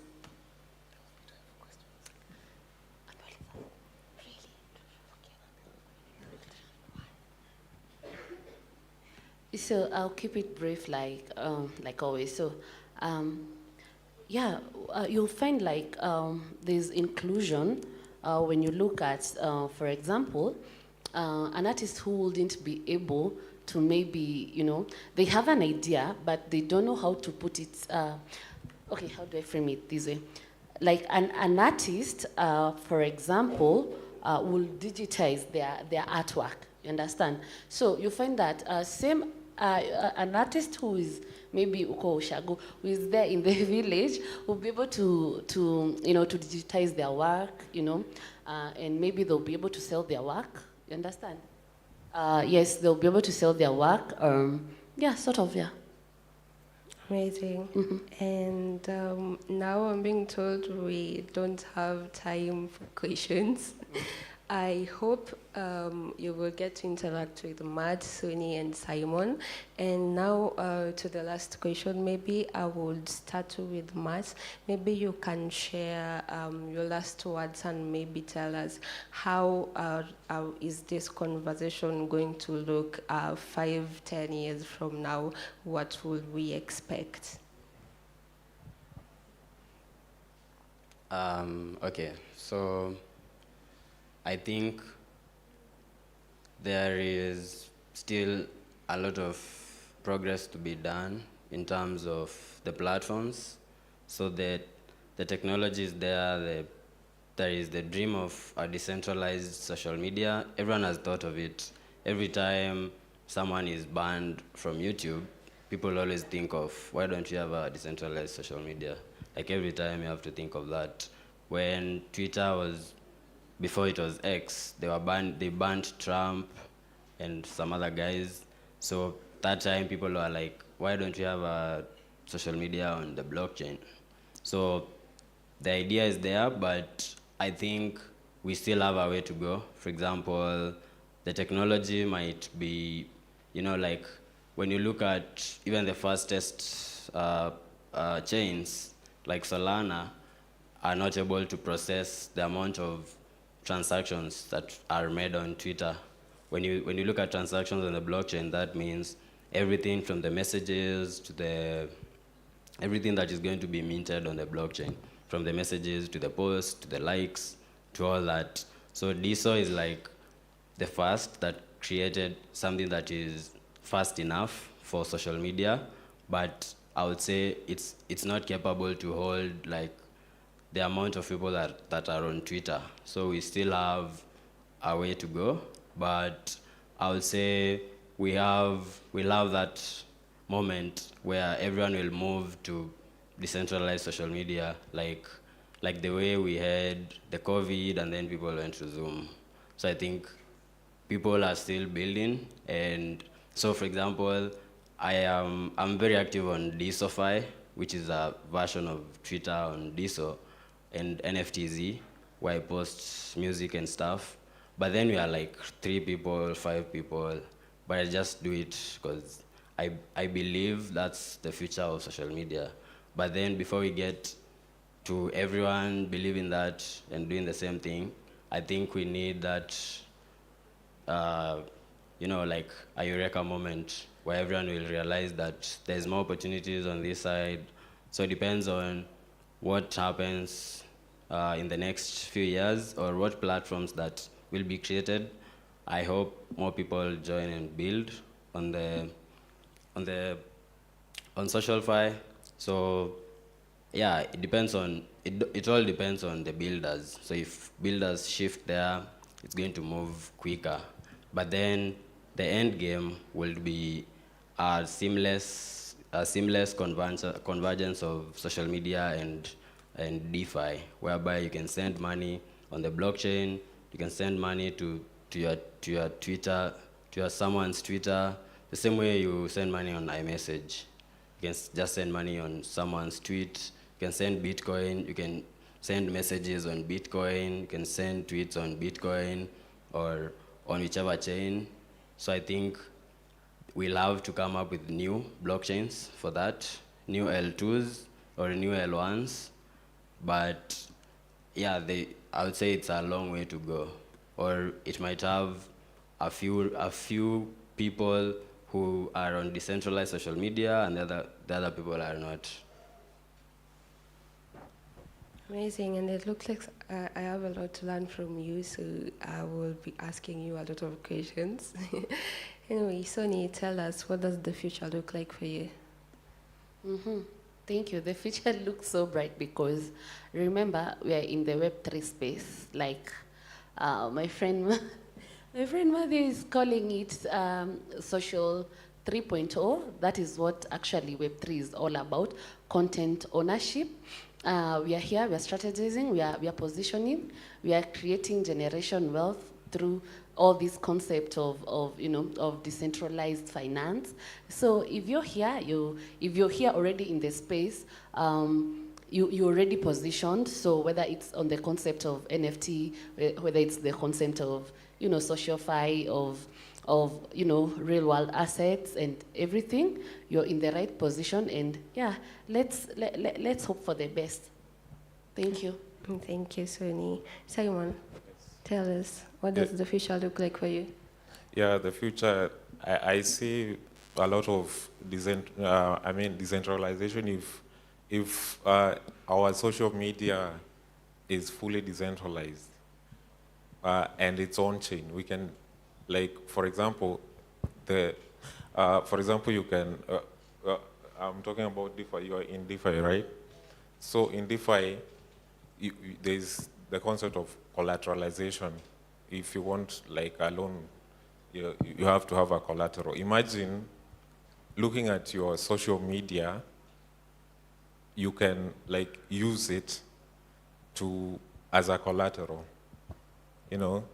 I think also, Matt, the way you're saying, like, we're sending just by like tweeting, I think we are there already. On Webcast, you can tip someone like Digent. You can also use Alpha Friends.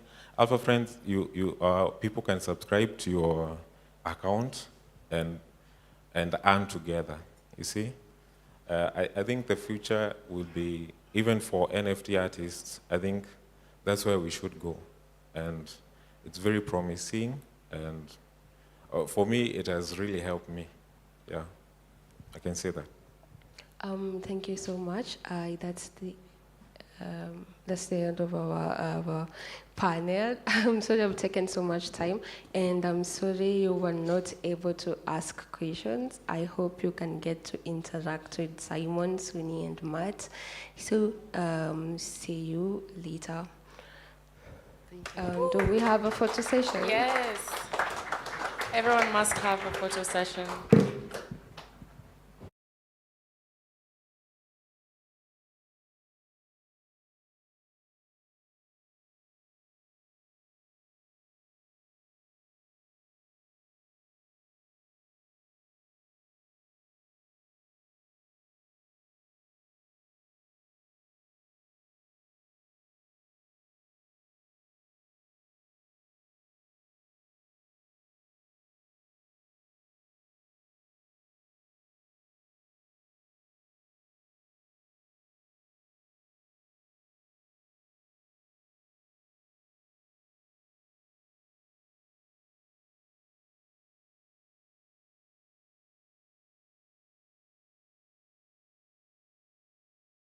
Panel. We'll move on to the next one briefly, which is decoding NFTs, developer solutions for the digital economy. And just before I move forward, I need you guys to really look into SocialFi and DeFi, because there's a lot of money and a lot of untapped potential. And that girl over there, Sonny, she has a really huge community behind her, and she's leading a lot of people into financial freedom and generational wealth. So if you have any questions regarding all these applications, Zora, Rodeo, Farcaster, because there's so many platforms, and one of the things I really like about SocialFi is many of these platforms are very experimental. And that means you have space to, share more of your work, more of your process, more of your journey. It doesn't have to be like a perfected piece where people tell you that you cannot mint everything on chain. It's almost the opposite. People are now minting, very many random things on chain, and people are buying these random things, and people are minting processes, journeys, works in progress, BTS, and believe it or not, they're getting collected by more than one people. So I'm a very huge fan of SocialFi, and I haven't sold too many NFTs this year, but SocialFi has been able to make me money just by collecting these tokens, such as Degen, Enjoy, and many more. So please find the speakers and ask more questions. You can also throw the questions in the WhatsApp group. But moving on swiftly, developer solutions for the digital economy. And here we have Steven Gashanja, co-founder of Swift.io. Is he here? Steven, welcome. Please, round of applause. Jimmy from Solana, Kenya, welcome. Yes, you. Alex Muya, Kiboko Dao, Karibuni. And finally, Griffins Oduo, DeFi builder at Nexus Pay.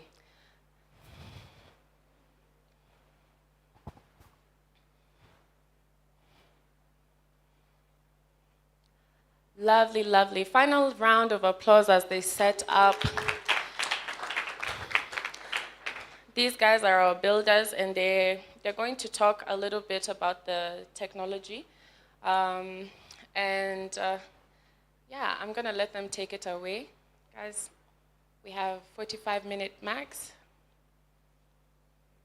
When you see me, go to the next one. Enjoy your session.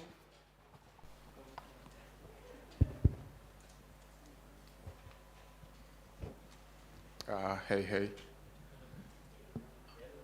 Yeah, so we're super excited about this. I hope you guys are. And the listeners, are you guys excited? Yeah. So I feel they deserve another round of introduction to have that sense of feel on who you guys are gonna be interacting with. So yeah, I'm Griffins, build at Nexus Pay. And on my left. Yeah. So my name is Jimmy. I'm part of the Solana Kenya team. My name is Alex. I'm a software developer, and currently I'm building some infrastructure for Kyoto Protocol. Yeah, hi everyone. My name is Steven Gashanja. I'm the co-founder of Swipe.io. Yeah, thank you. Wow. So those are big names, and you guys, of course, are doing amazing stuff in like the industry, and we all understand the theme of this panel would be decoding NFTs. That's more tailored into like developer solutions for the digital economy. I believe we've covered the what and what not of NFTs, the fundamentals, how great it is, and positive and negative impacts it has like on the ecosystem. So I have a set of questions for my panel, and these would go to Alex, who is part of Kiboko DAO. We all know Kiboko DAO. So Alex, how has the NFT landscape evolved from developer perspective? What are the most significant changes or trends you've observed so far in the ecosystem? Okay, so the ecosystem has changed significantly from the time there was a whole craze about NFTs and NFTs going for $10,000, $5,000, and at that time it was I could just call it a hype, and behind the scenes it could also have been a scam, because how do you buy something and it's $5,000 and it has zero utility? You're just banking on it will gain value later and you sell it. Well, a few people bought into that and lost a lot of money out of it, and that's then. Now, I think in 2021, 2022, people began understanding NFTs much better, and at that time, Wiz Khalifa and Snoop Dogg launched an album based on NFTs. They minted music. It was 8 songs, and then NFTs slowly started gaining utility, and that pushed their adoption. Going forward, after that, a lot of standards in NFTs were invented, and they came up with different utilities. And now you can hear people talking about asset tokenization, which now if you tokenize your NFT, your asset in terms of NFT, now if someone buys this NFT, they gain some value out of it. And so that's just how the landscape for NFTs has changed from this thing that was just a hype to something that actually has a utility. And in my opinion, NFTs are the largest part of blockchain. They just need to be explored pretty well. And you know, the technology is still young. So with time, a lot of standards are going to be invented, and you are going to see more people jumping onto this. So with that, I think also developer advocacy and just training developers into Web3 should also be increased, because how these technology changes are happening, the developers who can really code and handle all this tech and make this tech work are not that many. Thank you. Yeah. So it was just a hype. One question I keep asking myself, was it like a positive hype or a bad hype? Because it invoked so many people into like actually diving deep into it. People made money, people lost money. I guess we should ask ourselves if it was a good or a bad one, because after it, we actually having more real use cases of NFTs other than just JPEG to make money. I don't think NFTs should just be about money-driven, how you can earn from it, but it should be how you can solve some big real-world problems from it, yeah. Moving forward, Jimmy, Solana, Kenya. In Kenya, if you mention Solana, there's the guy, the face of it, and is doing cool stuff. I do go to all your events, and you're doing good stuff. So from an infrastructure standpoint, what challenges have developers faced when building NFT platforms? And how have recent technologies advanced to help address these issues? Yeah, so to answer that, I think we need to understand like two parts. As Alex mentioned here, NFTs are, or I personally also share his view that NFTs are one of the biggest things that blockchain has brought us. So you can associate NFTs with blockchain. Without the blockchain, NFTs wouldn't exist. So with that, I would answer that in that the challenges that plague blockchains are the challenges that plague NFT and NFT developers. So from the first, let's go from the developer experience point of view. For example, let's say you are a developer, a Web2 developer, you've never interacted with blockchains.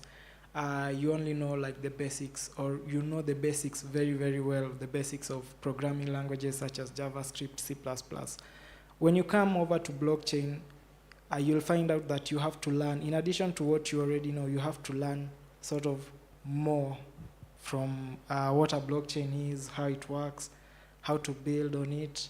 And so when we come to NFTs, you also have to learn about the NFTs themselves and how you build them. And the thing about that is that most devs wouldn't, like that's a lot of knowledge for one person to like to learn and get knowledge on. So that's that's a challenging aspect, right? In addition to that, there are different standards, there are different ways of doing things. There is different programming languages, not just for like the blockchain, but for each chain. So for example, when you go to Ethereum-based chains, if you want to build on them, you have to know Solidity really, really well. If you want to build on Solana, you have to know Rust. Going to Stacknet, there's also a language for that. They use Cairo. So it becomes sort of a challenge for a dev, like what do you learn? How do you learn this? And you have the like enough time to learn about all these things. And yeah, so that's a challenge. Solving these challenges for a dev, well, you just have to learn what and pick, you just have to pick your poison, in short, right? So like there isn't like a solution to help you like build on these chains really, really quickly. Let's say you go for a solution like transpiling, you know, let's say you know JavaScript and you want to transpile it into like Solidity and you decide to pick that. That could work, but then you fall into the pitfall of what if something goes wrong in this transpiled code, right? How will you fix it and you don't know Solidity? So yeah. Oh, nice. So you just got to pick your bitter pill and swallow it hard quietly.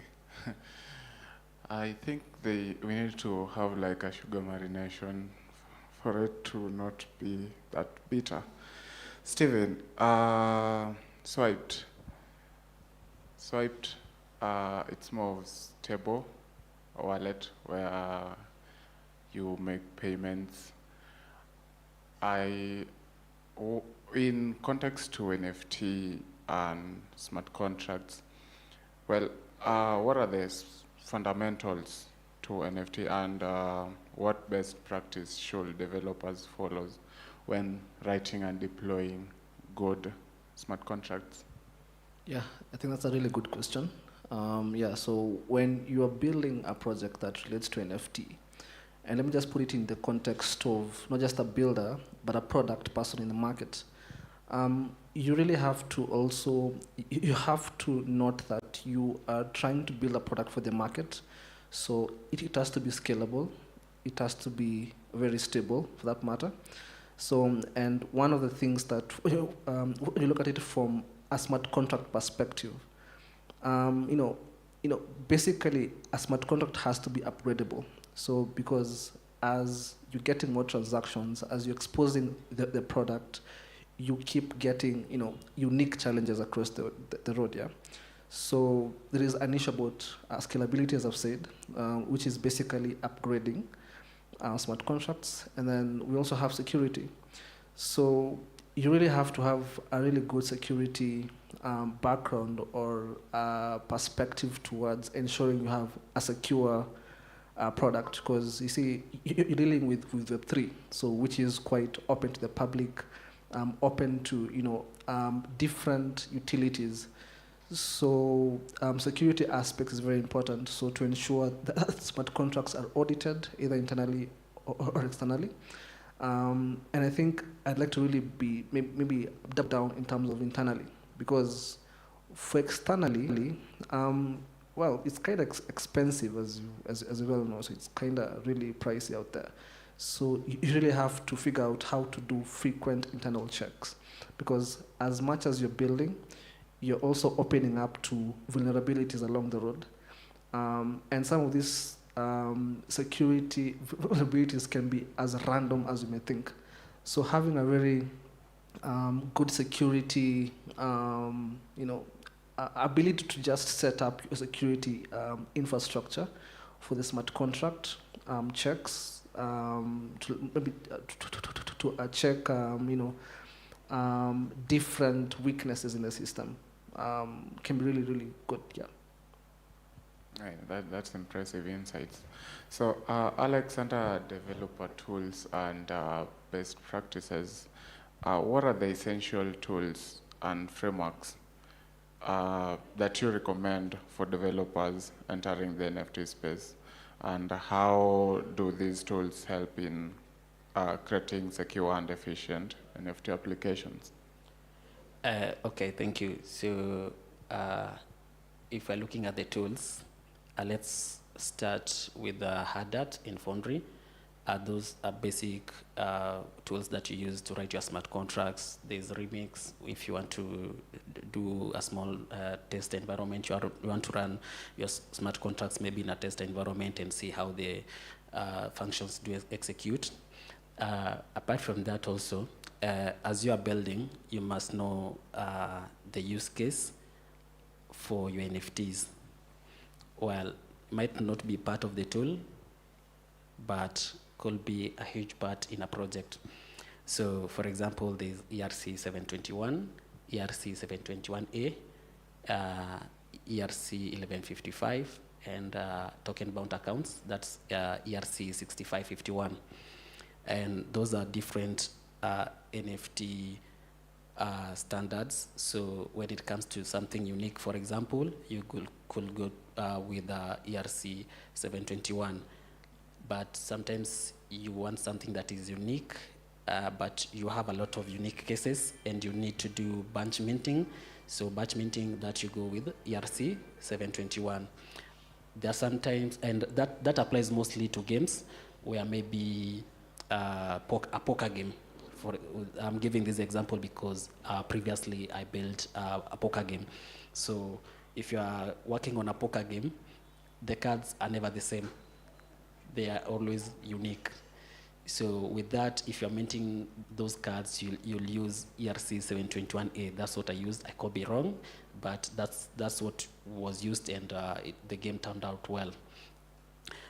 When it comes to asset tokenization, now that one, people could be split between ERC 1155 and ERC 6551.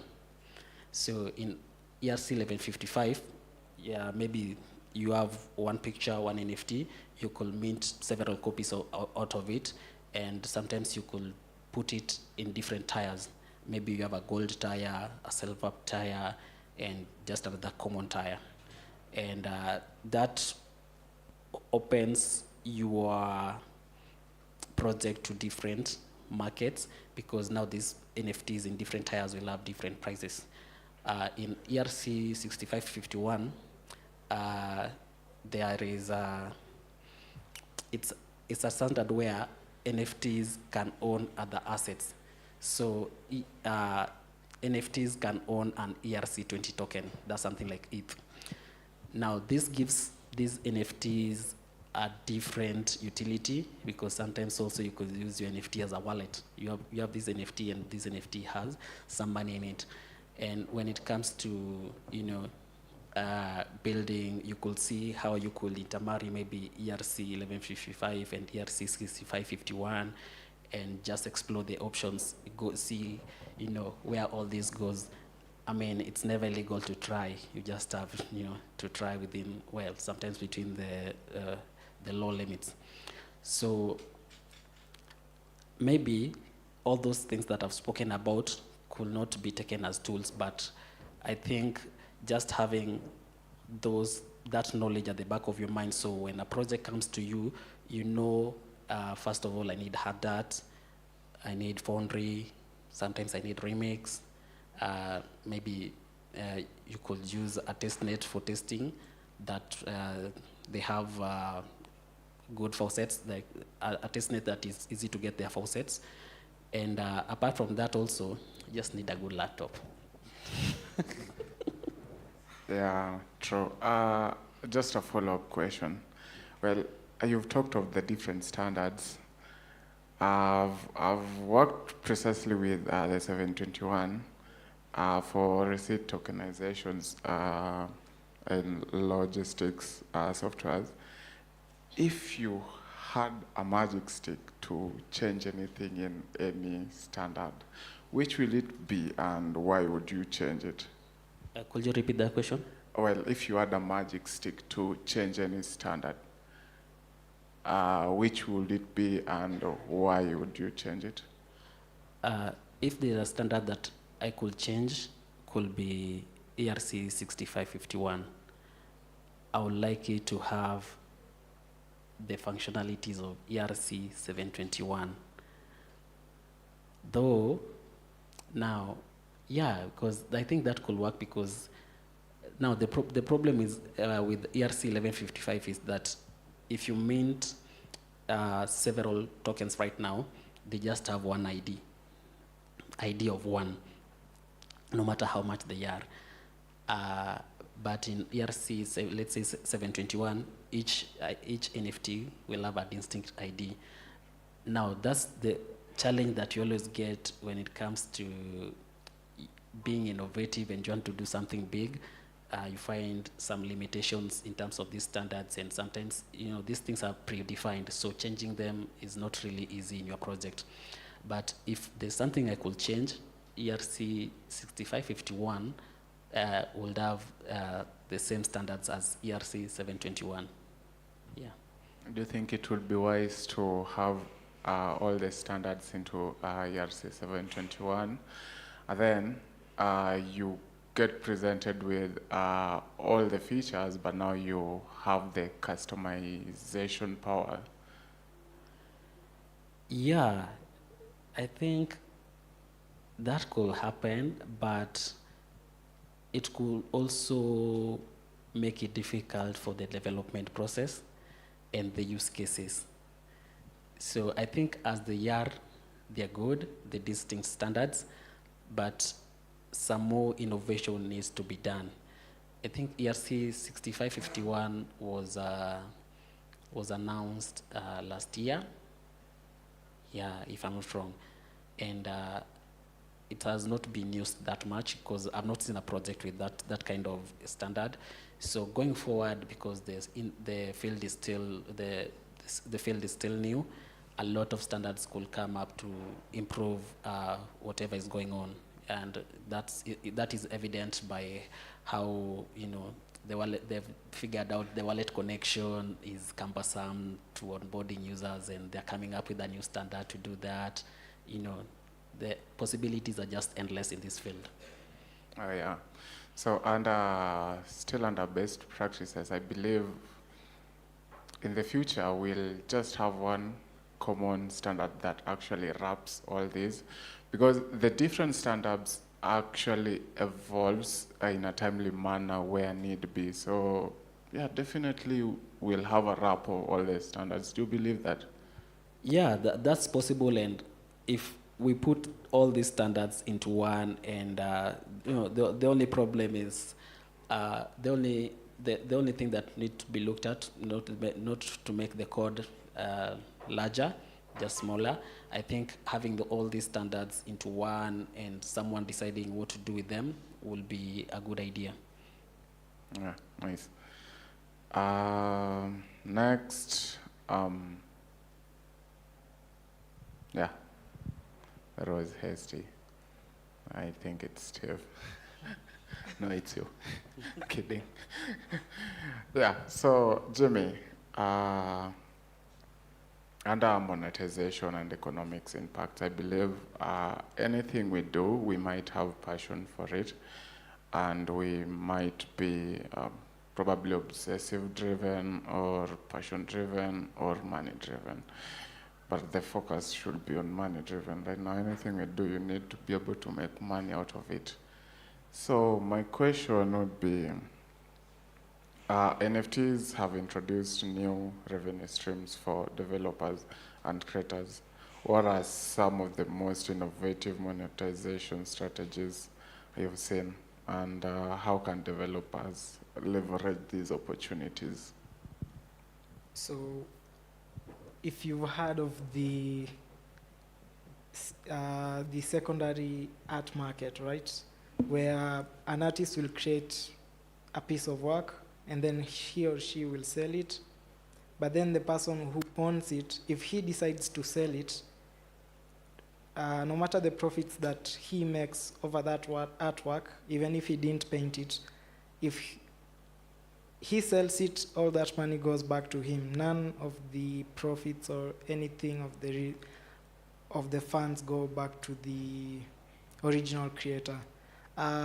On blockchain, this has changed, but it depends from where you look at it. So looking at it from the Solana blockchain, secondary sales for NFT artists who put royalties on their artwork and have minted them with a specific standard. We call them programmable NFTs.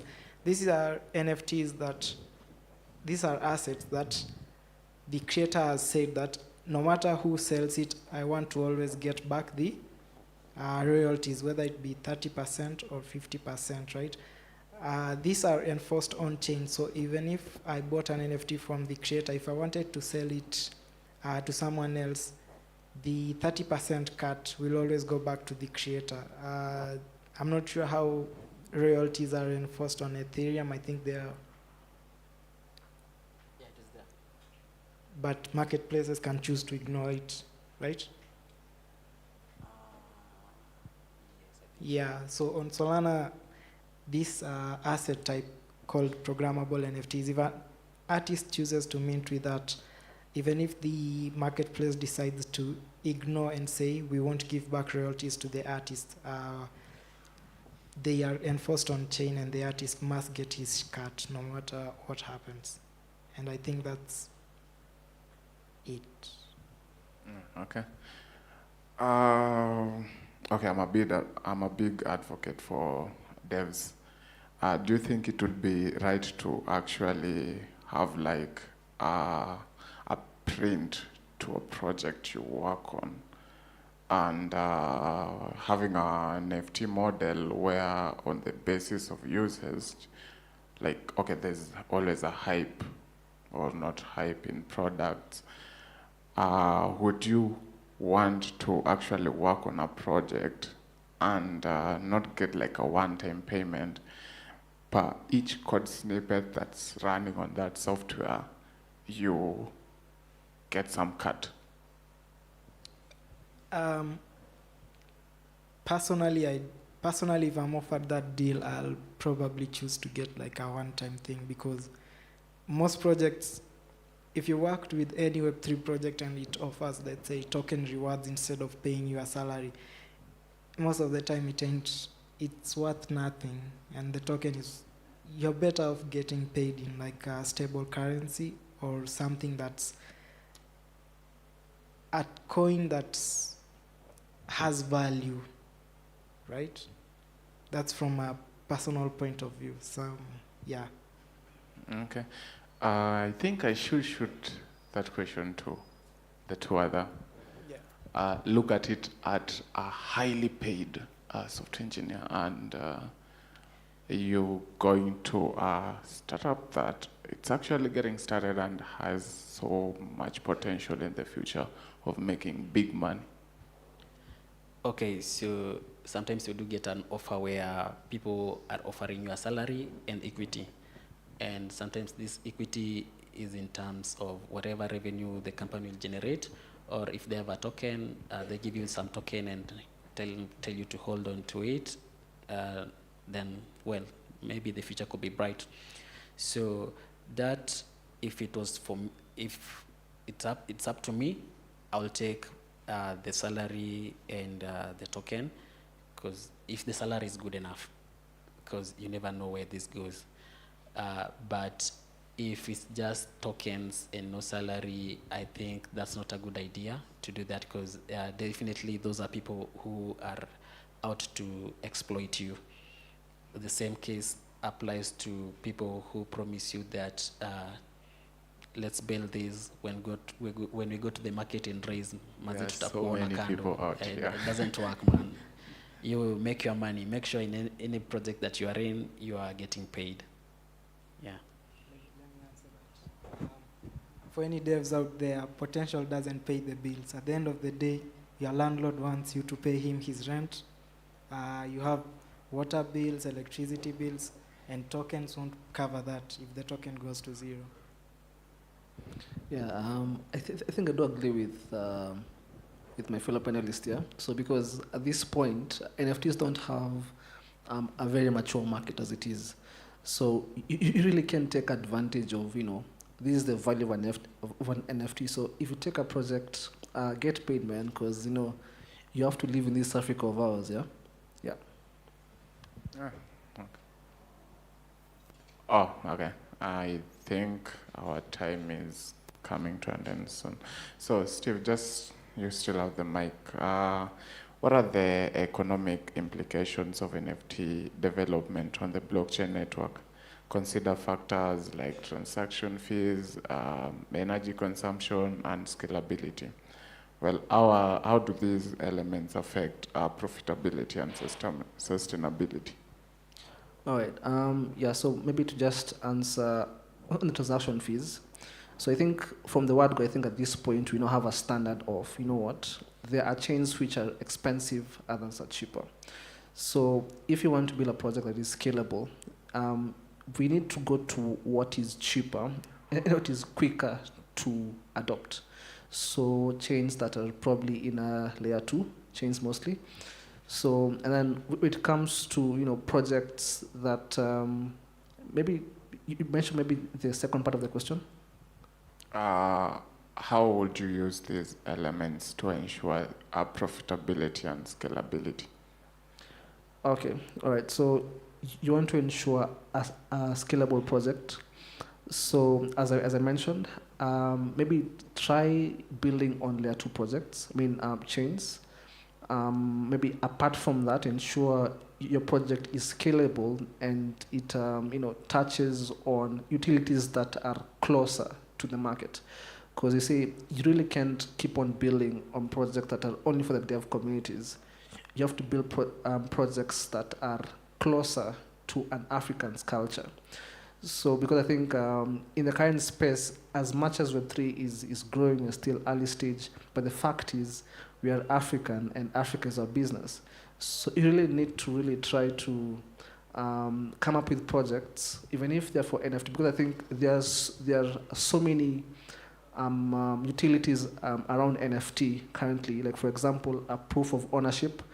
I can literally use an NFT as a collateral as a collateral for an asset, whether it be it's a vehicle, it's a car, whatnot. And I think looking at the payment side of blockchain, right now I think what is moving at this point is is payments and loans. Yeah. So how can we get NFT as a solution around that particular utility? Same thing to agriculture, same thing to art, something to music. So I think there is so much to be explored, but I think I'd really like to see devs leaning towards looking at where they come from and seeing what can I build for where I come from. Because I think, so blockchain isn't an African tech, it's quite obvious. So, but the fact is, you're coming from Africa. Store your NFTs when you mint them. So for us, NFTs condemn visual action. Gives them more reach, because for me to view some good art, I love to go to a museum somewhere. But if I know maybe a DApp that displays all this, then I can just view all this amazing art at the comfort of my seat.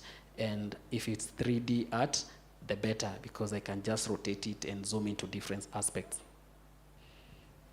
Okay, hope you talk in person. Okay, maybe we'll just add on that. So I think when you're an artist, I think what is valuable to me as an artist, maybe to you, I think maybe can relate, is the aspect of, is my asset, is what I've built an asset worth enough, growing in worth, right? So I think NFT, or rather in a wider scale, Web3 really opens up that, because I think you can literally, through fractional ownership, be able to be increase the value of your asset over time. So because with Web3, you can literally unlock so much value of your asset. Yeah.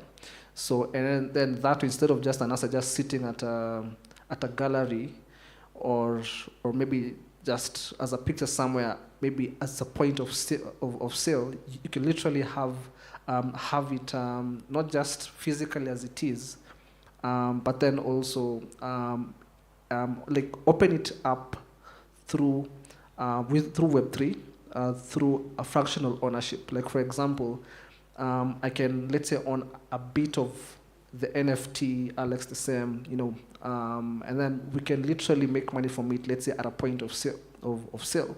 Yeah. So I think by doing that, I think Web3 really opens up. It really doesn't condemn. It really opens up what you have. Yeah.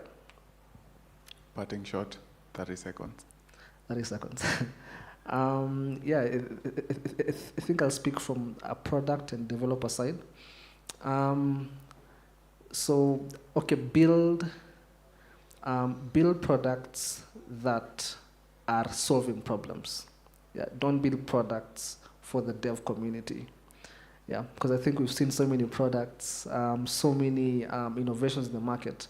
If you really want to build a market, a product, especially in Web3, try to build a product that migrates what you're seeing on the ground. Like what we're exposed on usually in the market is matatus, it's TV, it is what, it is art, it is here, all that. So build for that, and then because Web3 opens up so much volumes, so I think build for your fellow Africans first before thinking about San Francisco, for example.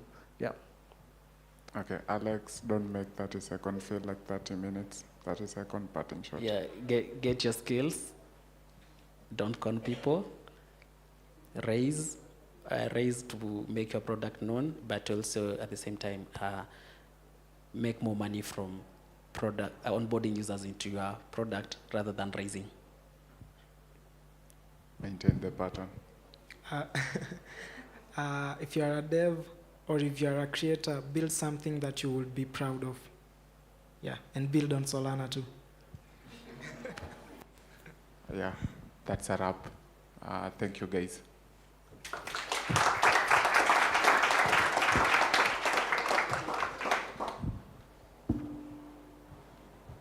Sure.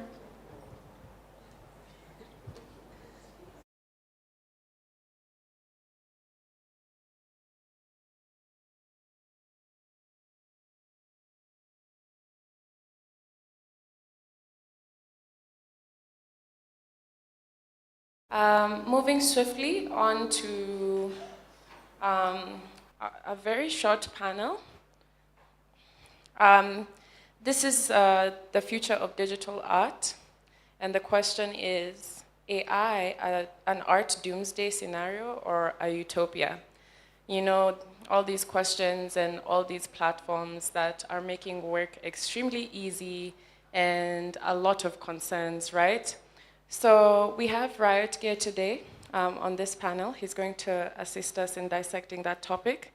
Dr. Nelson Kioko, Kevin Mwangi, and Lucy Manzi from Women in DeFi.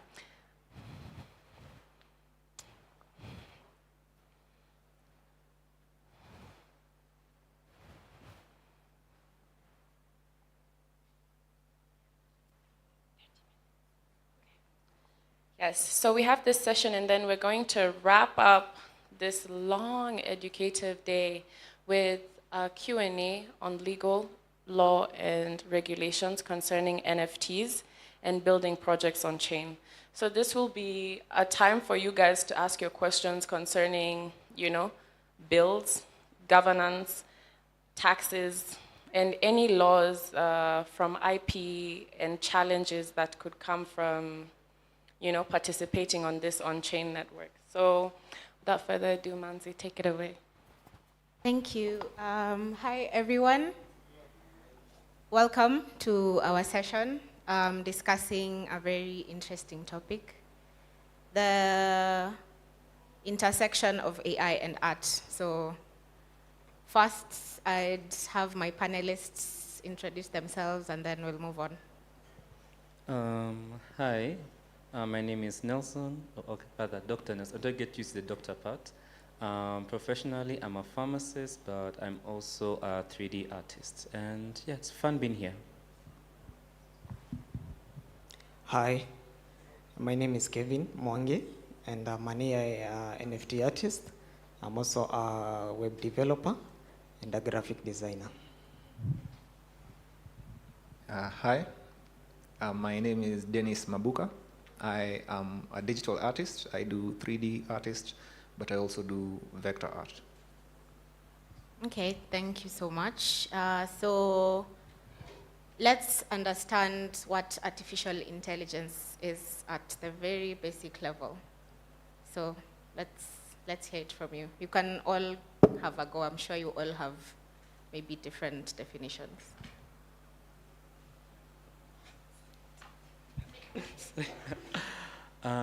So for me, from what I understand how AI is or how AI functions, it's like an engine it's a growing engine that gets fed information to which you can now generate information from through how we know, if I give an example of ChatGPT, of how you input a prompt, input a question, and it can generate that information based on what it has been learning or what it has been fed.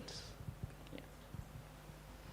So AI for me is a technology that has been built to mimic human behavior. So basically, it's a technology that has been built to do what human beings can do. Yeah. I think my answer is somewhat similar to theirs, but in my view, I kind of view AI as, it's like we've given our tools, it's a tool, yes, but calling it a tool to me is kind of simplifying too much. It's more like synthetic minds. It's like we've gifted our tools with human-like minds. We've given our tools the ability to reason. And that's how I kind of look at AI and how I approach it. Okay, thank you. So again, very diverse opinions. We've seen the evolution of art over time, and with every other century, decade, there's a new definition or someone adds perspective. Now we have AI. So in this age where we have artificial intelligence, you know, how do you define, say, AI art, and how, again, do we define real art in this age of AI? Because there's people who'll say, maybe do a drawing and then refine it with AI, or they'll do AI from scratch or borrow ideas from AI. So like, how do now define the different stages that AI has brought to art? Kevin, we'll start with you. Oh yeah, so let me first define now what is artwork according to my perspective. So artwork is an asset that has been created either digitally, virtually, or physically. And the sole purpose for doing that is for the artist to express their emotions and their feelings. So is AI creating artwork, so to say? So I'll say yes, AI is creating artwork. Same case with how people create traditional artwork. The only difference is it's a different medium compared to the non-mediums. Yeah. Okay, thank you. Dennis, could you now help us understand how do we define real artwork in the age of AI?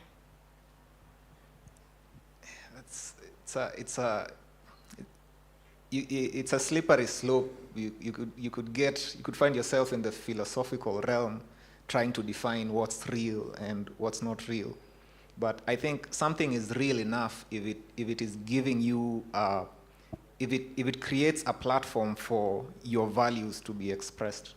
And if humans can somehow find a way to express their values through what AI creates, then I think that, to me, that makes it something real enough. Okay, interesting, thank you. So what unique qualities does AI art bring to the table? You can draw, you can paint, but with AI, what unique capabilities does it bring? Dr. Nelson. What unique capabilities? To me, that feels tricky because, just as he said, AI art is a literal new medium. So to me, what new things it can bring is its range per se.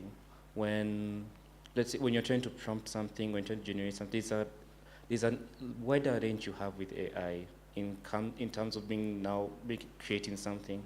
Though now the flip side of that is you have to have a more concrete idea, as far as I've experienced it using AI art. And in that, it's easier to experiment with, and the new things it can bring is just that wide capacity and wide experimentation compared to if I was to paint something. I'm like, okay, I've done this watercolor painting, but I feel like I've missed something or I could have gained something. And with AI, there's a chance I can actually see that's something I didn't think of at that point. Kevin, given you've created art using AI or incorporated it into your work, what would you say are some of those capabilities that it has helped you explore in your artwork?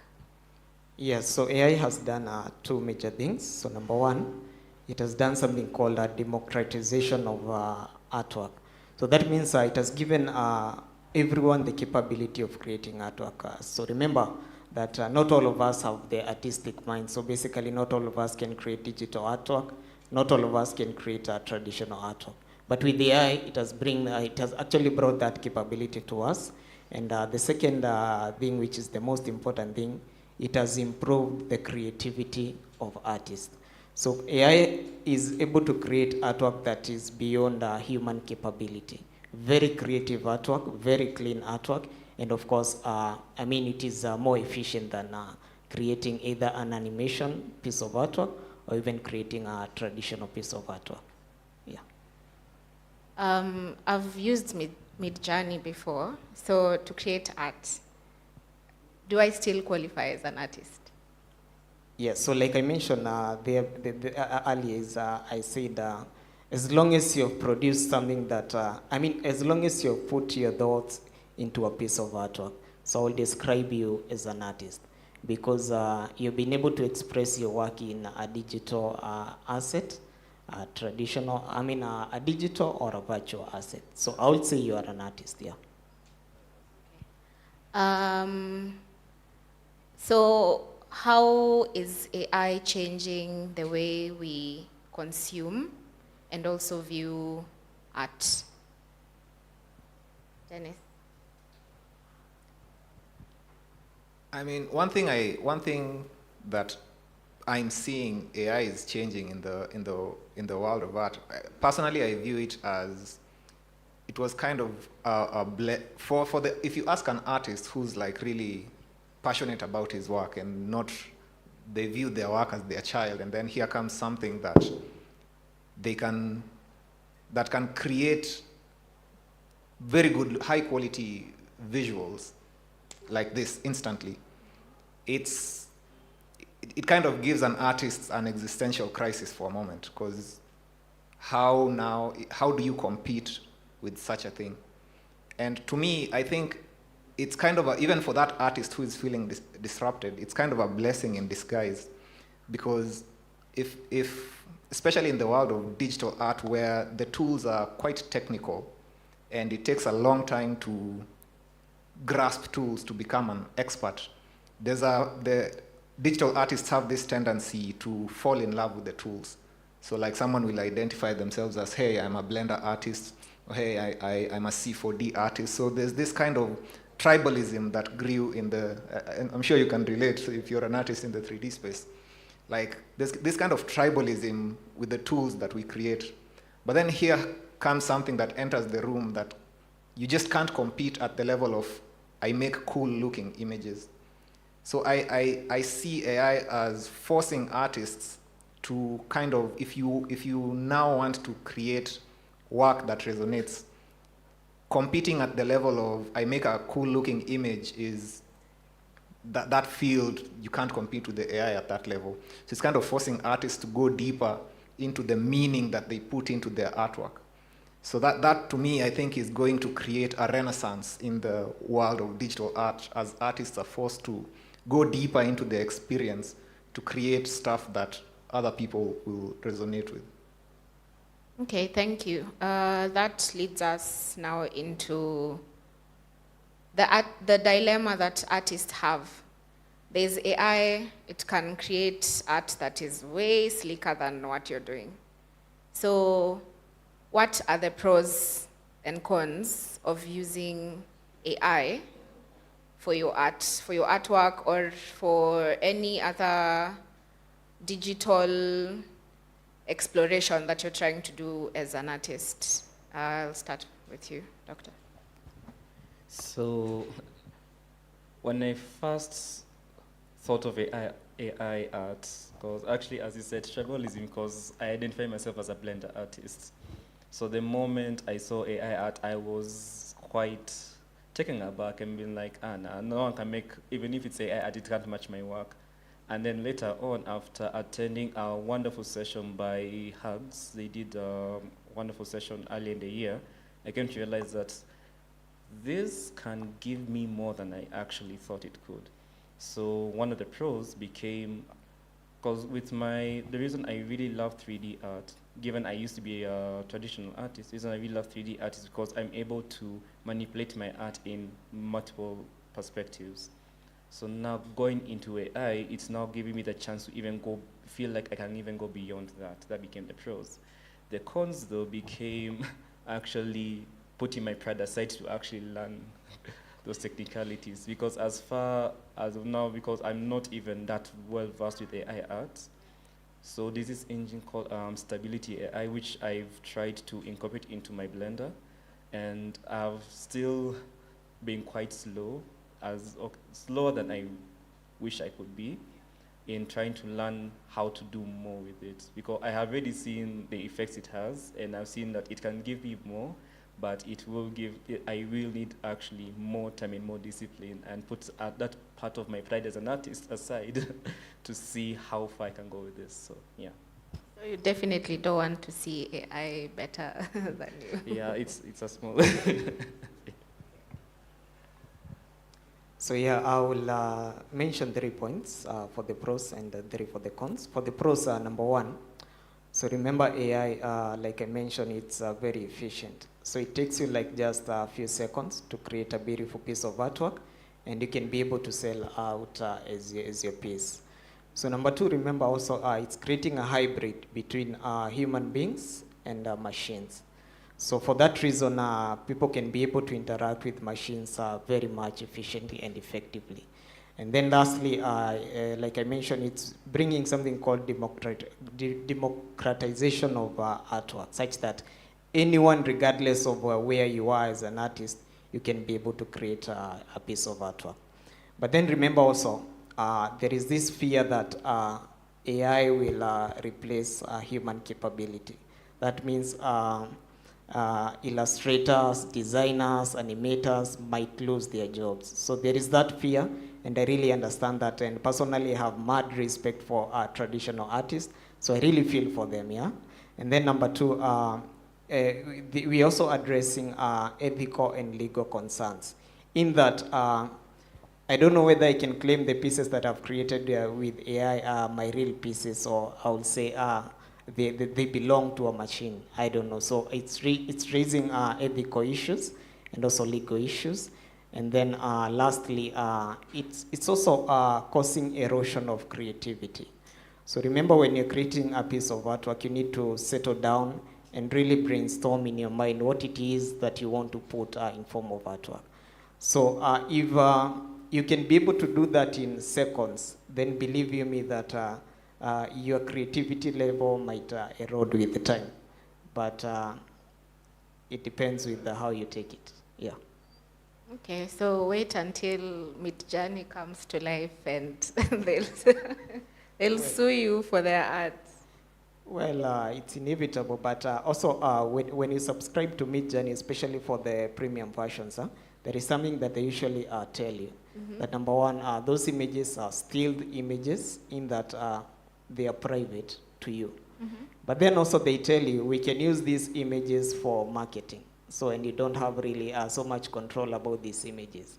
So that's why we are saying, I mean, this would cut both ends, so it will depend on how you take it. Yeah. Okay, so just a minute.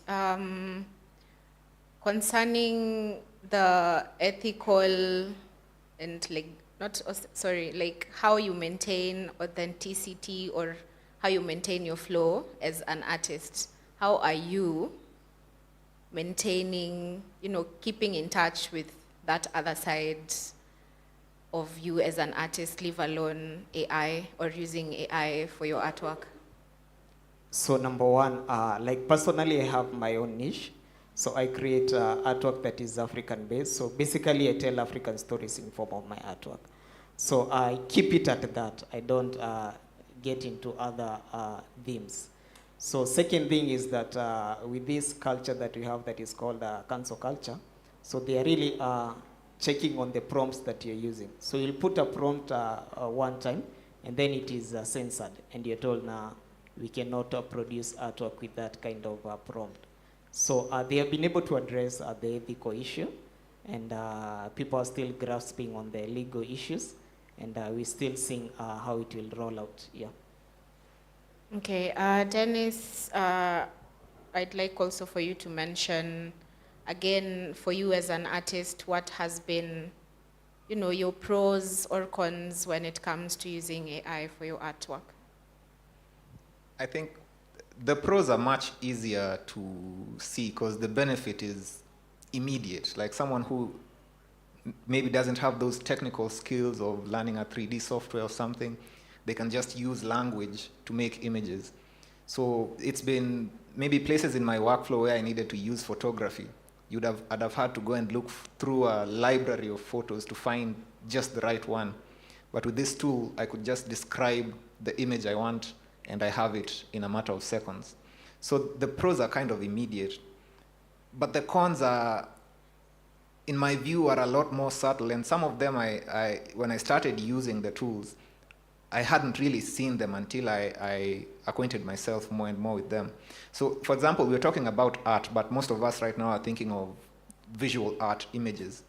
But a poet is also an artist. The poems that they write, it is art. And just AIs that are not really visual AIs are also disrupting this other corner of of art. And we saw Kamau and Ian, and what they do is they do generative art where the code they write produces visual output. So to them, the code is just as much a part of the art as the visual output. So there's this time I was using one of these, it wasn't even the big ones, one of these AIs that you could install locally and use. You don't even need the internet. And in the beginning, I used to prompt the AIs, and I would get my feedback. But then, more recently, in the more updated versions, I was prompting this AI. It was writing out code for me, and then I came across this problem. We tried to debug the problem, couldn't find the source, and then I decided to rest for the night. But then I just on my own came to find the solution. And when I picked up the project the following morning to continue, the AI was asking me, how did you solve that problem? Like, we are reaching a place where it's not you prompting the tools, but the tools can also prompt you back. And I feel like we are entering, like, the things of science fiction are becoming real. And in such a world, we here at the vanguard who are kind of have our finger on that pulse, but the vast majority of people aren't very tech savvy. And it's very easy for such a person, instead of them using the tool, if the tool can ask you back questions, we can easily find ourselves in a place where it's the tools that are using us. So for me, I find that's one of the pros that I feel, the cons that I feel isn't really easily immediate to see unless you start using it. And I think it's up to us, the guys who are here first, to kind of, the stories that we tell as artists will help the vast majority of people through the stories to kind of transition them into using these tools in a more safe and kind of way that fosters us using the tools instead of the tools using us. Okay, interesting. So AI is evolving, and again, in maybe another 10 years, we have super intelligence. So now artists are left with this. Personally, I have the question of, how do you remain unique in this space?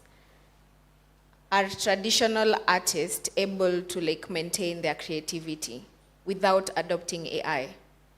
Like, in years to come, where maybe AI can do Mona Lisa way better than it was done. So is it possible for traditional artists who really don't want to use AI, for them to remain competitive? Dr. Nelson. I think it's really possible for treasures to remain relevant, because if I'm to give an example, there's one point, a colleague of mine told me that he just started using AI art and he made something really cool and he sent it to me and said, okay, yeah, this is really nice, because what he did, he just made a painting of a forest and then he gave it like a wavy texture. Then the next day when I went to pass by a different colleague of mine who owns an art studio, I found her doing something similar, because she made a painting, but in the painting, she made the same wavy texture, but with wool. So now, realizing that, I came to notice that as much as AI can grow this fast and this efficient, I do believe that traditional artists, because one thing I find amazing about traditional artists is, especially those in Africa, is we don't entirely stick to, for those who went to art school, we don't entirely stick to what was in art school. We delve deeper, like we really delve deep, especially when an art piece resonates with us. Because for that friend of mine, she went from painting to dyeing cotton, to dyeing strings into paint, and then using that as a painting material. A different friend of mine, he's a sand. So for traditional artists, for what I can say about them, the drive to evolve, the drive to continue learning can still keep them relevant without using AI. And what would you say in maybe those 10 years to come, when AI can draw or generate rather anything way better, what would you say sets apart a traditional artist from AI? That one or two qualities that, come what happens, that will not be taken away from this artist. This might sound cliche, but I'll say human nature. Like, for me as an artist, even before I became an actual artist, whenever I would see an art piece, there's a odd resonance of familiarity or just depth that you can feel in an art piece. And so far, personally, there are some AI pieces that I have felt that, especially like when I actually went through your Instagram recently, when I saw you in the same panel, and there are pieces you've created that I felt, wow, I actually resonate with this piece. As much it's an AI piece, which is a new feeling for me.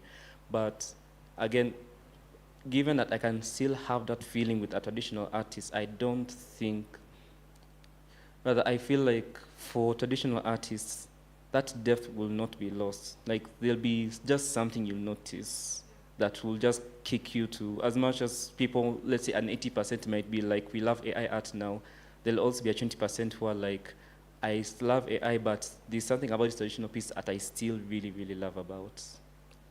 Yeah. Dennis, would you like to add to that? For me, I think it's, if you are an artist that there's a way that there's this hype, like get on the AI train or you'll be left behind. But if you really feel like there's something unique and valuable in your artwork that you have to give, I think cultivate spaces where your uniqueness is valued.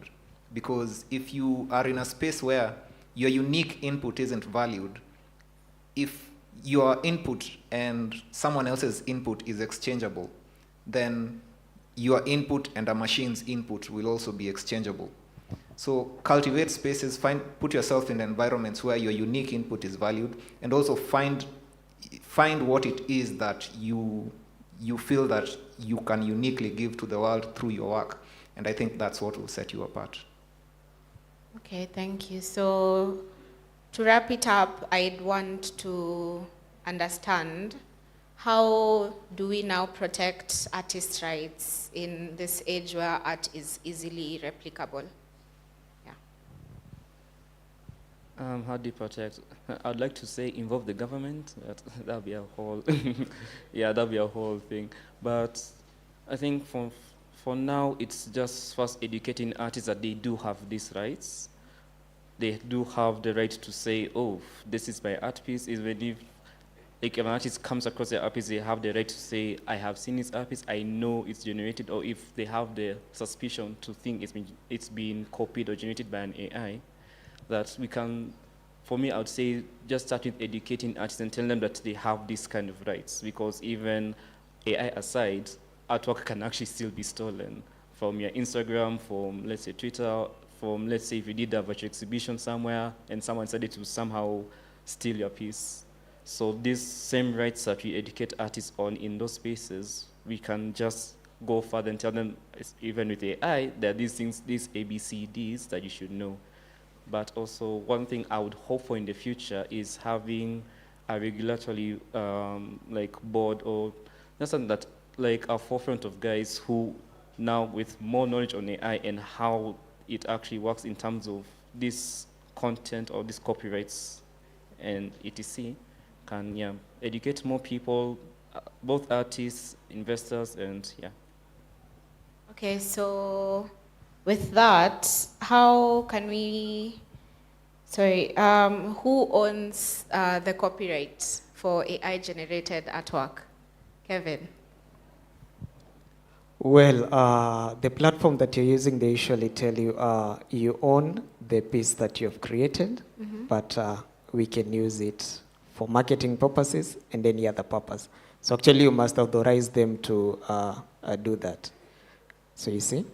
But then because you have created it in your own account, I would say you own it.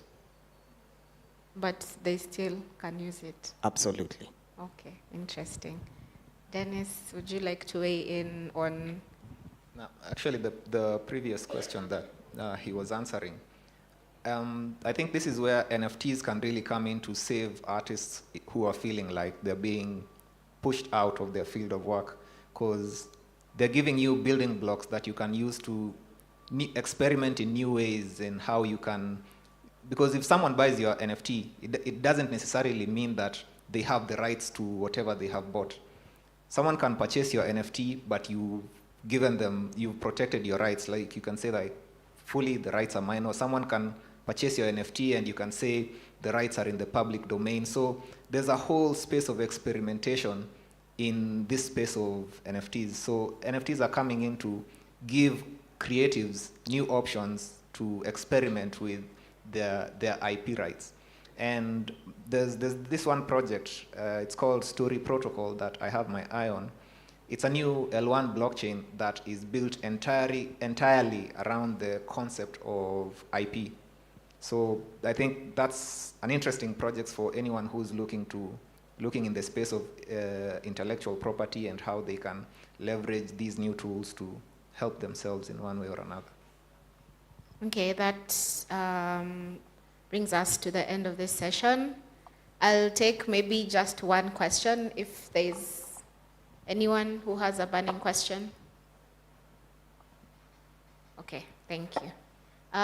So in 30 seconds, do you think AI art is doomsday or utopia?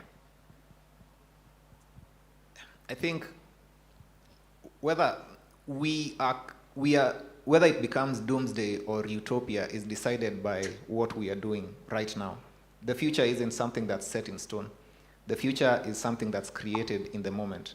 And I think the best thing that we can do in the current moment to nudge that, to tip that direction in the positive side, is to create things and build things that will kind of help the masses, because we are the ones who are there at the forefront. And most people are not as tech savvy as we are. So build things, tell stories that will help the masses to kind of relate, because things are about to get quite sci-fi. The things of science fiction are becoming real. I saw another project that are using stable diffusion to, I forget the name, but they were kind of using it to, from scanning your brainwaves, they want to see dreams. Like it sounds sci-fi, but that's an actual project people are building. So tell stories that will help people to transition into, when these tools come into the mainstream, will help them to absorb these tools into their lives in a healthy way. Okay, thank you. Kevin, 30 seconds. Yeah. So according to me, I would say AI is not a pure doomsday scenario. Neither is it a perfect utopian scenario, because like we discussed earlier, is that it has both pros and cons. So depending on how you take it, I think you'll go with it. And remember, in the recent Amanda Manos that we had a tech bro who had created a GPT to dissect the finance bill. And it really helps so many people. So I think you'll consider that as a utopian scenario, basing it with the fact that AI is changing our world in diverse ways. So I would say it is a utopian scenario. There's so much pros compared to cons. So that is where I stand as Kevin. Honestly, I'm still on the fence about between utopia and doomsday, but just as my colleagues have said, it all comes down to how we operate AI itself, because it can easily go into doomsday and it can easily go to a utopia, depending on how we take our stand and how we actively interact with it. So. Okay, thank you so much. That has been our session. Thank you for listening to us.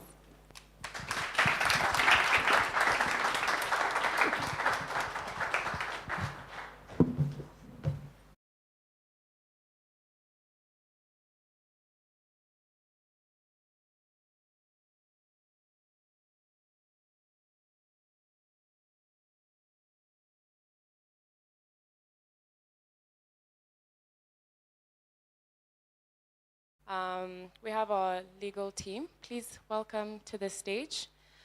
This session, we want you guys to ask the questions, right?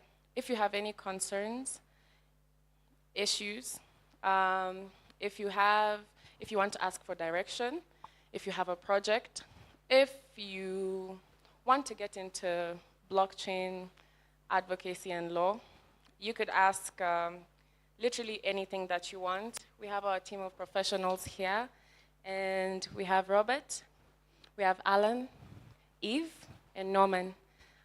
Yes, so by the way, everyone who asks a question gets a free t-shirt from Dual Mint, courtesy of Dual Mint. Thank you, Dual Mint. So, yeah, anyone with any questions? Oh, welcome. Okay, thank you much. Thank you very much for giving me the opportunity. And my question goes to the panelists.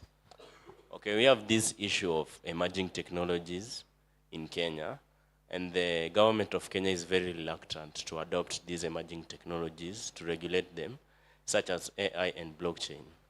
So what is the current position of the Kenyan government on how they view the blockchain technology?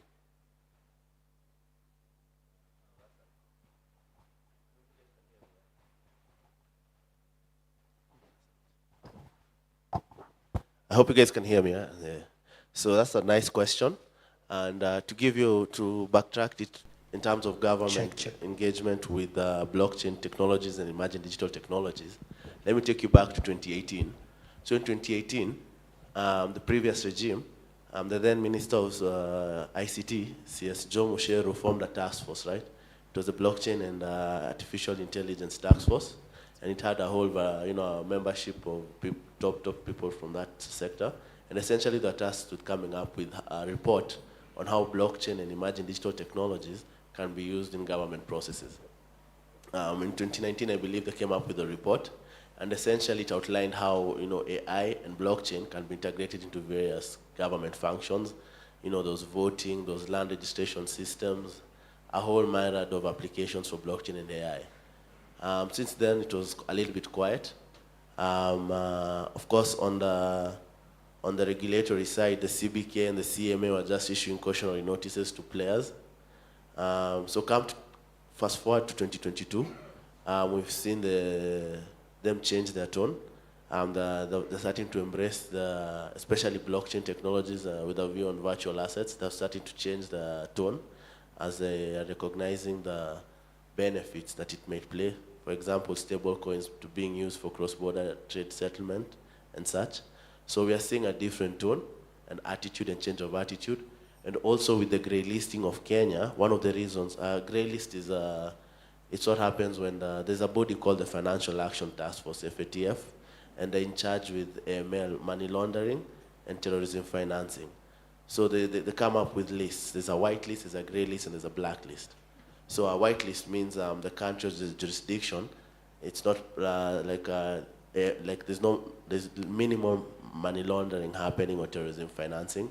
Once you're in the grey list, now means like the systems, the financial system is susceptible to money laundering and AML, and if you're in the blacklist, it's crazy. Like countries like Iran, it's like 2 or 3 countries are in the blacklist. So Kenya was put on the grey list, and one of the reasons was lack of a virtual asset service provider framework, like laws around. So I'll answer this question. There's the virtual asset side, the blockchain and virtual assets, and the AI side. So now I'm tackling the virtual assets, right? So with the grey listing of Kenya, one of the reasons was lack of a virtual asset service provider framework. Kenya is, I think, it's the 3rd largest market in Africa when it comes to virtual assets in terms of, amount of virtual assets being received. So crypto entering the market, it's 3rd largest. So it had to be regulated, and there are no laws. So we've seen the setting up of a technical working group by the National Treasury, including members from the Capital Markets Authority, the Central Bank of Kenya, and all these other.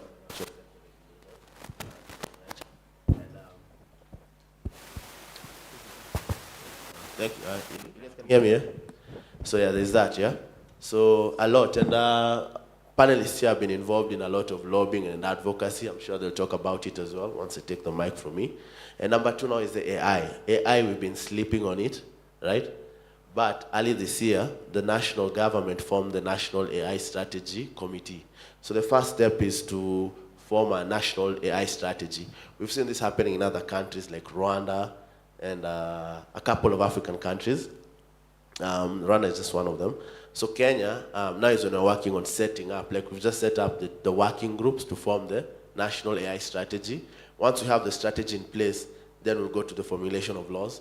But how I see the laws coming is like in the Data Protection Act, whereby, they cut and paste the GDPR, which is like the European data protection laws. So for AI, with the EU AI Act, we might see that. I'm sure these guys might have different opinions or they might agree with me. But yeah, so the AI, we are working towards it, and same as blockchain. So, and this is the perfect time for all of you to be involved in it. So make sure you participate in the National Steering Committee for the AI strategies, you attend the committees, hearings, and if there's a call for submissions, you submit, I'd assume, and also for the virtual asset side. Thank you. Yeah, just to add on that, I think one challenge with local, or rather Kenyan, or rather African regulation is always more opportunistic from the government perspective and gatekeeping, as opposed to creating an enabling environment, whereby a regulator only wants to come in to take as much as to rob you of everything you have. And I can give you an instance of the ICT practitioners bill that was floating around just right before Maandamano, where tech guys have been doing tech work for the longest time ever and making a good income of it. Then all of a sudden, a genius parliamentarian thinks it's a good idea for them to build a bill whereby for you to work in the tech space, you need to get some form of licensing and be classified as an ICT practitioner for you to continue doing what you've been doing. Some of them have been doing it without a university degree. The only thing they got is from YouTube University. A lot of guys who tech space learn from YouTube. And so this kind of gatekeeping regulations, this kind of gatekeeping form of regulations does not help anyone. So you'd see that also from a tax perspective.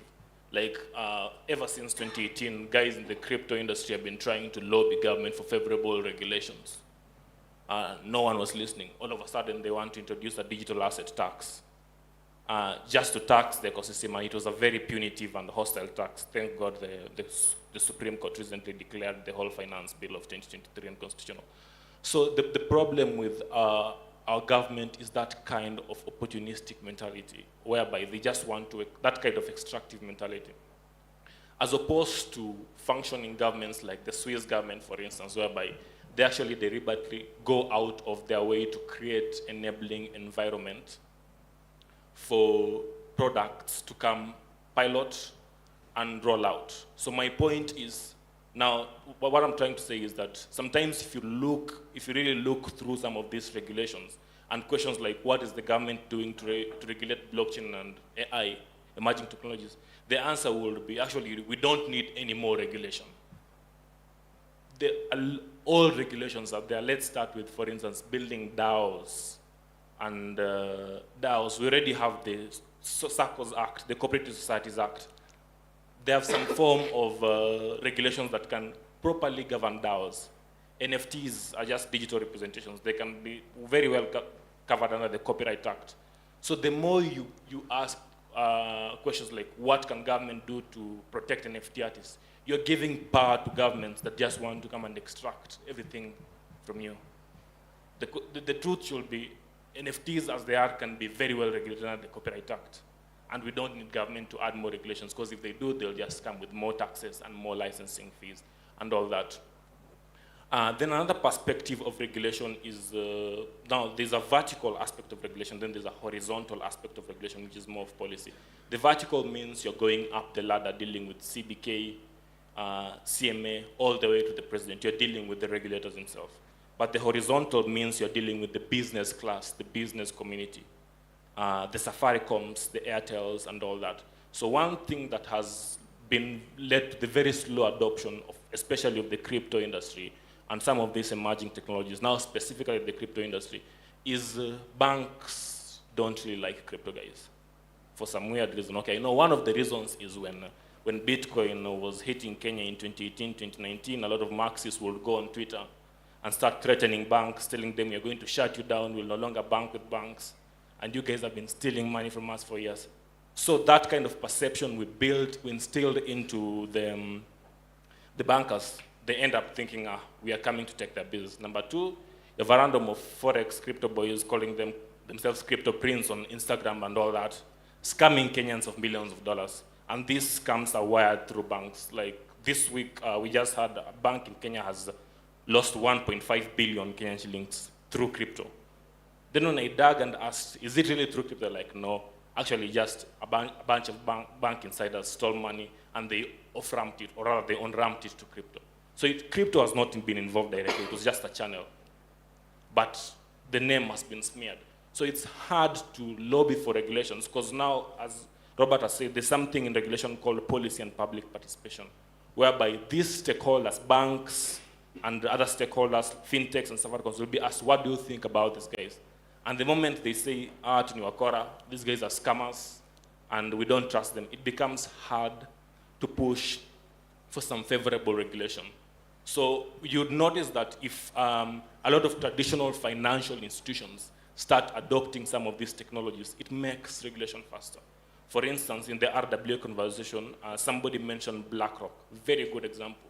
You noticed after BlackRock did the Bitcoin ETF, 2 months later, the US was publishing now regulations on regulating crypto assets because they trust conventional financial institutions. So when we are looking at lobbying for favorable regulations, number one, we don't look at government too much. The regulations that are there are substantial enough.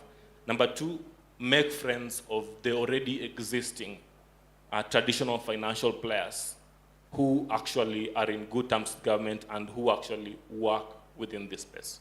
Yeah, thank you. The other thing that I would add in terms of what the government has done is they introduced the Creative Economy Support Bill, where they want to regulate creatives.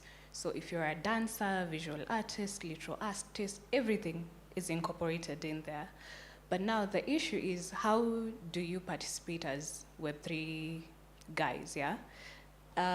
They have this body under the bill, where you can send in a representative under the software development or gaming industry.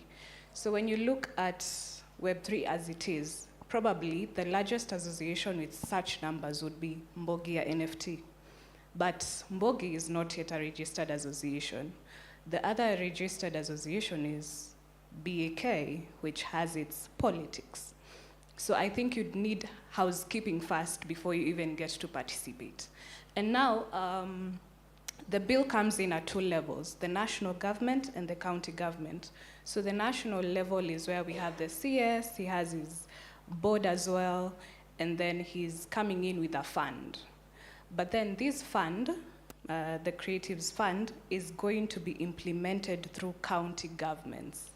So if you are part of these associations, I think that is the channel that you would use.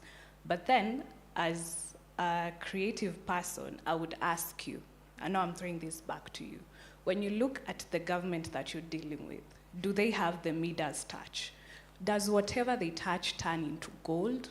Or does it flip to the other way? Would you want your creations under such incubation hubs? So basically, yes, they are doing things, but the same things, and when you look at the person who introduced the thing, it's the same person who is under the sports fund. And what happened to the sports fund? It was embezzled.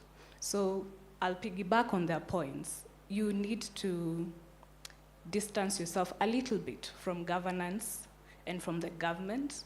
Just go with what exists and make sure that whatever you do is not illegal. So just follow the confines that already exist. Wow, these matters have been extensively canvassed by my peers, but I think the only thing that I would add is just a clarion call to people who are builders in this space. Concern yourself less with what the government has to offer, but concern yourself more with what kind of extraordinary idea, crazy idea that you can build and bring to life with the tools at your disposal. Because this issue of regulation is never ending. It's almost like a chicken and an egg, who came first situation. You're never going to solve it.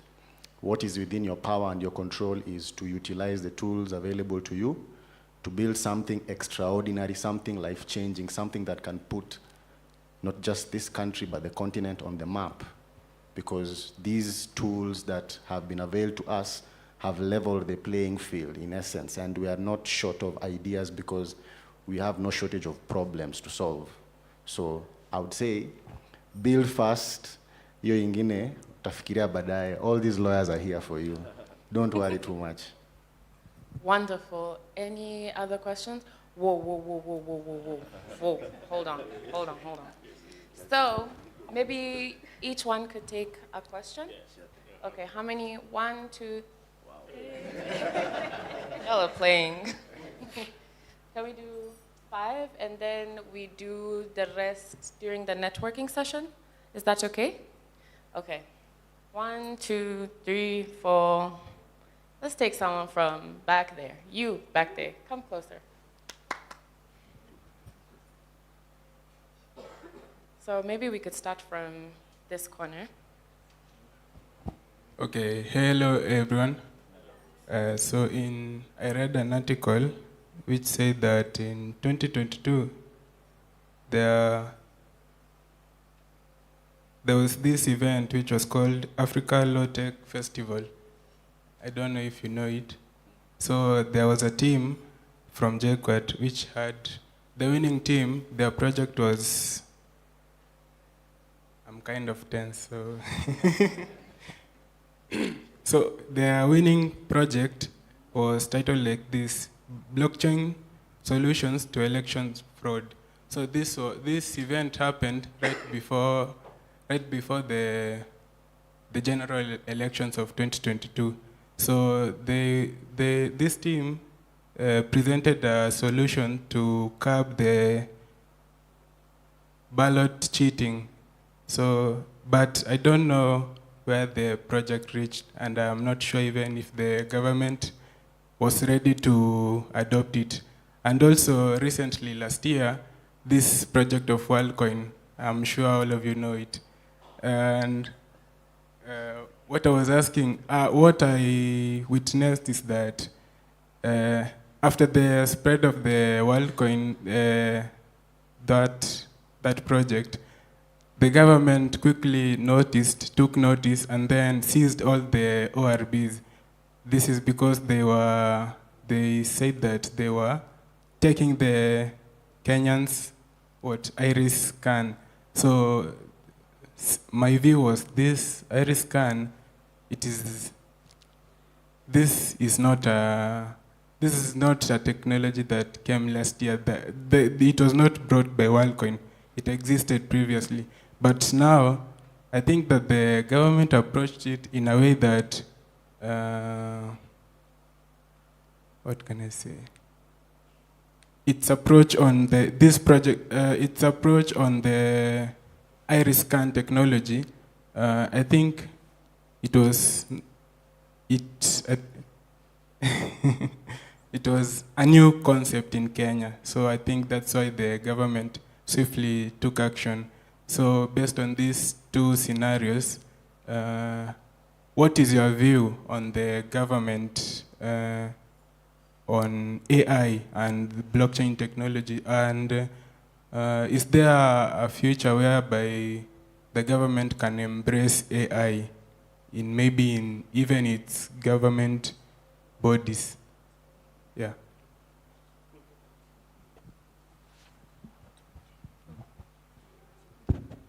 Yeah, awesome.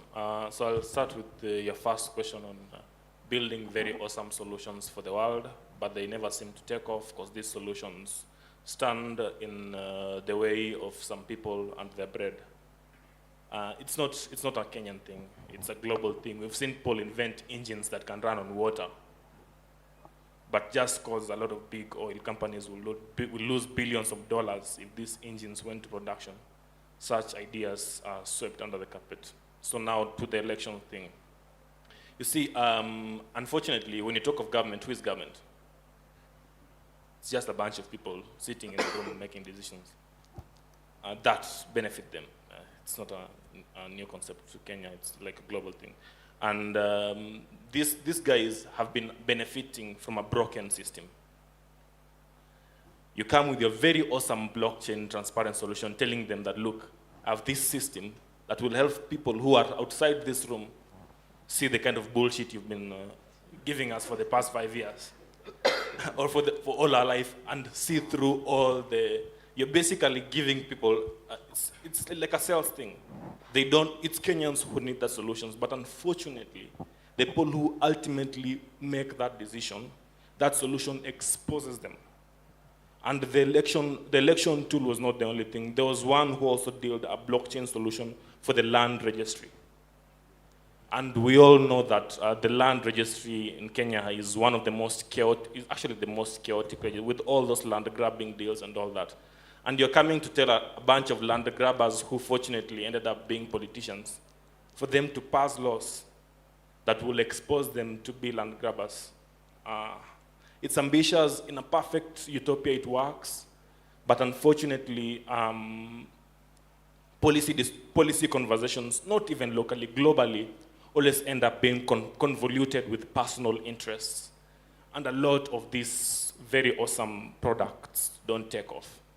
So sometimes, in the end of the day, when people are building in Africa and I always just advise people to build for the private sector. And as Norman said, just build within a space that you can impact and within a space that you can control. Build on stablecoin settlements, on-ramp, build on solutions that doesn't need government endorsement and validation. So for instance, if somebody was building a tool for checking election irregularity, I'll advise them, just build this tool in parallel. Don't wait for IEBC to endorse that tool or procure that tool or be your client for that tool. This tool can sort of be a decentralized election validation tool that runs in parallel with the voting system. So if I, as a techie, go and cast a vote in my constituency, after I've casted my ballot, I then make a secondary entry on this independent validation tool. This will be a very independent tool, because as long as government is not paying you to use that tool, then they don't have control over you, they don't have control over your servers. So that when Chebukati is refusing to open his servers, your tool is open and transparent. Yeah, that password thing was crazy. And guys were murdered for it. What was the name of that guy? Msando was murdered for it. You see the kind of craziness you're dealing with. So if somebody was casting, so you see, if you went and pitched your tool to IBC, then IBC purchased your tool, you're now in their pockets and you've convoluted yourself on all that political control. But if it's built in the spirit of Satoshi, decentralization, whereby I go and cast my vote and find a way of making a parallel entry on this tool, and it's verifiable, now that is a good social impact project on the blockchain. The other question regarding WorldCoin, yeah, it's crazy, but so it goes back to now building, and when do you get to a point of calling attention on yourself? So WorldCoin was not the first instance of a shutdown. There was Kennycoin in 2018, then there was BitPesa, or somebody was doing on-ramp, off-ramp in 2016 to M-Pesa. And I just put all of them in one cluster because of one thing. If I build a very awesome product today, and let's start with BitPesa, they are doing on-ramp, off-ramp through M-Pesa, right? If I'm doing that product and I'm only using it within friends and family and the Mboki NFT community in this room, 100 people transacting $100,000 a month, nobody cares. But if all of a sudden we build an NFT product that is running $10 billion a month in Kenya, trust me, a lot of people will care. All the way to the World Bank and all those guys. Because there's a lot of, number one, as I said, a government is made up of who? Politicians who are out to extract. And number two, then other issues come in. Now, because you have this system, guys who are cleaning dirty money and all that want to use your system, so you are subjected to AML laws. Then number two, because you're transacting 10 billion, what is the tax implication of it? Then KRA is on your case. and all that. So scaling up, the scale up of solutions usually attract a lot of interest. Oh, then number 4, the horizontal thing I told you, private sector. By creating a parallel payment system, for instance, you've kicked banks or a bunch of people out of that equation. It's business. They have to find a way of getting back their market. So if they use regulation strategy as a way to get at you, they'll get at you. Now to the world, so that is for the BitPesas and the ICOs, whereby you're launching a product and it scales up and it attracts unnecessary attention. It's very normal. Even big companies like TikTok and Facebook have dealt with it, all the way to those Senate hearings. It's just some corporate wars. Facebook snitches on TikTok. The TikTok CEO has to appear on Senate and answer why he's not Chinese and he's Singaporean and all that. It was crazy. So it's corporate wars that companies deal with. Regulation never stops, as Gabu said. It's corporate wars that people deal with. Then now you go to the other issue of WorldCoin was now the lack of clarity of regulation now, usually the biggest headache. Because WorldCoin comes into the country, they consult the Ministry of ICT, the Minister of ICT, Mr. Owalo, and they go to the Office of Data Protection Commissioner, ODPC, and obtain a data protection certificate. And even from the first instances of the interviews on WorldCoin, you would see that the ICT and the ODPC were on WorldCoin side. They'll say that these guys talked to us and everything was clean, we cleared them. But somewhere along the way, they changed their mind and they're like, no, we don't know these guys. They never talk to us. They're doing things illegally and causing people eye problems and all that. Now, the biggest problem to that is this gray areas in regulation we're talking about. This whereby you come obtain a certificate, but because you do not talk to Ministry of Interior, they have a gray area to come at you. So even when we drafted the regulation, we developed a one-stop shop sandbox, whereby everybody ever concerned with these emerging technologies can sit on a round table, look at your product and approve. So that when you go to market, you don't have one regulator saying you're cleared, then another one calling you a terrorist. So that one-stop solution, in theory and in principle, is a good solution that can work for Kenya. But then again, will it be implemented? Now that's a debatable topic, yeah. Thank you. Yeah, that's a really intensive, really good answers. So I think as a builder myself, there are 2 questions that I think are really serious questions that need attention. Number 1, because I think all these concerns revolve around the ignorance within the government. So as people who have interacted with these people, like time and again, so how do we handle the ignorance within government? That's number 1. Number 2, on the first questions that Greg asked earlier. So what you're trying to say is, as builders, you know what? As much as we have government coming to you, trying to arrest you, try to do what, you know what, be bold and go to the market, don't care. Is that what you're trying to say? Yeah, that's all.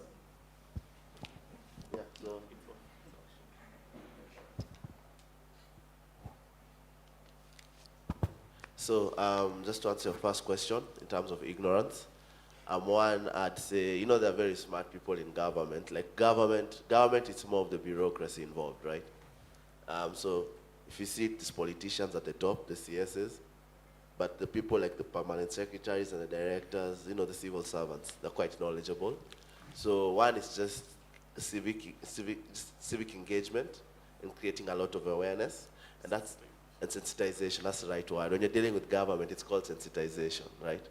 So a lot of sensitization is required. I'd advise the Mbogi clan to set up, you know, workshops or tap into, because that's also setting up workshops, whereby we're inviting all these regulators, the capital markets authorities, the KRAs, the financial regulatory, the FRCs, the CBKs, to see how, it's just starting that conversation essentially. And the best way to do that is through a workshop. You know, it has to be a formal engagement, right?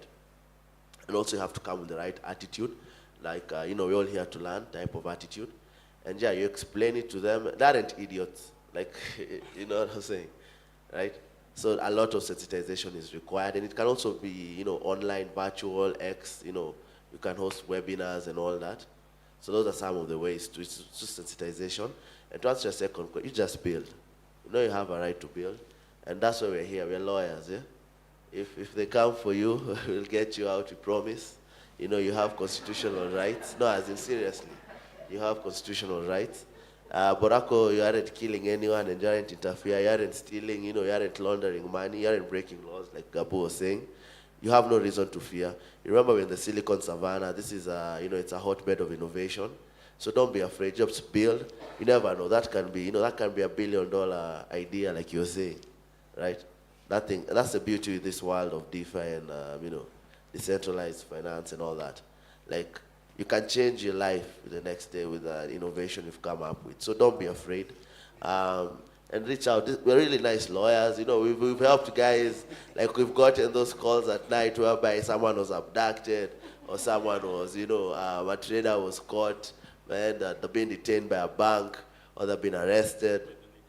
We even have people who've been detained by the foreign governments and, so we always receive the calls and this is part of us giving back to the community. That's why we're here actually, right? To interact with you guys and let you, don't be afraid of lawyers. Lawyers love clients, love you guys. And yeah, just build and we'll help you. And it's not only that front, also it's helping secure intellectual property because you've come up with the idea, you're building, right? How will you now sell your idea, right? Setting up a company, basic stuff, setting up your company, securing intellectual property, like you're saying.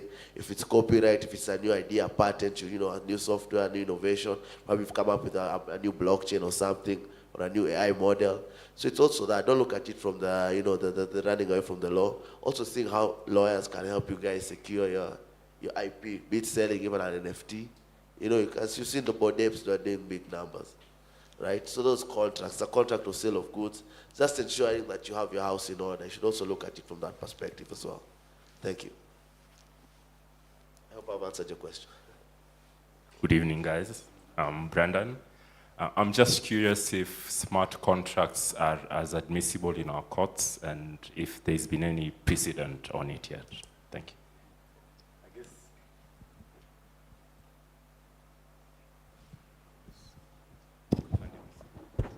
Oh, this one is working. Since you're the only member from the audience who's dreadlocked, who's answered the question, I guess it only fits that I take this one. So to answer you direct and straight up, no, smart contracts are not regulated in our jurisdiction, but I believe, sorry, there's something that you had asked initially about. What was the main question? Just run me back to it, please.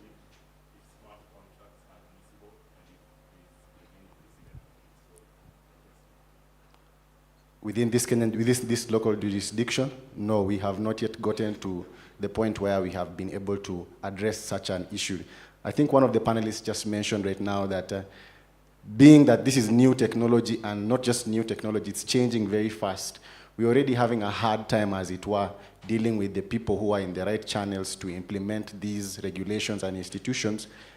Getting them to learn in the first instance is a bit difficult.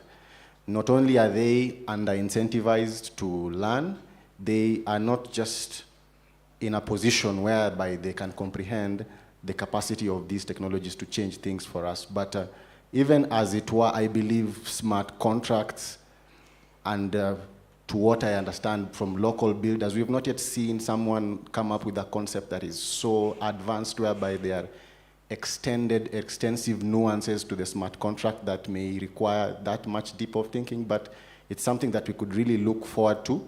To the best of my understanding, what we normally have is we just have a limited set of functions to enable us operate within the limited circumstances that we may have anticipated at the beginning of what we were seeking to build. But to answer you directly, no, we haven't had such a situation in local jurisprudence. Maybe, hopefully 10 years from now, that's something that we'll have to worry about. Maybe Robert is going to be a judge there and he's going to have favorable views.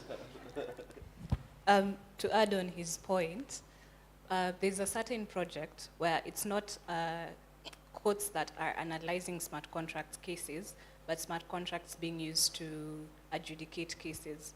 I think it's called Kleros or Krelos. I'm Kikuyu, so I'm not sure which one comes first. But there's that project. You can check it out. Hi, everyone. My question basically is, you touched on all these things. You talked about the Digital Tax Act. You talked about the ODPC, where we had the shenanigans of the WorldCoin. So basically, the question I'm asking, such policies coming into play and such regulations being placed on the tech industry, is it hindering the, like what was, I think it was featured as a Silicon Savannah, since we thought like 5 years, back, we would be so far ahead as a global tech country, but in those 5 years, we have seen like more of a decline. So in your own point of view, what do you think? Should we go back to the drawing board and kind of come up with better regulations and policies to put in place, and also to check these regulation systems because they're kind of hindering that growth? Thank you.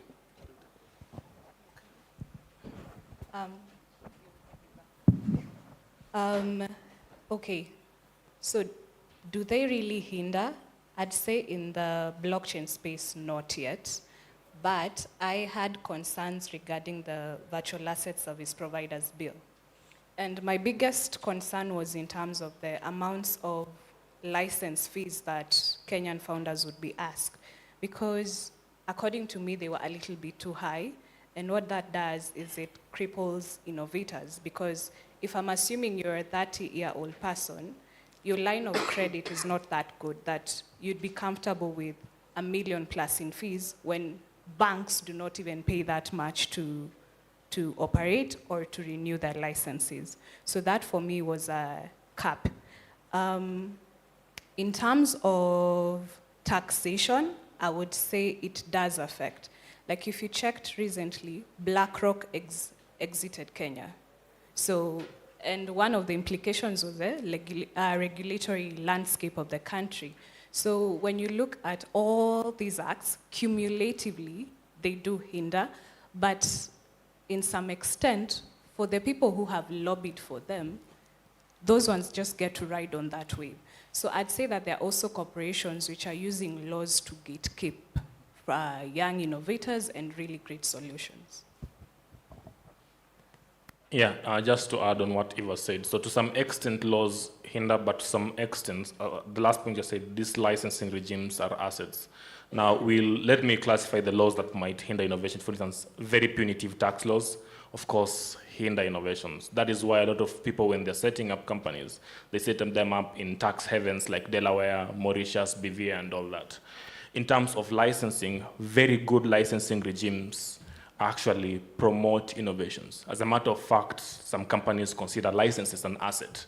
For instance, if you had a banking license in Kenya as a bank, that banking license is technically an asset.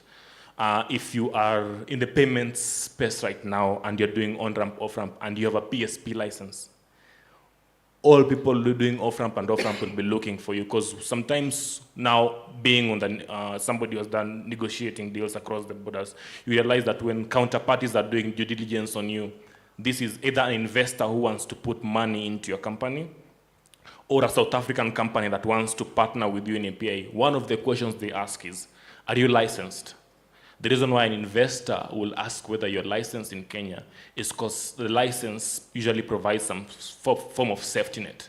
They know that if you're a licensed company, you'll not be unilaterally shut down the way WorldCoin was shut down or the way Binance was penalized $4 billion in the US. So that form of licensing provides some safety net to investors. And number two, it provides a safety net to the parties you are collaborating with. And just to double down on how a license can be an asset, for guys who do payments, you've heard of B2B companies like JumboPay and all that. They provide you APIs that allow you to do payments. It's not that you can't build APIs, it's because that their API is actually banking on the license that they have. So that by you using the API, you're sort of subcontracting or sub-licensing their license. So for instance, if there was an on-ramp, off-ramp license in Kenya, and Coinbase was coming into Kenya, and it took them, let's say it takes about a year or two to get that license.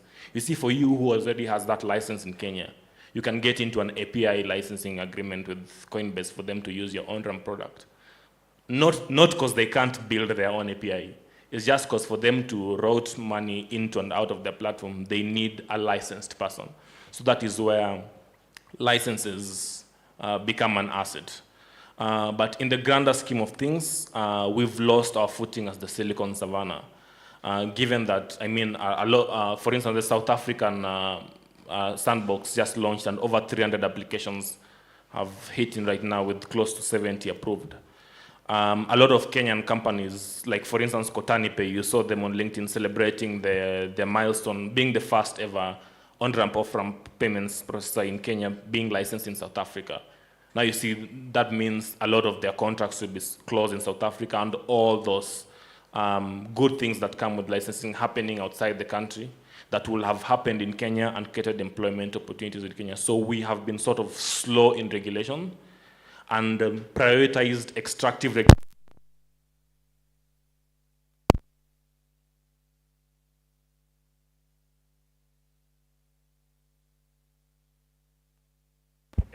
Extractive regulations like tax regulations, which hinder innovation, as opposed to prioritizing regulations that could have actually promoted innovation. Just a parting shot, the law will always follow innovation. Like, innovation will come first, and then the law will catch up. So you've seen it with M-Pesa and all this. Now we're seeing it with virtual assets and probably AI. So the law will always catch up with innovation.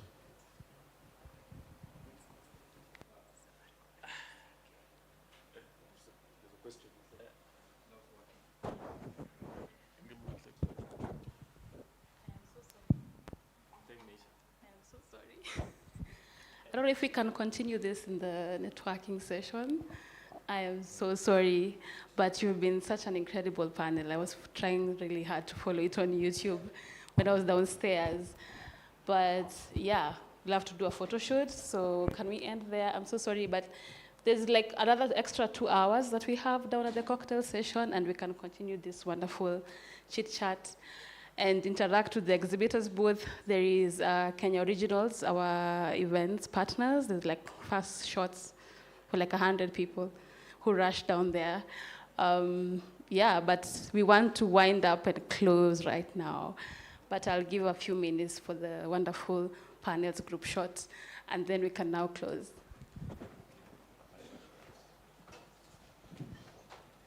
A round of applause, please.